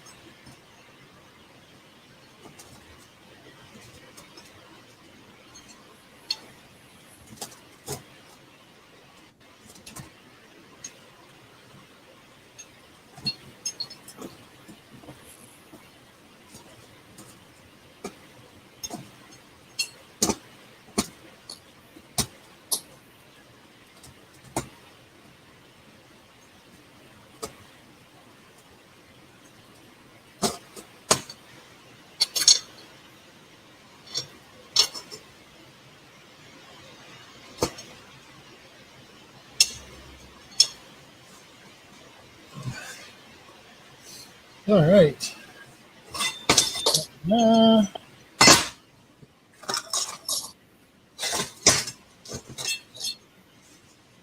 They're done, or at least as done as they're going to get for now.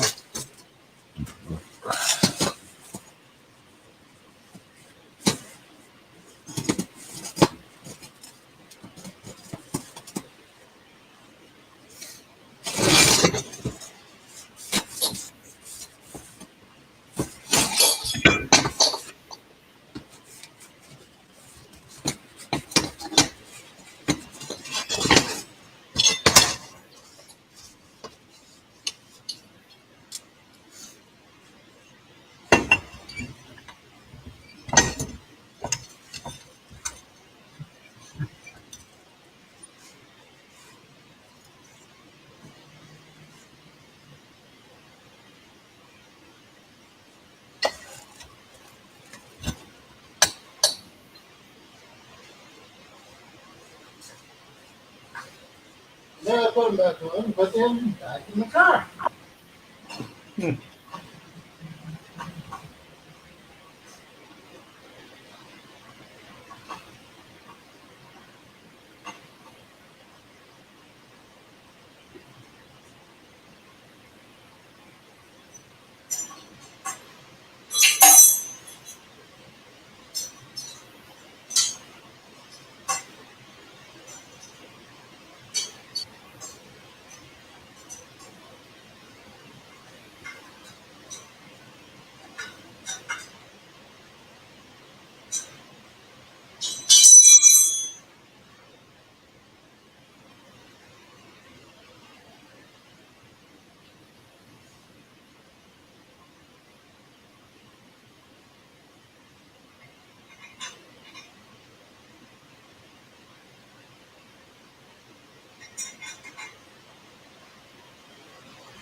know how many times that happens to me?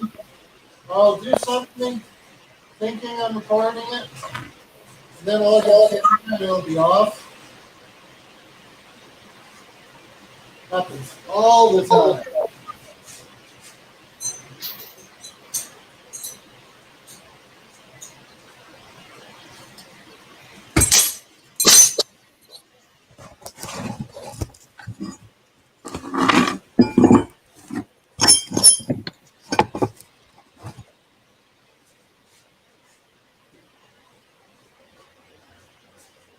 Alright, now it's time to put the engine back in, and hopefully for the last time, or at least, pardon?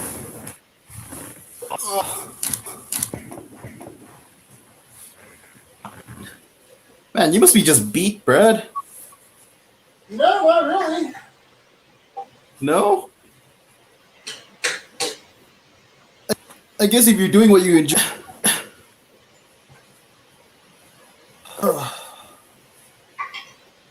It helps that I got, like, for whatever reason, I slept like an absolute baby last night.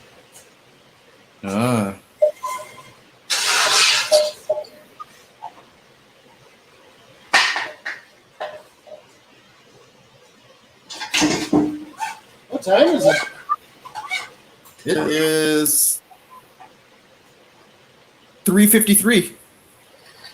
Oh, that's not bad. I figured around 3, so.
Sounds like a bird. A bird. Yeah.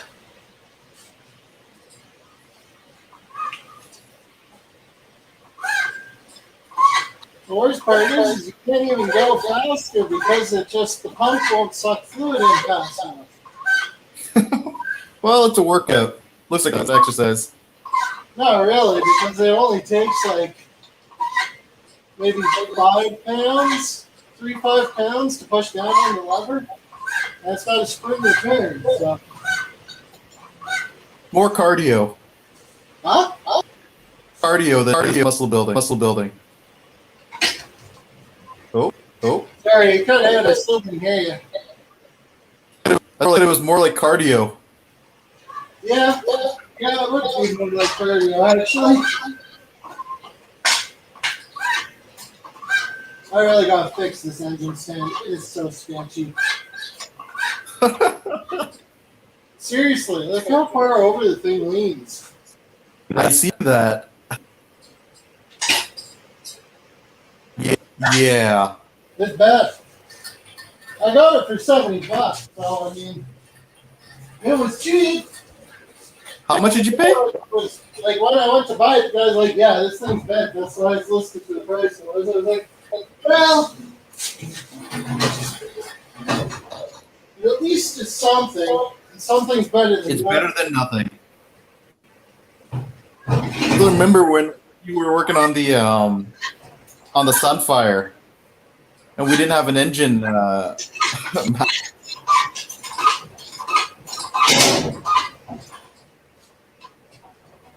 Still remember, and you had to change the clutch on your Sunfire.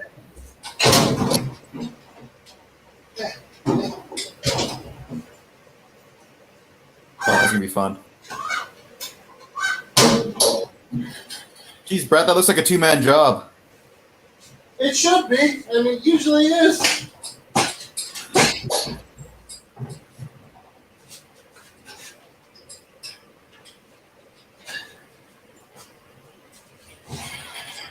That's all right.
It's a good thing this isn't specially painted engine bay and I have to worry about scratching.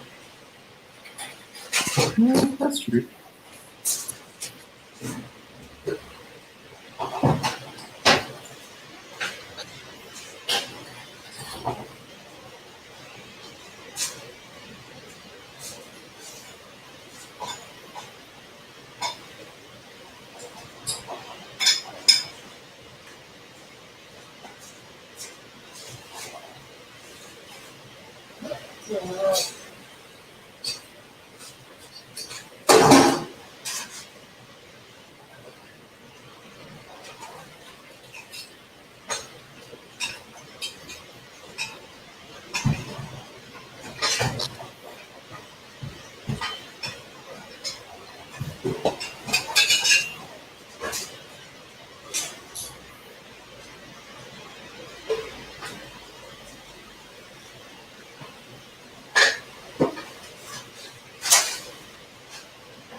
right, now bolts.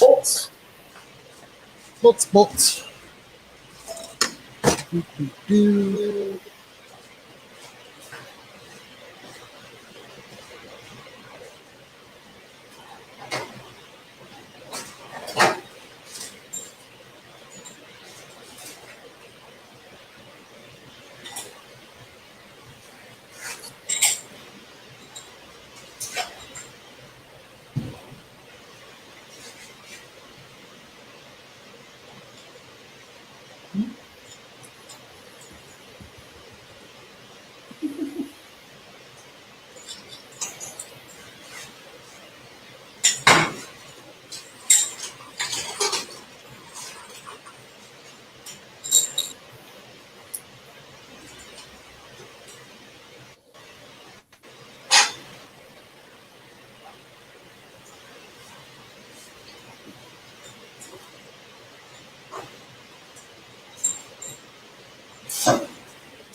Green side mounts need a little visit from the adjustment fairy. Otherwise, one.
What's wrong with that?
Well, that worked.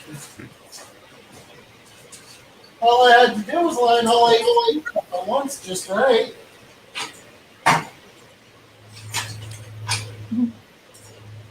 Oh no.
Hmm?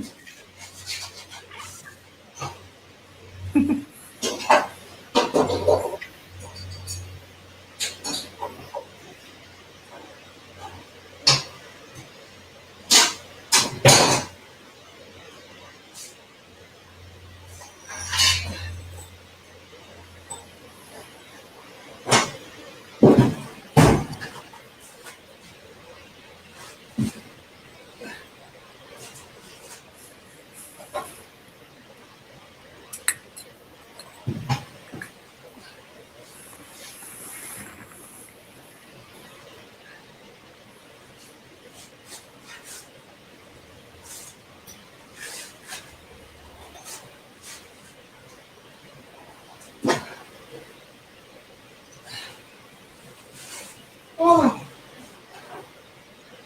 You alright? I'm surprised the solutions are heavy.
Ah.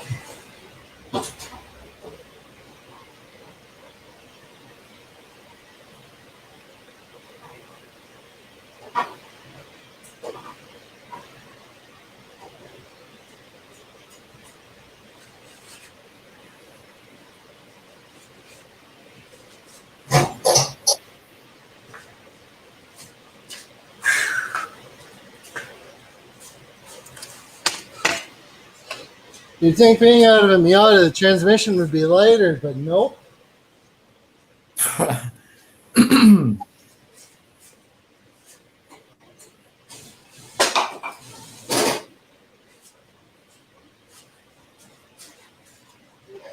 Is the MG a 4-speed or a 5-speed, Brad? Pardon? Oh wait, it's gonna be a 5-speed, isn't it? Because it's the same transmission out of your Cobalt. No. So the transmission that's going in the MG is this one, which is a Miata 5-speed. It's from It's a Miata. The super early model Miatas with flip-up headlights. Wait, the engine that you're putting onto in there is the one from the Cobalt, right? Pardon? The engine. What engine do you have in there? So the MG is getting a Honda K24. Oh, the Honda K24. Okay. Yeah. What are you doing with the Cobalt engine then? Undecided.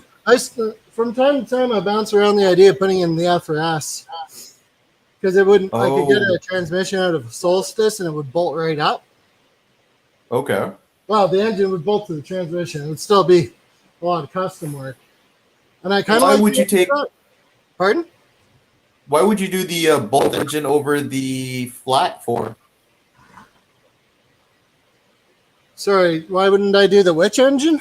Oh, over the Boxer, isn't the lower center of gravity and fits? Yeah, but it's 480 pounds dry versus like that Ecotech. I weighed them and it was like 200 pounds lighter. How does that work? Well, because the Boxer, right? You have an extra set of cams. You've got like a ton more timing chain assembly. And just a whole lot more metal in general to make a Boxer engine versus an inline 4. Huh. And it fits in there nicely? You can drop the inline 4? It fits! I wouldn't say nicely. It makes me wonder, how the hell does Lucas stick less in? Well, the LS is short, and that's the engine bay in the FRS is hugely wide because of the Boxer engine. Okay. So width isn't a problem. It's the height that's an issue, and an LS engine's pretty short. I guess if you did he pump it? Pardon? Is he running it like with a oil pan down there?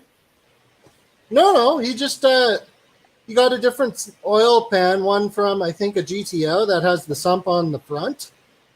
Okay. It might have been back. Anyways, and it sat down low enough that they actually fit pretty good. Lots of guys will put 2 JZs in these, like from the Mark IV Supra. Oh yeah, the 2 Js. Yeah. And they fit in there nicely? Yeah. Like the engine bay in that car is way bigger than you think. Huh. What if you drop like the engine from the BRZ from the WRX? Doesn't fit. It doesn't? Well, I'd have to butcher the front cross member to do it. Oh.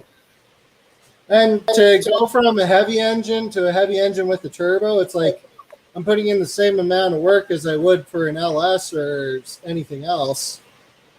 Why wouldn't I go with a way better engine than a Boxer? That's true. All right, I'm going to finish this up because I just about got it done.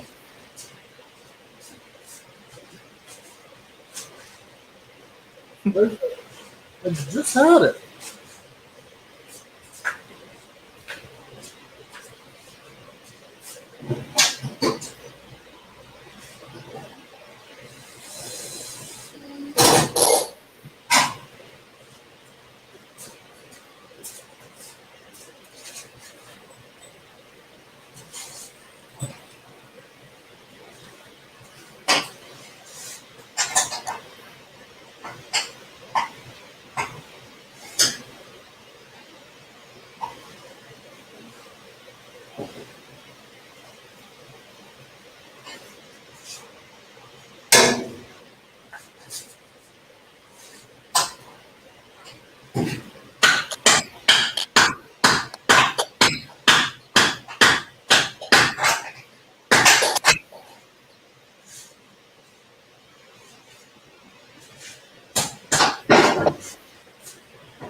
Right.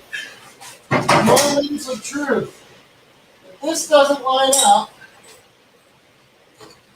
unscrewed. I've got to start over. Oh, I think I'm good.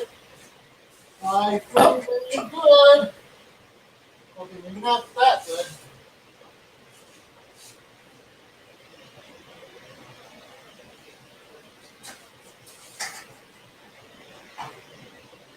Oh, I'm so close. Oh,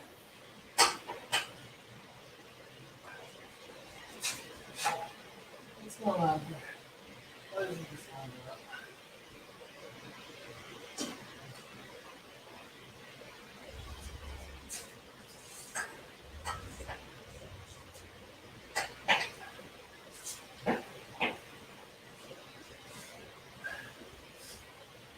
Need a light. Where's my light?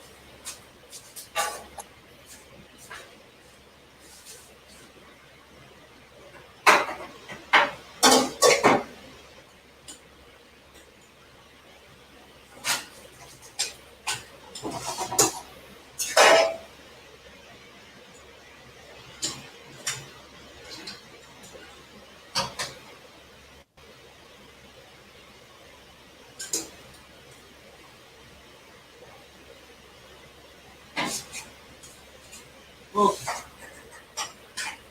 Fix, please.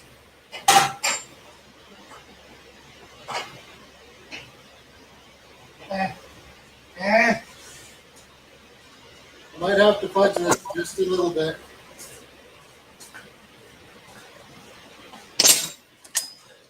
We'll just call it manufacturing tolerances.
Let's see if that button is facing me.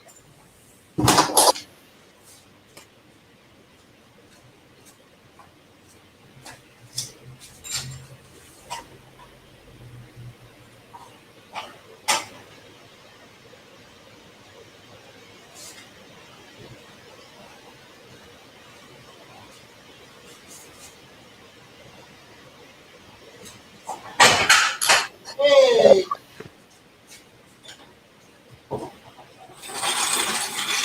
Oh, yes!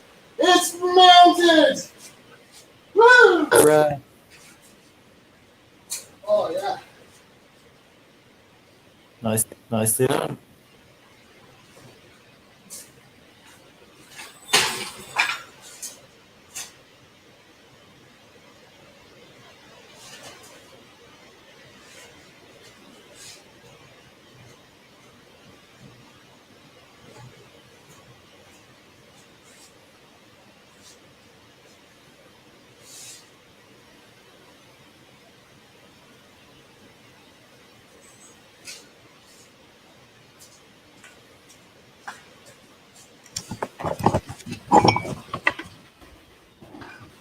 Check it Nicely out. done.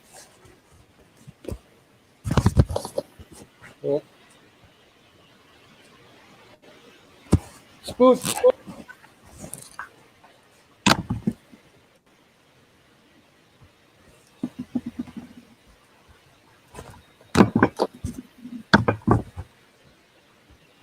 Go on, you silly thing.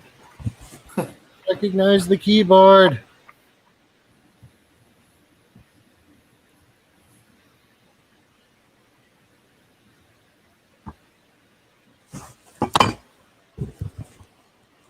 All right. Check it out. It's mounted. Nice. Look at that. So what's next? Well, I kind of have to decide. Probably going to make a transmission cross member next, I suppose. You are waiting on parts, right, for the FRS? Is that what you're doing right now too? Well, yeah, I got to wait until I can afford to get a new front bumper for it, which shouldn't be long. So essentially, you just rebuilt that car then. The FRS. Yeah, pretty much. With a lot of advice along the way from some of my friends who work in auto body. Is it going to be hard to reinsure that car after? I had it insured and driving last year. Oh yeah, that's right, you did. Because the key It wasn't too difficult. tell them it was on private property, right? So. And you self anyway. Yeah. ICBC doesn't need Well, to you know that car inside out now. So Pardon? that FRS is your baby. You know it inside out. Yeah. Almost as well as I knew the Cobalt. Not quite. But I knew it. I'm guessing the Cobalt was easier to work with. In some ways, yes, it was.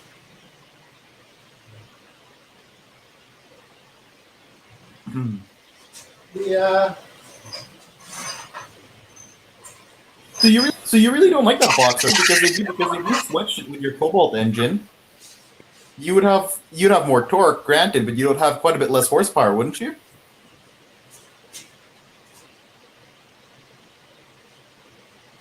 Pardon me?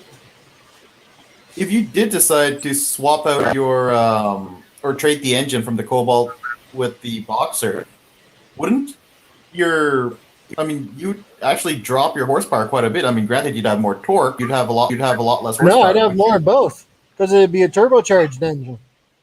Oh, you would boost it. Okay. Here, I'll show you. It's sitting there. Transmission. Yeah, so I'd use the With the transmission out of a Solstice. Oh, right, the Solstice one. Yeah.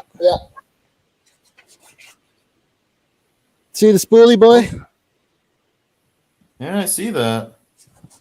Huh. So that engine is light, quite a bit lighter. You said too, even with the boost. Like 150 to 200 pounds lighter.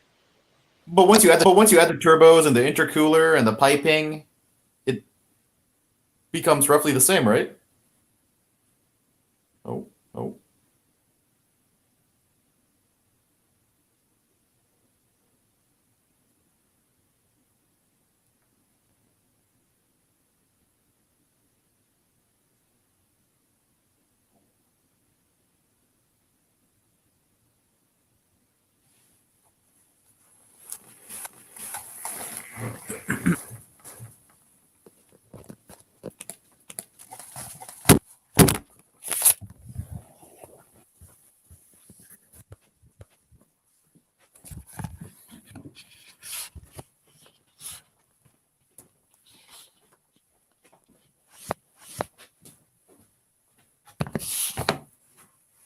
You kind of froze there, Brad.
Hey, Yeah, there you go. You're back.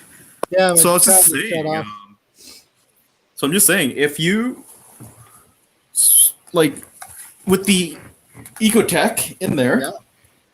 once you boost it, you add the turbochargers. It's gonna be obviously just a single turbocharger, right? Yeah, So you're gonna do like a single turbocharger. You're gonna need intercooler, obviously all the piping. Yep. It's gonna end up being the same weight at the end, isn't it? Yes and no. Probably not. But it'll put out a lot more power. Oh, for sure. You're looking at It'll be least 270 horsepower. 350 right? horsepower. Yeah, 250, Yeah. and your torque would be like 270. Well, Ish. it's going to be over 300 for sure. Your torque? Yeah, those things produce Holy a lot crap. of torque because they're 10.5 to 1 compression ratio. You're not going to drop the compression ratio when you're boosting it? No, don't need to. Those things will take it. Oh. Yeah. The Okay. yeah, I guess your other option could have been like one of those the EcoBoost crate engines. if I'm going to buy an engine to put in it, I'm going to go with a V8. Really, the V8? Yeah. The reason I'd use the Ecotech is because I have it, and I have all the parts to put it back together. Hmm. But yeah, if I was going to buy an engine, I'd buy an LS to put in it. That's a pretty tight fit with an LS, though, isn't it? Like, Not really. Not as tight as the factory engine. huh? Because the factory engine, you've got like this much space between the head and the frame rails on both sides. So to change the spark plugs is like an all-day job. Flat four. I mean, I'm used to seeing all these flat fours because if you look at the flat four, like for example, in the Cessnas, they're flat fours too in there, but they're obviously they're flat fours, but they're better built flat fours though. Huh? They're much better built flat fours. I don't know. They're really old engines. They're really old, right? It hasn't changed much. That's how you know they're built better. Because they're blasted. They don't generate that much power. You know that. They're only like 180 horsepower, even though they have big Yeah, ass they displacement. don't I need mean, to produce a lot. it's a 5.2 liter engine, flat four, or a 6 liter engine, flat Well, four. and That's that's a why massive. they make so much power. Is their specific display or their specific power is so low. Reliability. That's probably why. But Yep, that's exactly why. Because you don't want it to fail on you in the midair, which is, if it's going to fail, that's where it'll happen. yeah, those things are gas guzzlers too. Though, holy No, they crap. would be. Well, they run avgas though, don't they? Yeah, AV gas, 100 LL. Oh, geez. Yeah, and that's expensive stuff, but it's almost closer to diesel fuel than it is gasoline. Not really. It's Or very was it pure. kerosene? No, kerosene. No. You're talking about Jet A. You're talking about Jet A. Jet Jet A, A is yeah, like that's kerosene. what I'm thinking of. Yeah, that stuff's like diesel. Pretty much, But yeah. 100 LL is just very, very pure gas. Oh, yeah. That stuff is like, I don't know, like $1.70 a liter though, for 100 LL. Well, it's not as bad as I would have thought. No, but it's not exactly great for you either. Just lead in it. But, Hence for the low. But apparently oh, cars it's really not like it though. unleaded. No, that's what the LL stands for. Is low lead. No. Apparently cars So- like it. Some people actually buy it and they use it for racing because apparently it's very stable fuel and it's The self-lubricating. people saying that don't really understand engine manufacturing because for engines that run leaded or low leaded fuel, they use a softer valve seat, and it relies on the lead being deposited on that valve seat to last. Oh, But did not know that. engines made for unleaded fuel use hardened steel valve seats, and you don't want anything depositing itself on those valve seats because you're going to lose a lot of performance. Did not know that. Yeah, my understanding is that's the big difference between engines made for leaded and engines made for unleaded is the valve seats. Okay. But anyways, I think I'm gonna film an outro for the YouTube video of this and go eat dinner. All right, man. Because I'm It's nice seeing you again, tired. bro. You must be, man. All right, Yeah. Brad. Have a good one. I'll Yeah, talk to you thanks later, for man. hanging out all day. That was great. Oh, no worries. It's fun. All right, have a good. Yeah. Have a good week. Have a good rest of the day, Brad. Yeah, you too. Say hi to everyone for me.